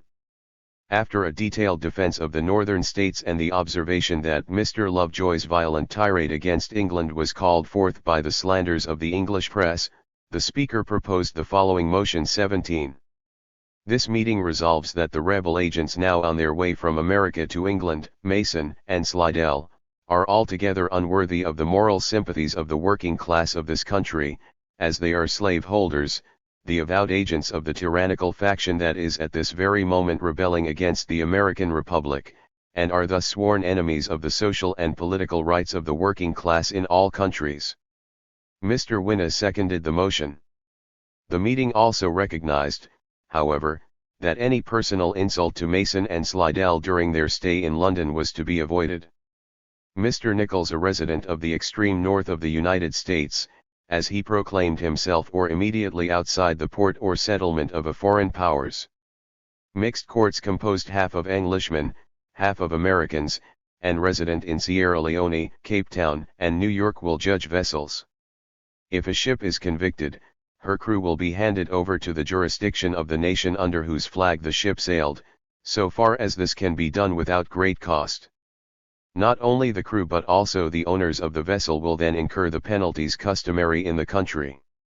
Compensation to the owners of merchantmen that have been acquitted by the mixed courts is to be paid within a year by the power under whose flag the capturing warship sailed.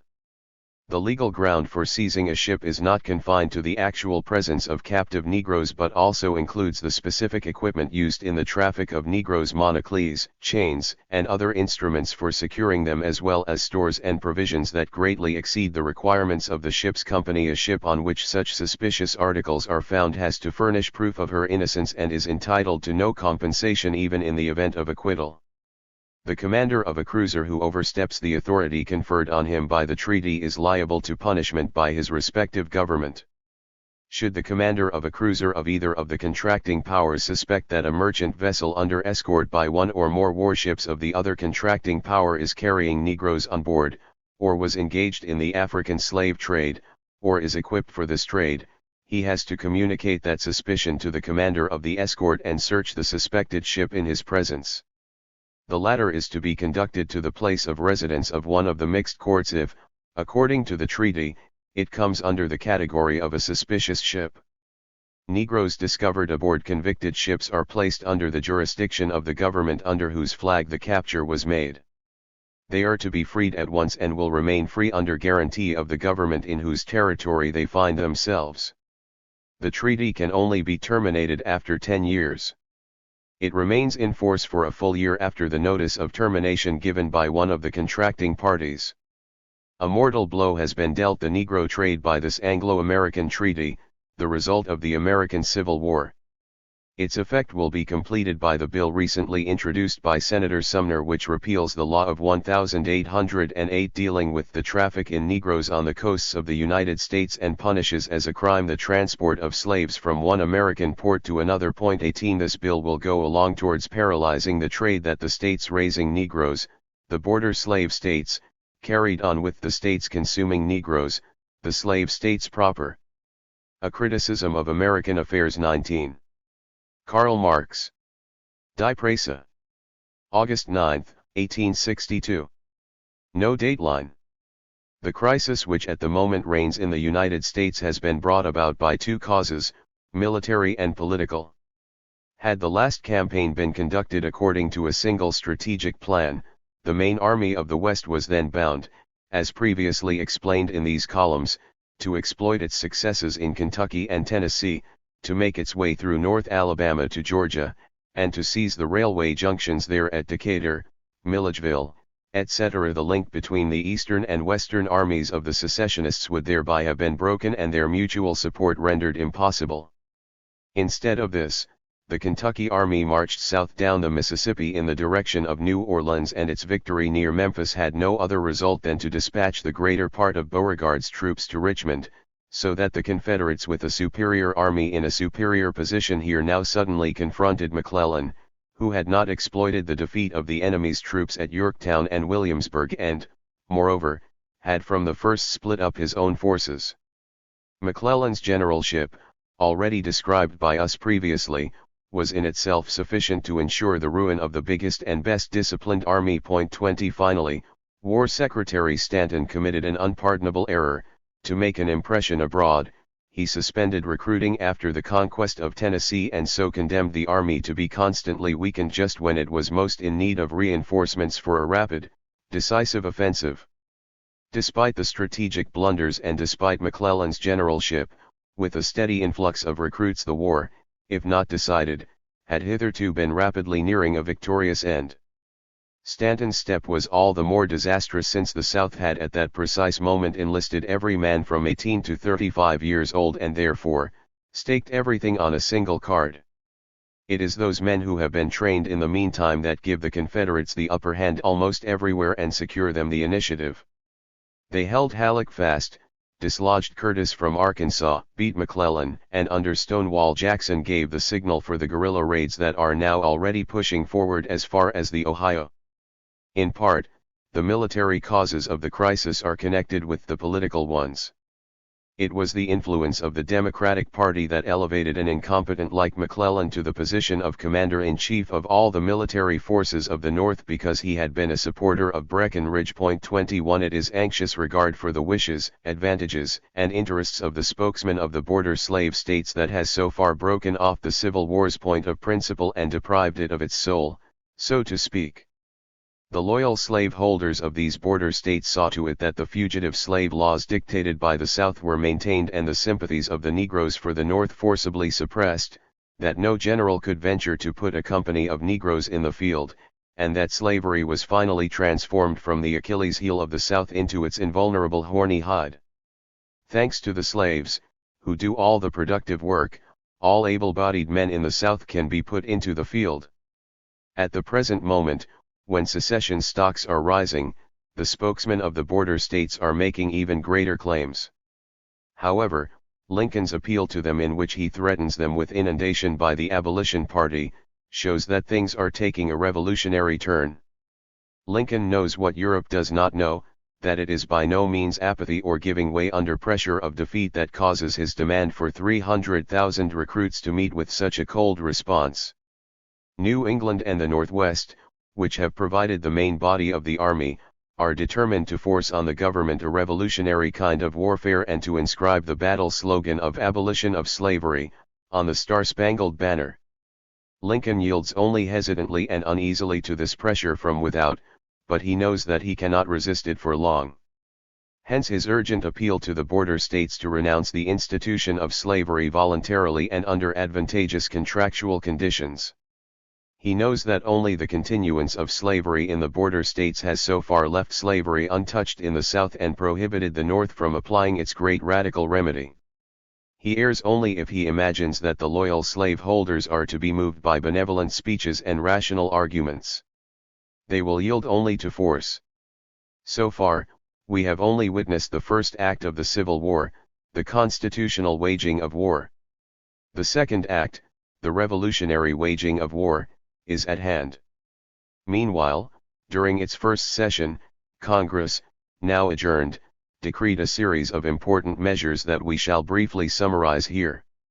Apart from its financial legislation, it passed the Homestead Bill, which the northern masses had long striven for in vain. 22 In accordance with this bill, part of the state lands is given gratis to the colonists, whether indigenous or newcomers, for cultivation.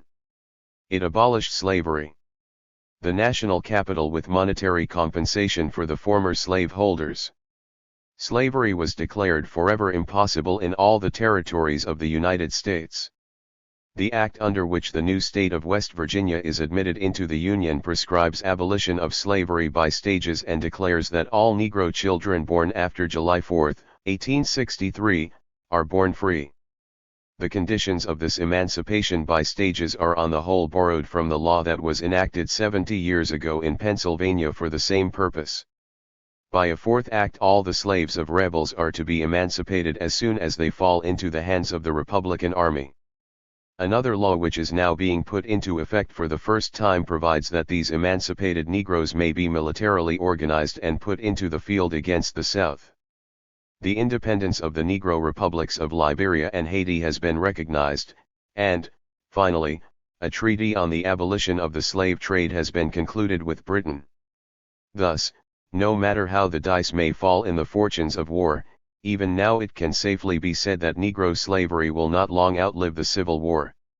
Comments on the North American events. Karl Marx. Die Presse. October 12, 1862. October 7, 1862. The short campaign in Maryland has decided the fate of the American Civil War. However much the fortune of war may still vacillate between the opposing parties for a shorter or longer time. 23 As we have already stated in this newspaper, the fight for the possession of the border slave states is a fight for the domination over the Union, and the Confederacy has been defeated in this fight, which it started under extremely favorable circumstances that are not likely ever to occur again. Maryland was rightly considered the head and Kentucky the arm of the slaveholders' party in the border states. Maryland's capital, Baltimore, has been kept loyal up to now only by martial law. It was a dogma not only in the South, but also in the North, that the arrival of the Confederates in Maryland would be the signal for a popular rising en masse against Lincoln's satellites. Here it was not only a question of a military success, but also of a moral demonstration which was expected to electrify the Southern elements in all the border states and to draw them forcefully into the vortex. With Maryland, Washington would fall, Philadelphia would be menaced, and New York would no longer be safe.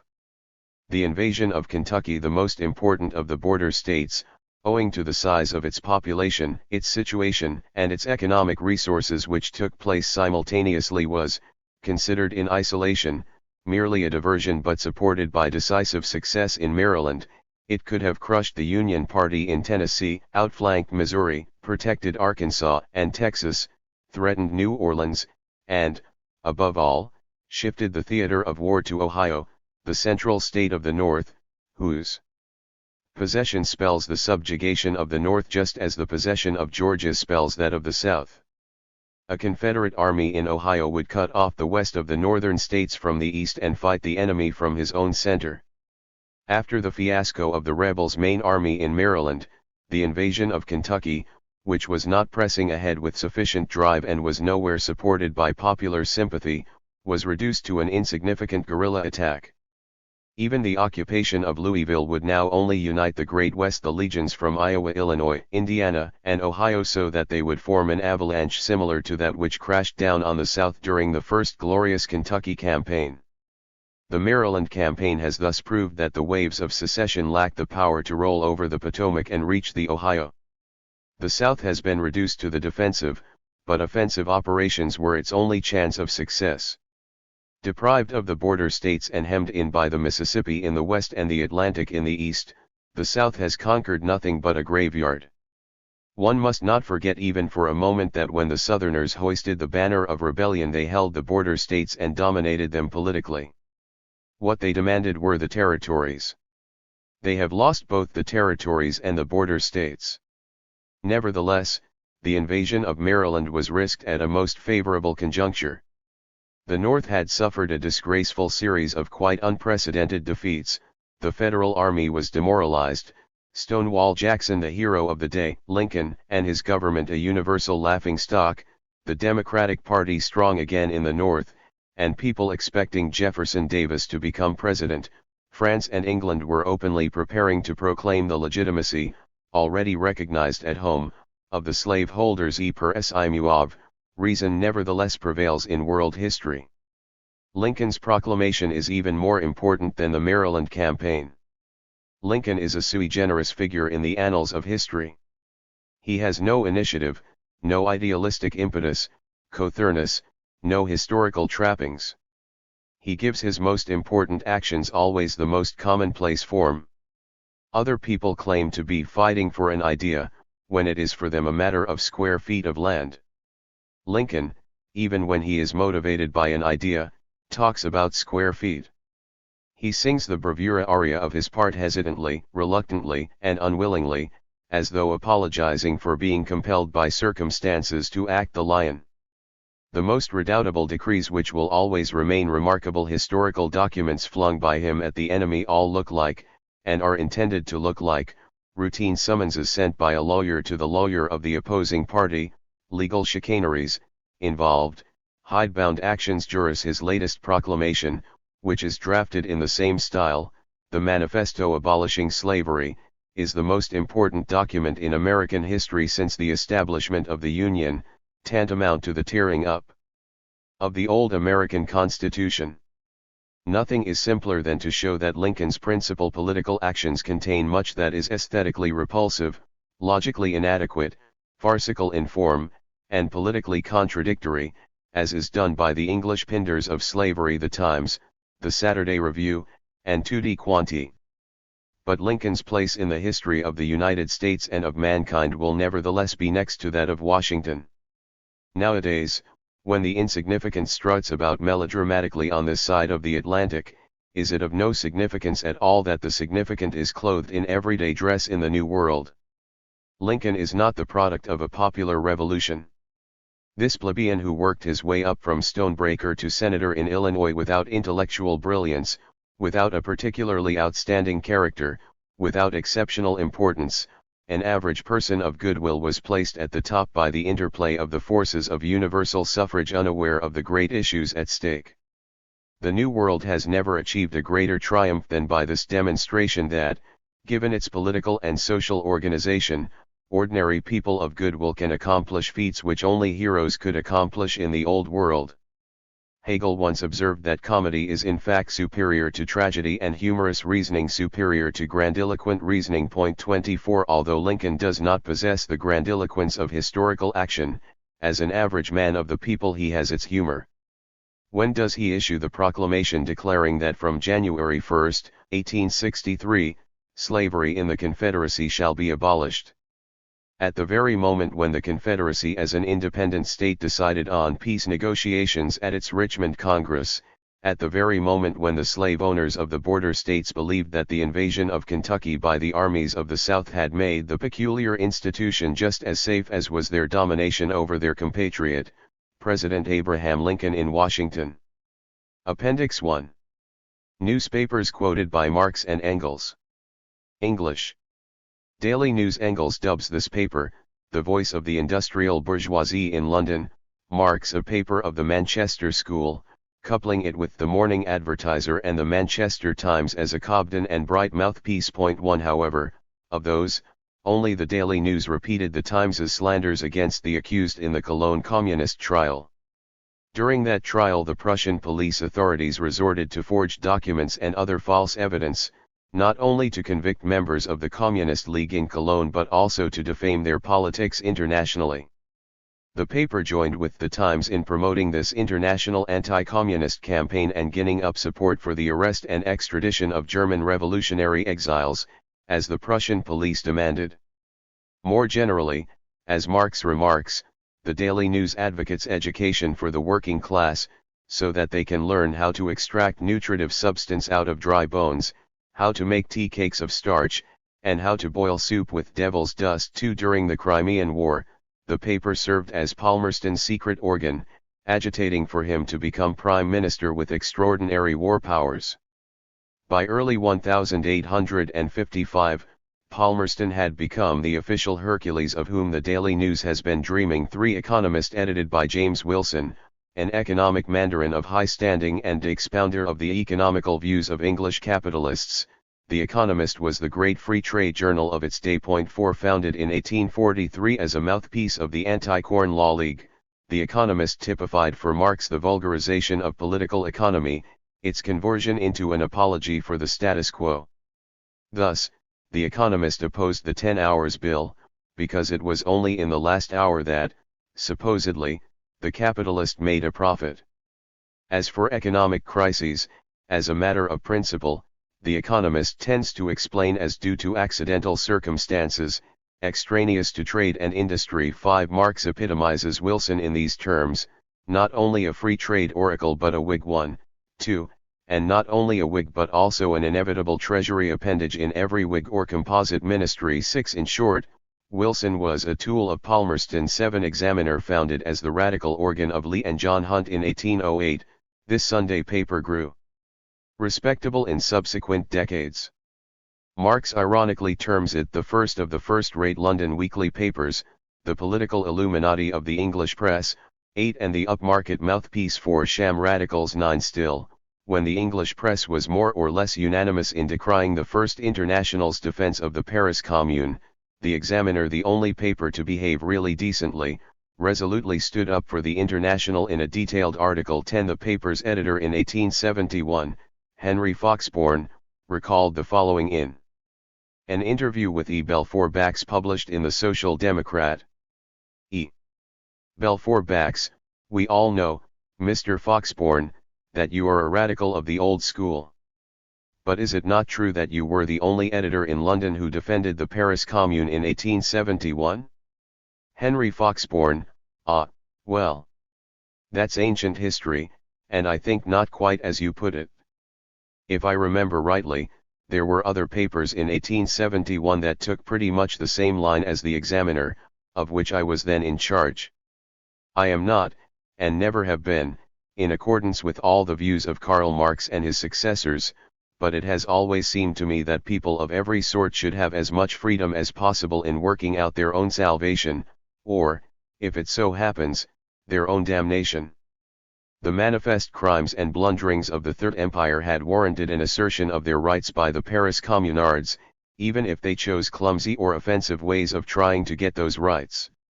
This was the view we took in the Examiner, and, as I happened at the time to be a near neighbor of Marx, I generally spent an hour or two with him on Sunday afternoons, learning his views, getting so much of his latest information as he cared to give me, often meeting some of the communists who came over in the later stages of the crisis and afterwards, and obtaining from all this a great deal of instruction, of which I tried to make fair use for the guidance of the Examiner's readers in whatever I wrote on the subject.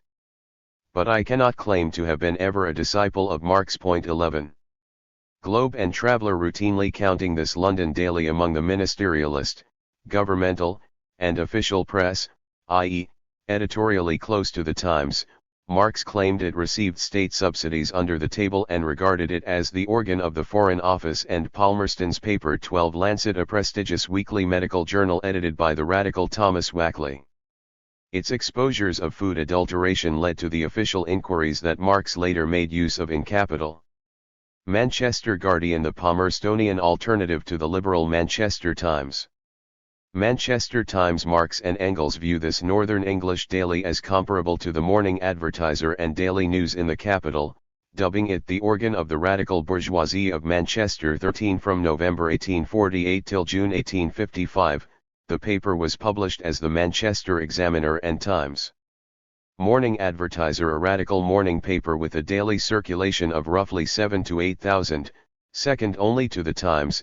In October, November 1852. The Advertiser published 3 letters to the editor signed by Marx, Engels, Freiligrath, and Wolff, exposing the prosecutors and police in the Cologne Communist trial. In 1853, Engels submitted a letter to the editor in defense of Bakunin's character. In Capital Punishment, Mr. Cobden's pamphlets Regulations of the Bank of England, Marx commends the Advertiser for its just strictures on the hanging predilections and bloody logic of the times. 14. Though it published statements by Mazzini chastising Kossuth and defended 48ers against London police collusion with European states, Marx sees it as embodying the crisis of liberalism, dubbing the paper most credulous but honest admirer. 15. Of its radicalism, Marx wrote, is the same journal which hailed Bonaparte's coup d'état and recently attacked an Irish paper for having dared to find fault with the Queen on the occasion of her presence at Dublin, which reproaches the French revolutionists with professing republicanism, and continues to designate Lord Palmerston as the saviour of England. 16. Morning Herald, a reliable organ of the English aristocracy, the Herald transformed itself into the semi-official organ of the government when Lord Derby was in power. 17. Traditionally conservative, it spoke more for the landed interest than for total social capital. Marx benevolently terms it the senile organ of the High Tories, uninitiated into the secret of the party leaders. 18. Morning Post, the well-informed organ of Lord Palmerston, the organ of the liberal and amiable Palmerston, the drawing-room print and the official organ of my Lord Palmerston, cynical but keen. The Morning Post was the Times's small circulation cousin. 19. Marx reads it as if it spoke for the state. When it contradicts the Times or some other Palmerston mouthpiece, he regards the contradiction as itself significant. Observer, a conservative London weekly. People's paper from its inception in May 1852 until its editor Ernest Jones's political abdication in the winter of 1857-58, the People's paper was, for Marx and Engels, the organ of proletarian socialism in Britain. Marx helped Jones with the writing and editing of articles, through his own efforts and by recruiting Engels, Ecarius, and others to contribute. He frequently quotes the People's paper in extenso, whether to publicize Jones's agitational work or to quote his and other Chartist leaders' speeches. Reynolds's newspaper This Weekly was highly popular and grew by 1872 to truly prodigious proportions, with a circulation of some 350,000 copies per week. In the 1850s, the number was closer to 60,000. It is difficult to trace the connections of its editor, G. W. M. Reynolds, to Chartism before 1848, but from that year his participation is well documented. An advocate of physical force and politically close with Bronterra O'Brien, he was a member of the Chartist executive from 1850 to 1851. He was also a highly successful fiction writer. It was claimed that, at the time of his death in 1879, his works outsold even those of Charles Dickens. As scholar Lewis James has remarked, Reynolds made a significant contribution to the transition from early working-class papers to the modern mass circulation press. 20.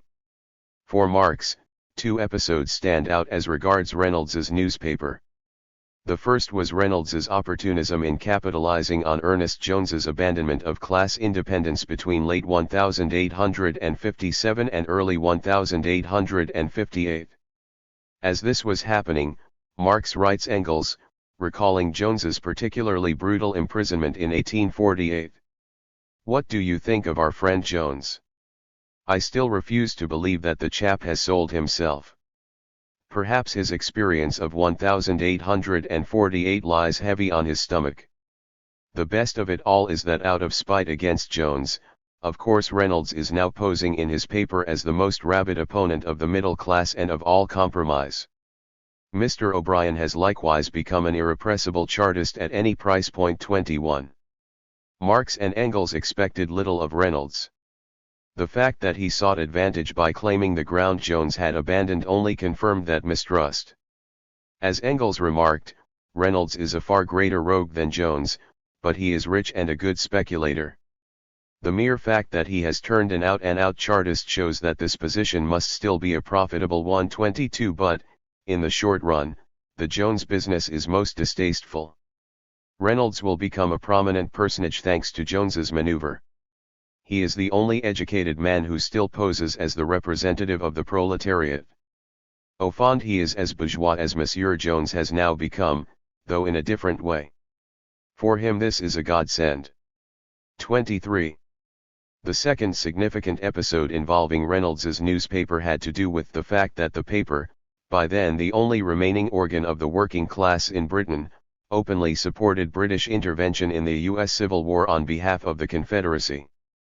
Noting that Reynolds's not long before Buchanan's career drew to an end, published an elaborate apology for his administration and a defamatory libel against the Republican movement, Marx suspected that Reynolds had been paid off by Confederate agents. 24 Soon thereafter, Marx accused Reynolds in the pages of the New York Tribune of having sold itself to Messrs. Yancey and Mann, instancing the fact that week after week exhausts its horsepowers of foul language in appeals to the working classes to urge the government, for their own interests, to war with the Union. 25 In consequence, the working class, Marx argued, could not but be fully conscious that the government is only waiting for the intervention cry from below, the pressure from without, to put an end to the American blockade and English misery. Under these circumstances, the persistence with which the working class keeps silent, or breaks its silence only to raise its voice against intervention, is a new, brilliant proof of the indestructible staunchness of the English popular masses, of that staunchness which is the secret of England's greatness. 26. Arguing for a peaceful separation of Southern secessionists from the Union, Reynolds's newspaper maintained only that the Civil War did not itself discredit democratic Republican government. Not until after the issuance of the Emancipation Proclamation was Reynolds forced to alter his line. 27. Saturday Review of Politics, Literature, Science, and Art, a weekly established in 1855 by the Tory A. J. B. Beresford Hope, the Saturday Review attempted to counter the influence of the Times and to elevate the level of the English press. Viewing it as exemplary of the fashionable, hireling press of London, Marx mocked the Review for striving for esprit by affecting a cynical elevation above humanitarian prejudices.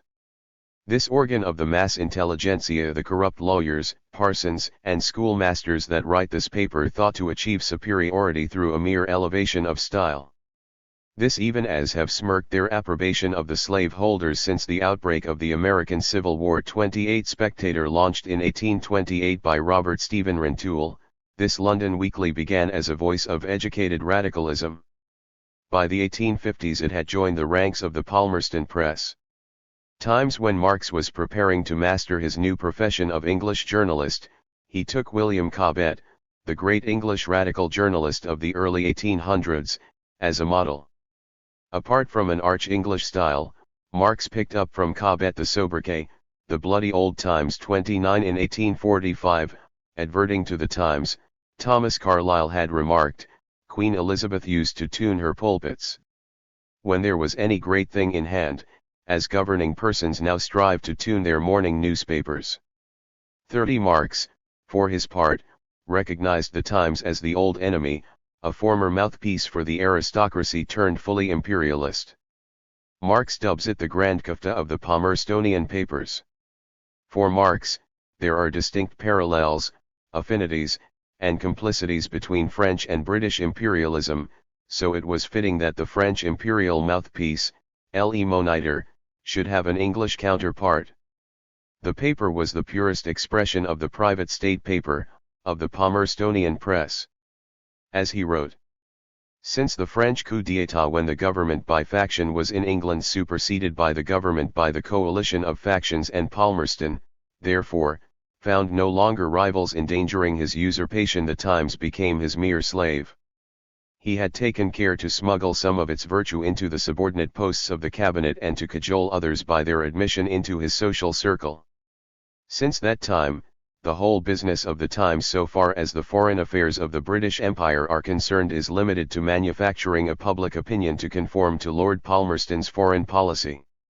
It has to prepare the public mind for what he intends doing and to make it acquiesce in what he has done. 31. When it paid for the blood of the Indian rebels in 1857, the Times, Marx notes, could not confine itself to mere patriotic outrage. Rather, it was playing the part of a furious character in one of Mozart's operas, who indulges in the most melodious strains in the idea of first hanging his enemy, then roasting him, then quartering him, then spitting him, and then flaying him alive. This would appear but silly if under the pathos of tragedy there were not distinctly perceptible the tricks of comedy. The London Times overdoes its part, not only from panic. It supplies comedy with a subject even missed by Molière, the Tartuffe of revenge. What it simply wants is to write up the funds and to screen the government. 32. When it praised the actions of the men on the spot in Canton, drumming up a war against the Chinese, Marx compares it to the proto-Confederate freebooters, the so-called filibusters, who recruited private armies to topple governments in Central America in the hope that Washington might annex the territory for the slave power. 33 The Times, even when it seemed critical, was always close to Palmerston and, as such, it was the bitter, unforgiving, relentless enemy of the working classes. 34 The paper was not opposed to socialism, just to revolution. While the Times contemptuously sneers at revolutionary socialism in France, it cannot help casting a covetous glance at imperial socialism in France, and would fain hold it up as an example for imitation to John Bull. 35 Just as Palmerston could pose, if he wished, as the most English of ministers. There exists beyond the French frontiers no greater sycophant of the man of December than the London Times, and its services are the more invaluable the more that paper now and then assumes the tone and the air of a Cato, censor toward its Caesar. 36. Still, the mask would occasionally slip, as when the paper frankly confessed that what the English were about in India in 1857 was nothing short of the reconquest of the subcontinent. 37 But then, the paper was in its element when reporting on war. It could exaggerate, manipulate, and misdirect, but men of business relied on it to at least make informed decisions. Thus, on matters of diplomacy and war, the consistently imperialist Times could prove reliable, even revelatory, when read against the grain. For instance, Engels praised the Times for hiring as its Crimean War correspondent William Howard Russell, a of distinguished ability whom Engels ironically, but not insincerely dubbed our indiscreet friend. 38. French.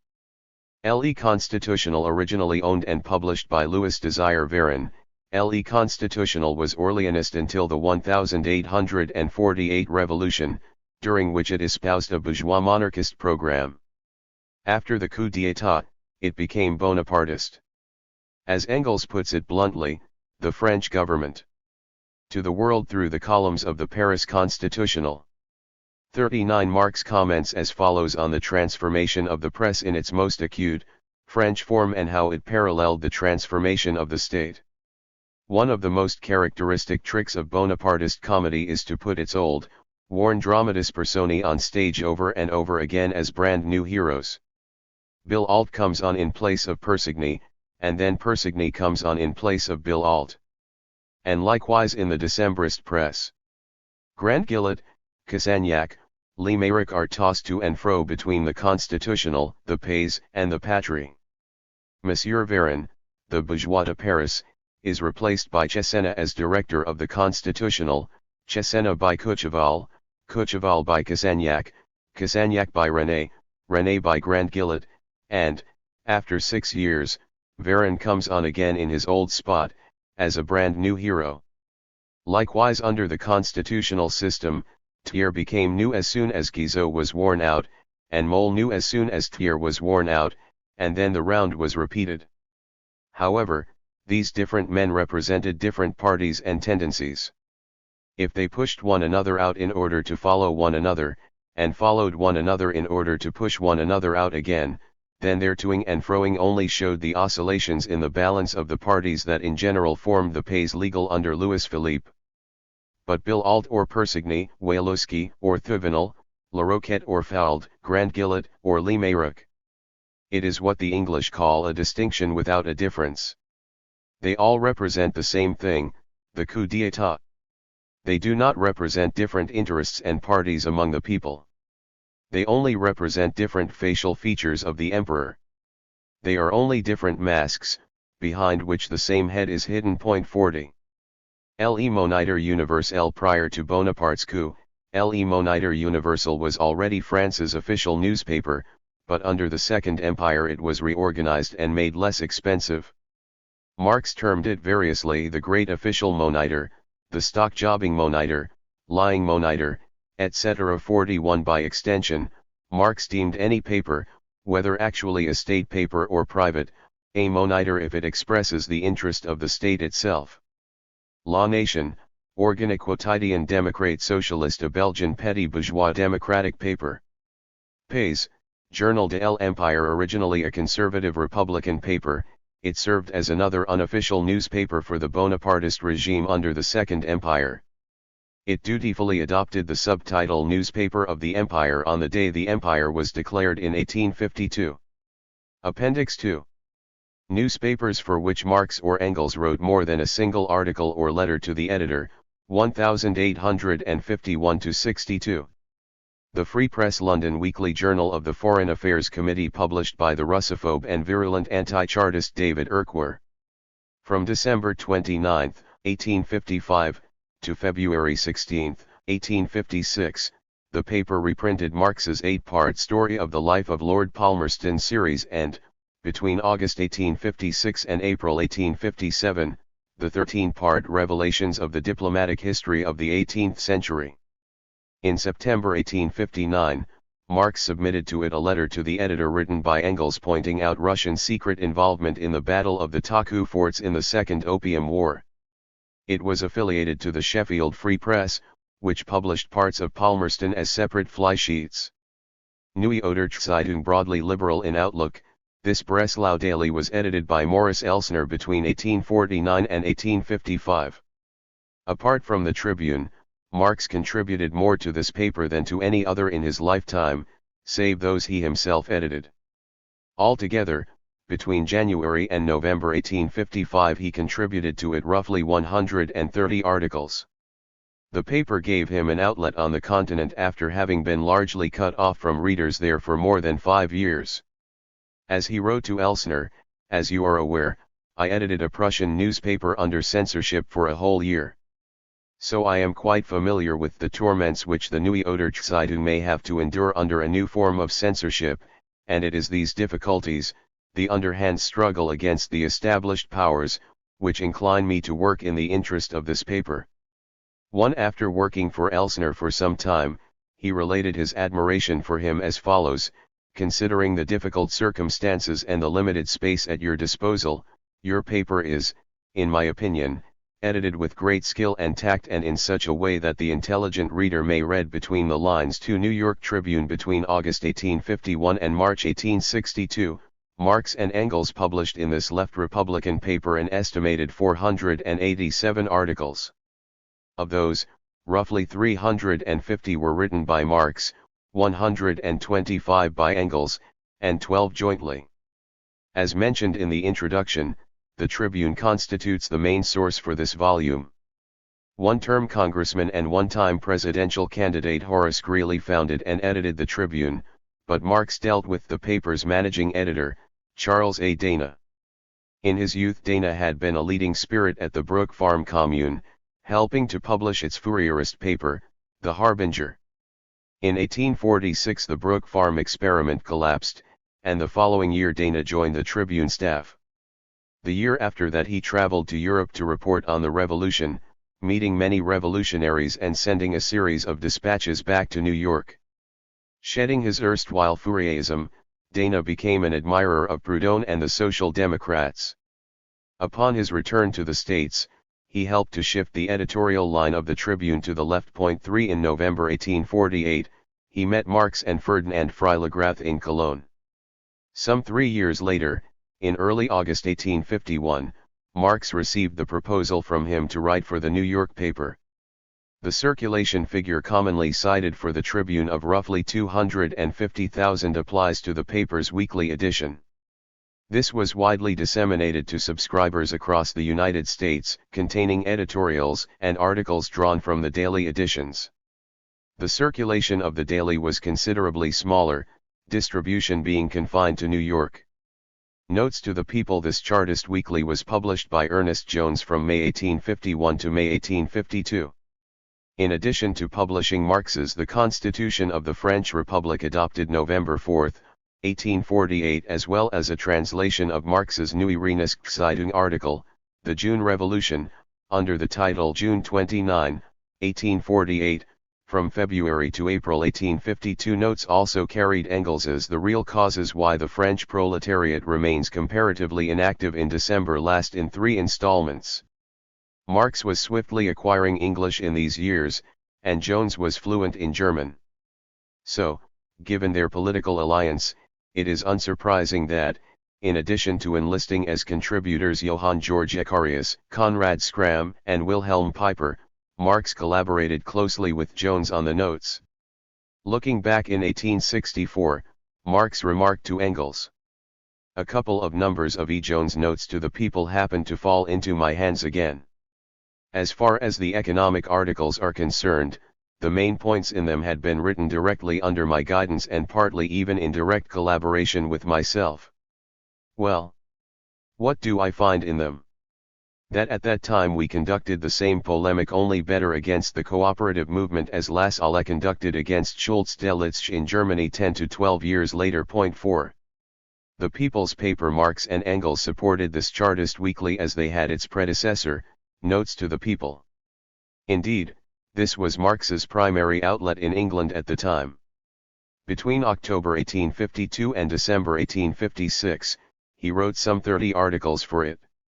Many of Marx's submissions to the paper were also supplied to the Tribune, though discrepancies sometimes exist between the different versions. In the issues of December 11 and 18, 1852, Jones promised publication of Marx's 18th Brumaire of Louis Bonaparte in English, but this never came to fruition. Die Presse, associate editor of Die Presse from 1856, Max Friedlander was previously publisher of the Neue Oder Zeitung, the Breslau paper edited by Moritz Elsner, to which Marx contributed extensively in 1855. In 1859, Friedlander invited Marx to write for Die Presse, a welcome opening for Marx at a time when his collaboration with the New York Tribune was being scaled back and he badly needed additional income.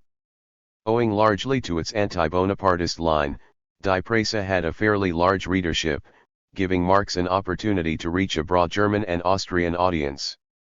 Still, he did not actually accept the offer until September 1861.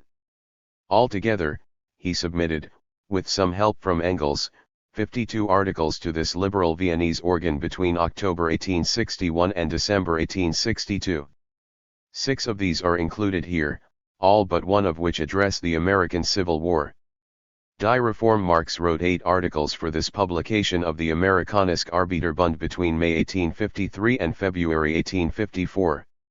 Edited by Joseph Wade Meyer, it reprinted a number of Marx's articles for the Tribune. Das Volk. This weekly, published between May and August 1859, served the German Workers' Educational Association in London. In its June 4 issue, Das Volk published an abridged version of the preface to Contribution to the Critique of Political Economy, from which it was reprinted in the German-American press. By July, Marx had largely taken over the publication, supplying it with 12 articles by himself or Engels in that month alone.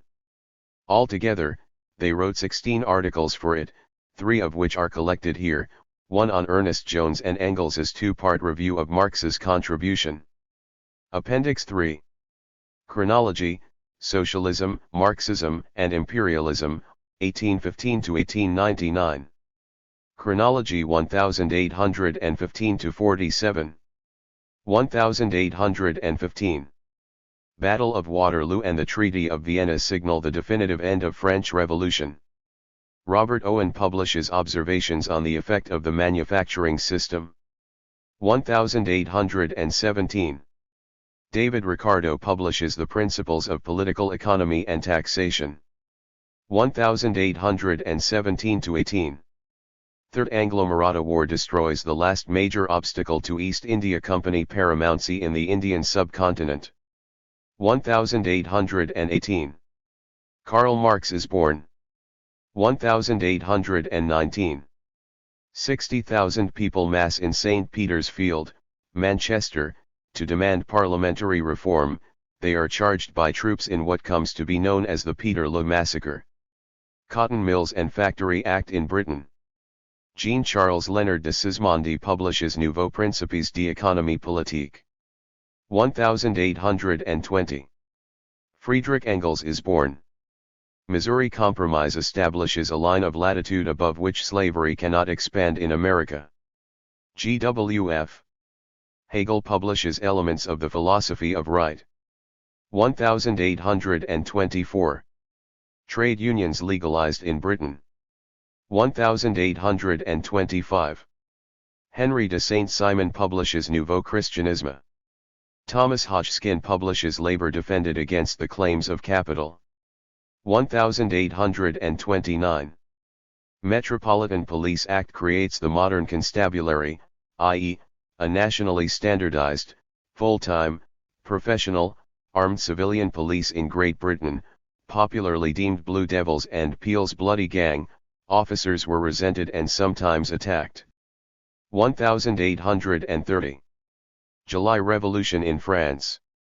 Captain Swing riots in England. Lord Palmerston becomes Secretary of State for Foreign Affairs for the first of 3 stints. 1831. Lyon Silk Weavers Revolt. William Lloyd Garrison launches the abolitionist newspaper, The Liberator, in Boston. Nat Turner leads slave rebellion in Virginia. Giuseppe Mazzini founds Young Italy. 1832. Reform Bill in Britain. 1833. St. Helena Act recharters the English East India Company and abolishes its last commercial monopoly, that of the China trade. Inspectorate established to enforce the Factory Act. Creation of the Irish Constabulary. 1834. Robert Owen forms the Grand National Consolidated Trades Union. 1835. Robert Owen forms the Association of All Classes of All Nations. 1836. Louis Bonaparte attempts to win over Strasbourg garrison for a coup d'état. David Strauss publishes The Life of Jesus, critically examined, inaugurating the crisis of Hegelianism. 1837. Fergus O'Connor begins publication of the Northern Star. 1838. Drafting of the People's Charter. 1839. Newport Rising of Chartists. Putsch in Paris led by the League of the Just and the Society of the Seasons suppressed. Blanqui imprisoned. City of London Police created. 1839. Louis Bonaparte publishes Des Idées Napoléoniennes. 1839-42. First Opium War. First Afghan War. 1840. Louis Bonaparte attempts to win over Boulogne garrison for a coup d'état. Pierre-Joseph Proudhon publishes Tu sais que la propriété. 1841. Marx completes his dissertation. Bruno Bauer publishes his Trumpet of the Last Judgment against Hegel the Atheist and Antichrist. Ludwig Feuerbach publishes The Essence of Christianity. Brook Farm Commune founded in West Roxbury, Massachusetts. Horace Greeley founds the New York Tribune. 1842.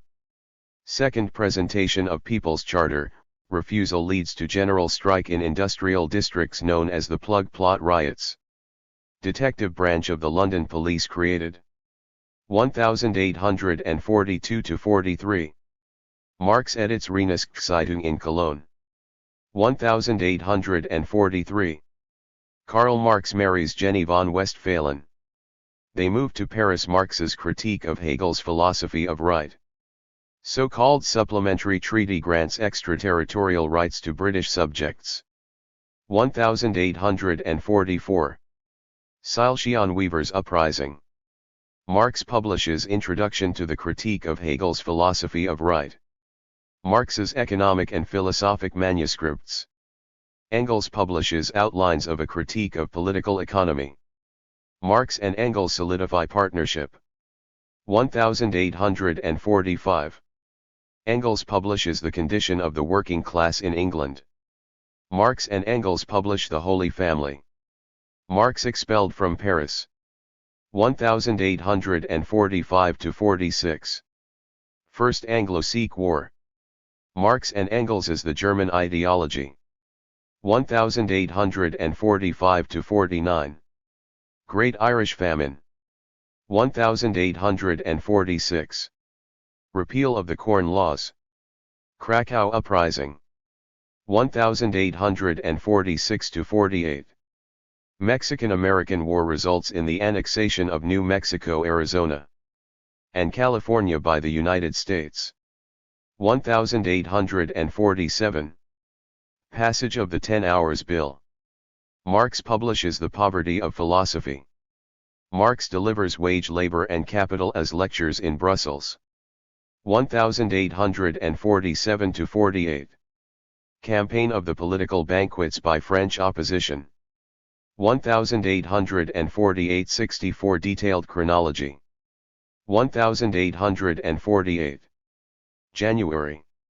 Communist Manifesto completed, sent to printer in London. February 22. Demonstrations and street fighting in Paris. February 23. Louis Philippe dismisses Guizot. February 24. Communist Manifesto printed. Louis Philippe abdicates, the Republic is proclaimed. March 1. Marx receives invitation to return to Paris, expulsion order cancelled. March 3.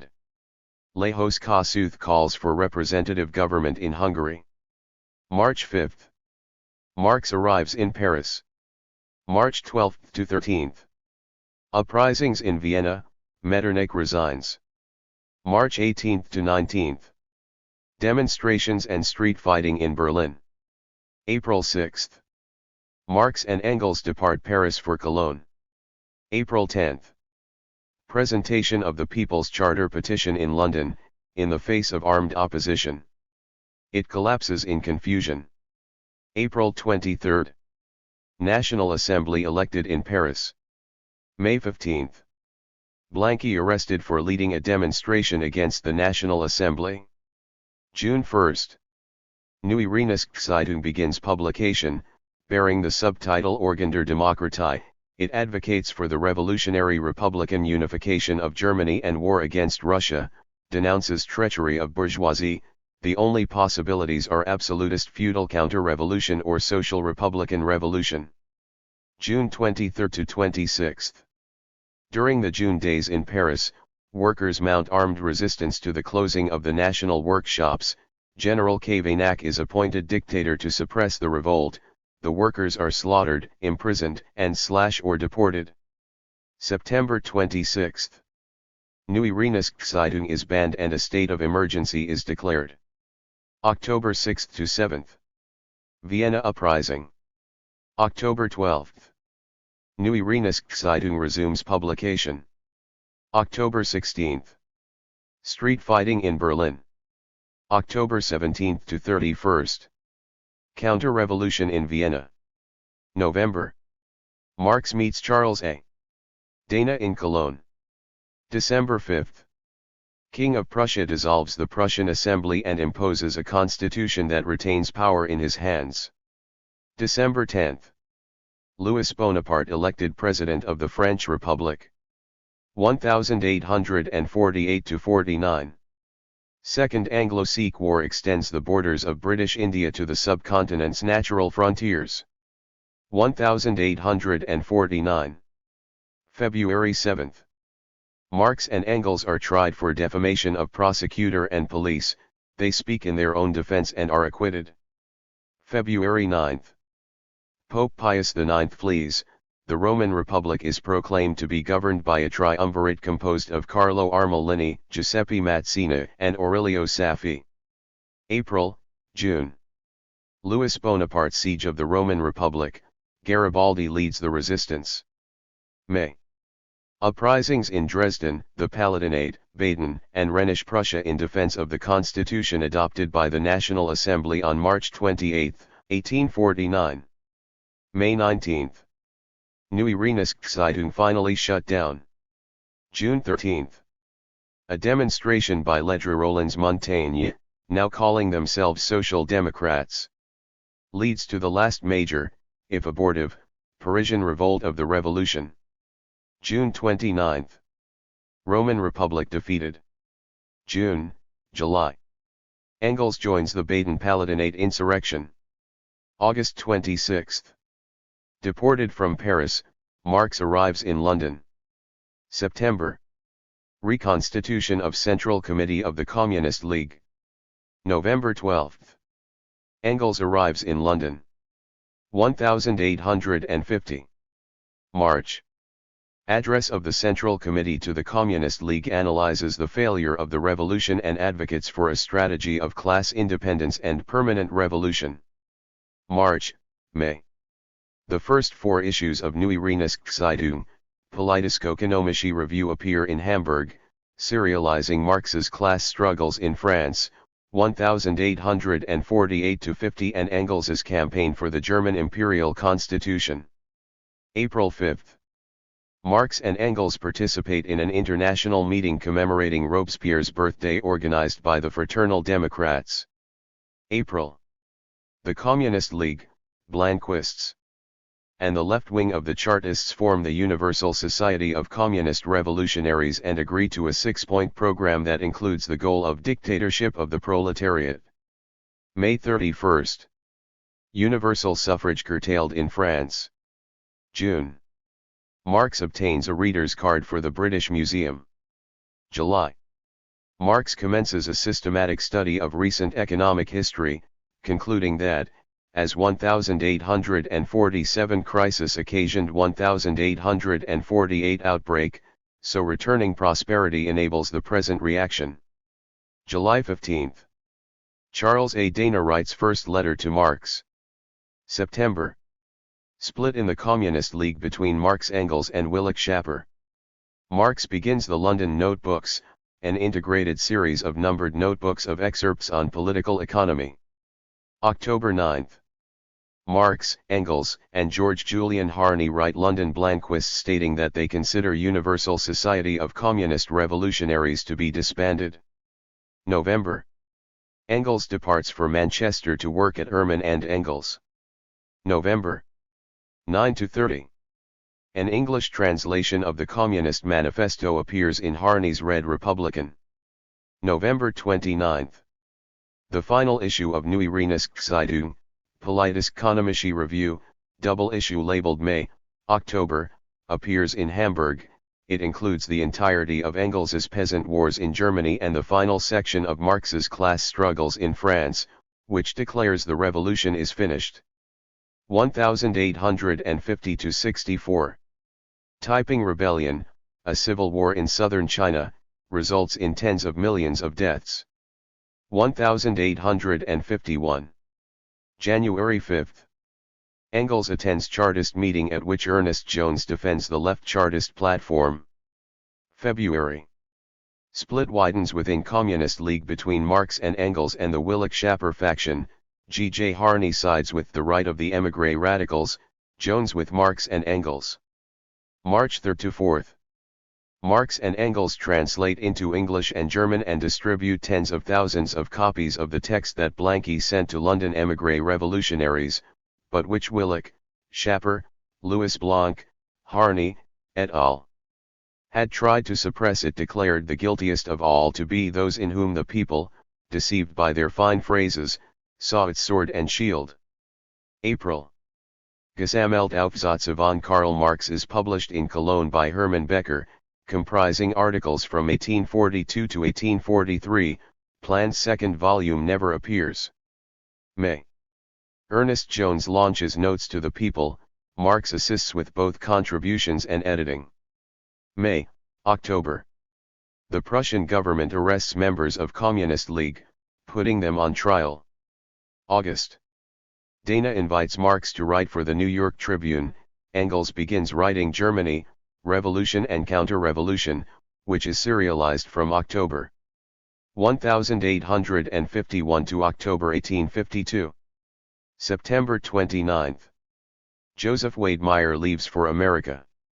December 2. Louis Bonaparte's coup d'état overthrows Second Republic. December 19. Marx begins writing the 18th Brumaire of Louis Bonaparte.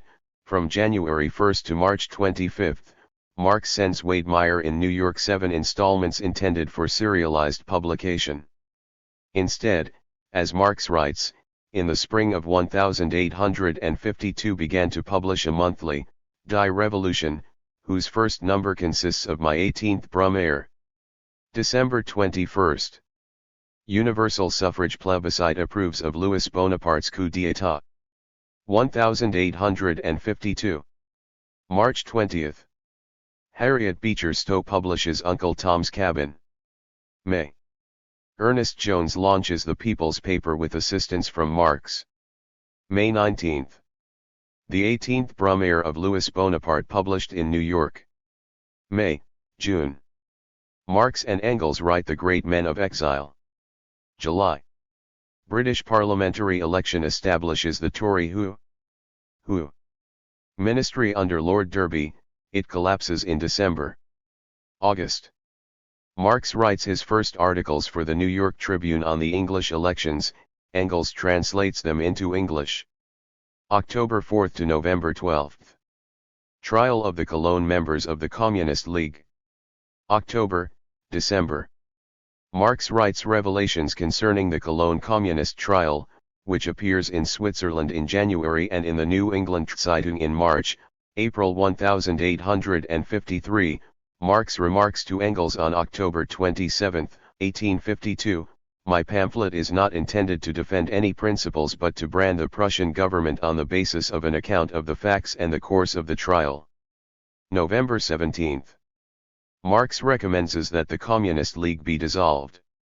November 18. Establishment of the Credit Mobilier, a new sort of industrial bank envisioned and managed by the Saint-Simonian Perrier brothers, Emile and Isaac. November 21 to 22. Plebiscite approves the restoration of the French Empire. December 19. The Peelitwig Ministry of All the Talents formed under Lord Aberdeen. It will dissolve 2 years later in January 1855 under the pressure of embarrassments and reverses in the Crimean War. 1852–53. Second Burmese War. 1853. January 28. Marx begins writing Tribune dispatches in English. April, June. Marx studies the India question. Engels learns Persian. May. Jenny writes Kluss and Wade Meyer regarding Tribune's appropriation of Marx's articles as unsigned editorials. June 22. Baron Georges Eugene Haussmann, named prefect of the Seine by Napoleon III, begins the reconstruction of Paris by laying out the Bois de Boulogne. July. Tsarist troops occupy Danubian provinces of Moldavia and Wallachia, modern-day Romania, then part of the Ottoman Empire. Marx undertakes extensive study of the history of British foreign policy, especially as regards Russia. August 20. East India Company's charter renewed. September. Marx abandons the study of political economy to concentrate on the prehistory of the Crimean War. September 23. British fleet sets sail for Istanbul. October, December. Marx publishes the story of the life of Lord Palmerston as 8-part series in the People's Paper. November 30. At the Battle of Sinope, a Russian naval force destroys a squadron of Ottoman ships anchored in the harbor, attempting to assert thereby its dominance in the Black Sea. War enthusiasm mounts in England. 1853–54. October, May. Great Preston Strike. 1854. March. Labour Parliament convened in Manchester, invites Marx as honorary delegate. March 20. Republican Party is founded in Ripon, Wisconsin. March 28. Britain and France declare war on Tsarist Russia. March 30. Passage of the Kansas-Nebraska Act opens possibility of extending slavery into territories above the old Missouri Compromise line.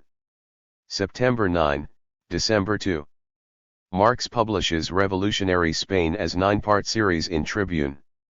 1855. January, November. Marx writes some 130 articles for Neue Oder Zeitung for 30 thalers per month. February. Formation of the first Palmerston Ministry. September 11. Fall of Sevastopol in the Crimea. 1856. January, April. Engels writes 15 articles attacking panslavism for the Tribune, most of which are rejected. March 30. Treaty of Paris concludes Crimean War. April. Marx publishes The Fall of Kars as a 4-part series in the People's Paper. June, July. Marx publishes French Credit Mobilier as 3-part series in Tribune. July 21. The County and Borough Police Act passed, requiring the creation of police forces in all counties and boroughs. The act guarantees Treasury funding and establishes a national inspector to ensure efficiency.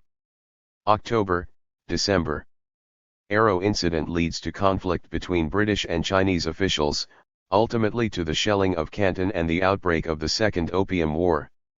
1856–57. August, April. Marx publishes Revelations of the Secret Diplomatic History of the 18th Century as a 5-part series in the Urquharite Free Press of London. November, April. Anglo-Persian War. 1856–60. Second Opium War pits Britain and, later, France against the Qing dynasty.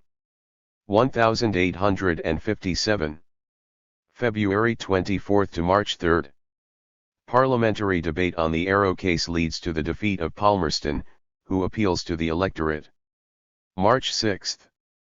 Dred Scott decision of U.S. Supreme Court bolsters the slave powers project of expanding legalized slavery throughout the country. April. General election confirms Palmerston in power, defeats Manchester Liberals and vindicates aggression in China. May. Mutiny breaks out in the East India Company's army, leading to revolt across North India. October, December. Economic crisis spreads across America and Europe, interrupting the economic growth of the 1850s. 1857–58. December, Jan. Jones seeks rapprochement with the Manchester Liberals. Marx contemplates the break with him and writes Grundriss. Marx and Engels write for New American Encyclopedia edited by George Ripley and Dana. 1858. January 14. Italian nationalist Felice Orsini attempts to assassinate Emperor Napoleon III, leading to tensions with Britain and French imperial sponsorship of Italian reunification. May. British and French forces capture Taku forts at the mouth of the Pihou. June 26. Treaty of Tientsin concludes the first phase of the Second Opium War. August. Marx begins drafting Contribution to the Critique of Political Economy, finished in January 1859, it is published in June. August 2. Government of India Act of 1858 transfers Government of India from the East India Company to the Crown. 1858–59. February, June. Second Derby Ministry. Palmerston's government having fallen due to the perception that he caved to French pressure over Orsini. 1859. April 5. Engels publishes Poe and Rhine. April.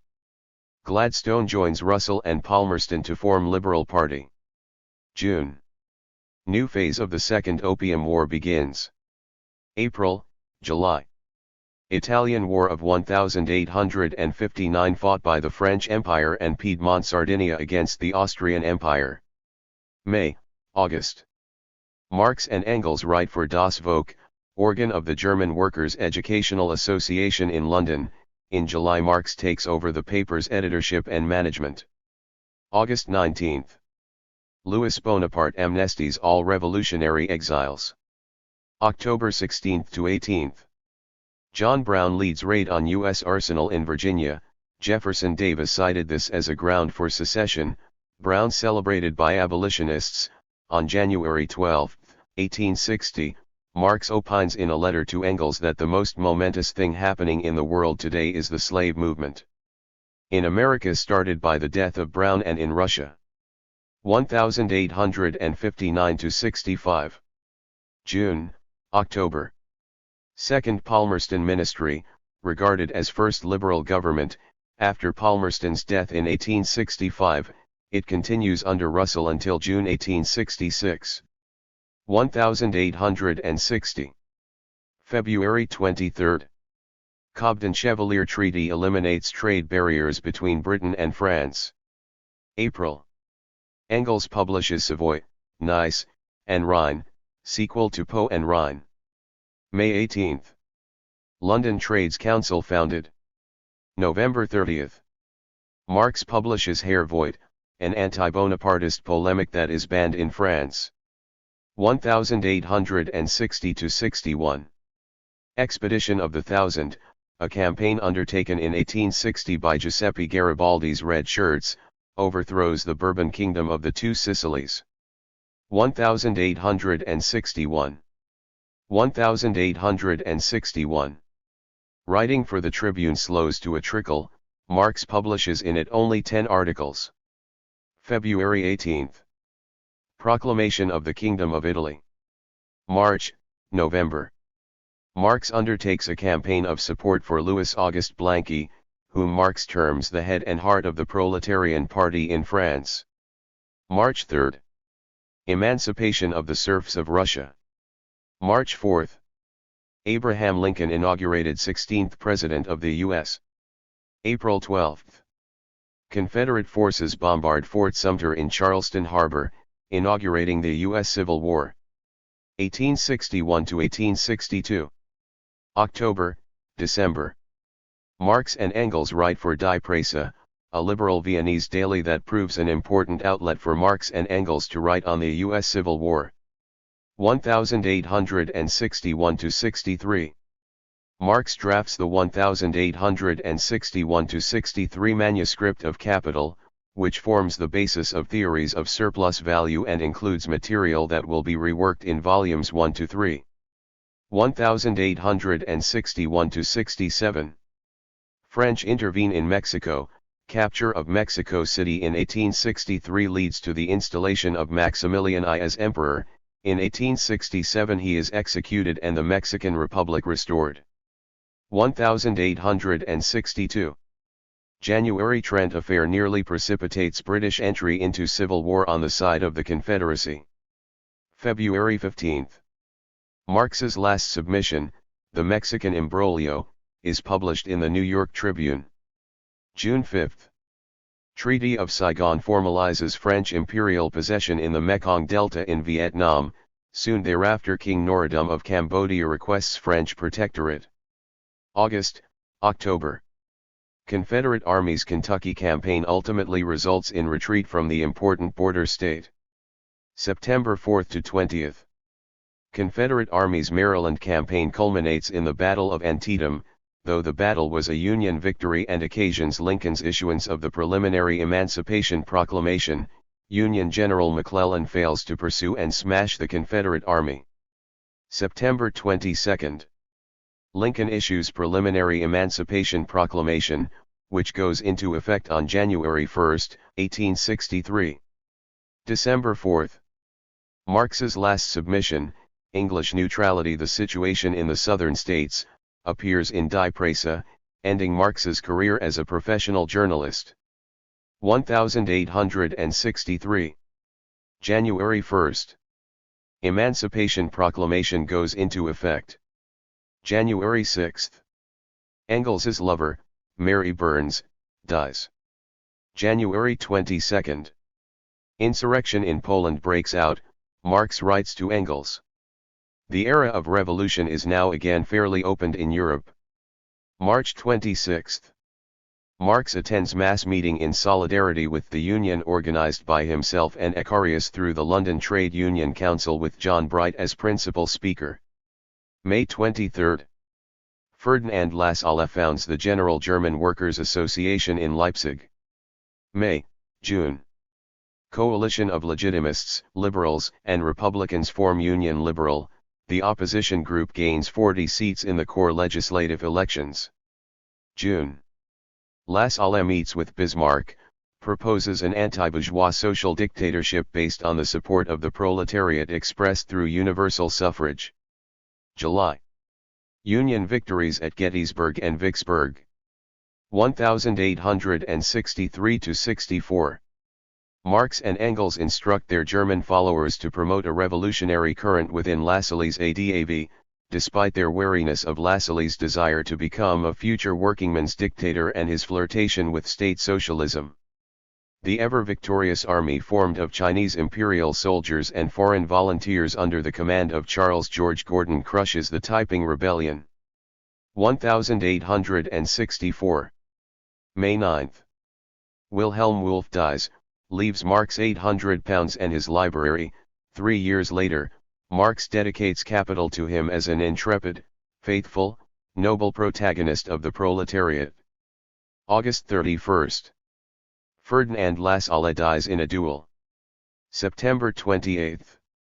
Former Chartists, Proudhonians, and Blanquists, Polish and Irish nationalists, Italian Republicans, and German Socialists meet at St. Martin's Hall, London, where they determine to establish the International Working Man's Association, aka the First International. October. Marx writes inaugural address of the International Working Man's Association. November 8. Abraham Lincoln re-elected, defeating McClellan. Chronology 1864–1899. 1864–65. Marx drafts the manuscript of Capital that serves as the basis of Capital, Volume 3.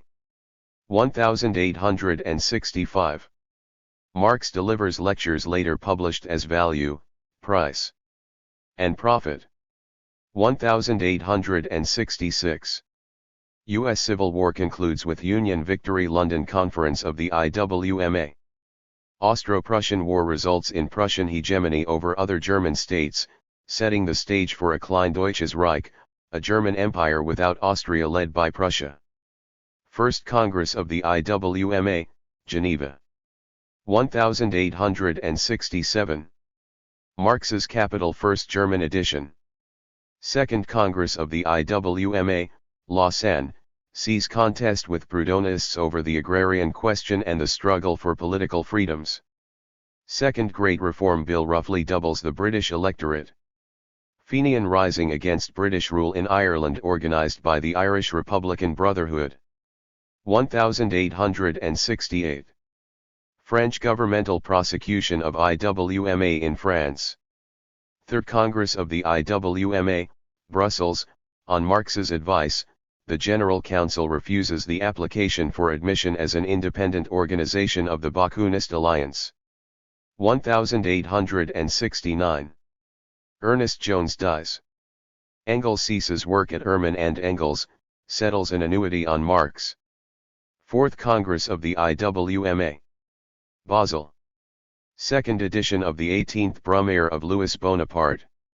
Wilhelm Liebknecht and August Bebel found the Social Democratic Workers' Party at Eisenach in Saxony. Marx invites them to affiliate with the IWMA. 1870. Engels moves to London, allowing for a more intensive collaboration with Marx and bringing to an end 2 decades of regular correspondence. Napoleon III invites the leader of the liberal opposition, Émile Ollivier, to form a government and supervise the drafting of a new constitution. Though hybrid in nature, this converts the empire into a quasi-parliamentary regime in which ministers were declared to be responsible. Though the emperor retains many prerogatives, Bonaparte holds referendum on liberalized empire. Voters approve.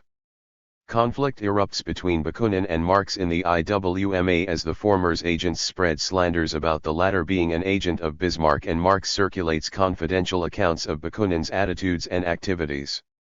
Marx and daughter Jenny write of Fenian prisoners Eisenachers, Liebknecht and Babel refuse to vote war credits for Franco-Prussian War and are put on trial for treason. Defeat of the French at the Battle of Sedan results in the capture of Emperor Napoleon III and the end of his empire. 1871. King of Prussia Wilhelm I is crowned Emperor of Germany in the palace at Versailles. 1872. Paris Commune, the first example of the dictatorship of the proletariat, is brutally crushed after 2 months. Marx's Civil War in France, Capital translated into Russian, Communist Manifesto republished in German. Something like a core canon of Marx's writings now circulates in German. After the IWMA Hague Congress, Bakunin is expelled and the headquarters is transferred from London to New York.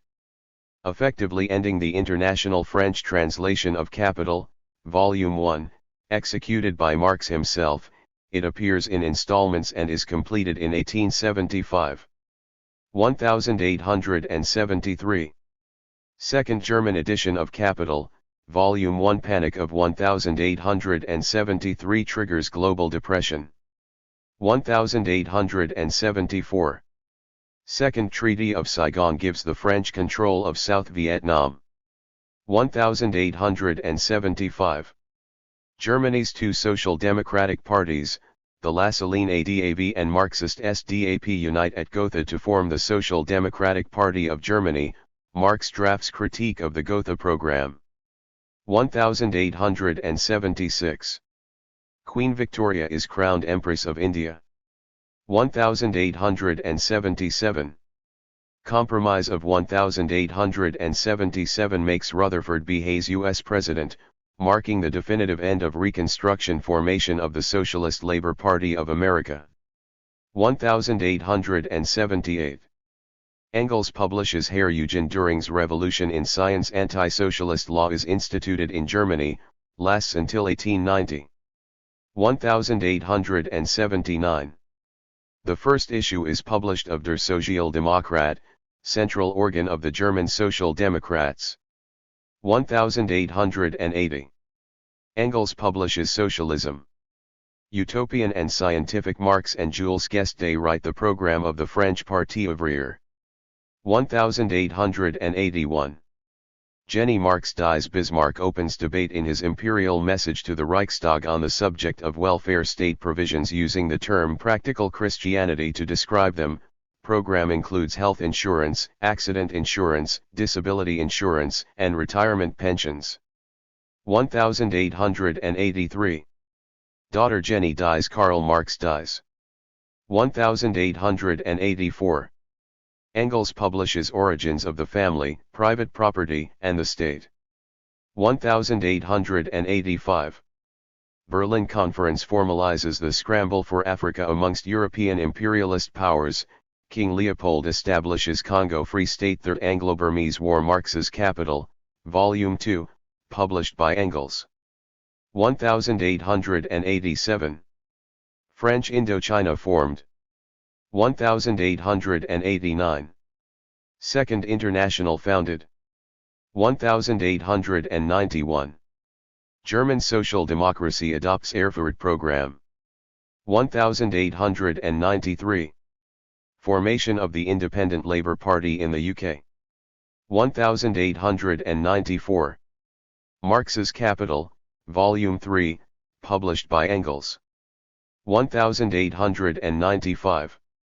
Friedrich Engels dies. 1896. Eleanor Marx publishes Engels's Revolution and Counter-Revolution, or, Germany in 1848. 1897. Eleanor Marx and Edward Aveling publish her father's articles on the Crimean War under the title of The Eastern Question, a reprint of letters written 1853-56. 1898. Fashoda incident in Africa threatens war between France and Britain. Spanish-American War. United States obtains the Philippines, Guam, and Puerto Rico. makes Cuba a protectorate. United States annexes Hawaii. Eleanor Marx commits suicide. 1899. Edward Bernstein publishes Evolutionary Socialism. Karl Koski and, later, Rosa Luxemburg defend orthodoxy against Bernstein's revisionism. Eleanor Marx posthumously publishes her father's Value, Price, and Profit, The Secret Diplomatic History of the 18th Century, and the Story of the Life of Lord Palmerston. 1899 to 1902. The Boer War in South Africa.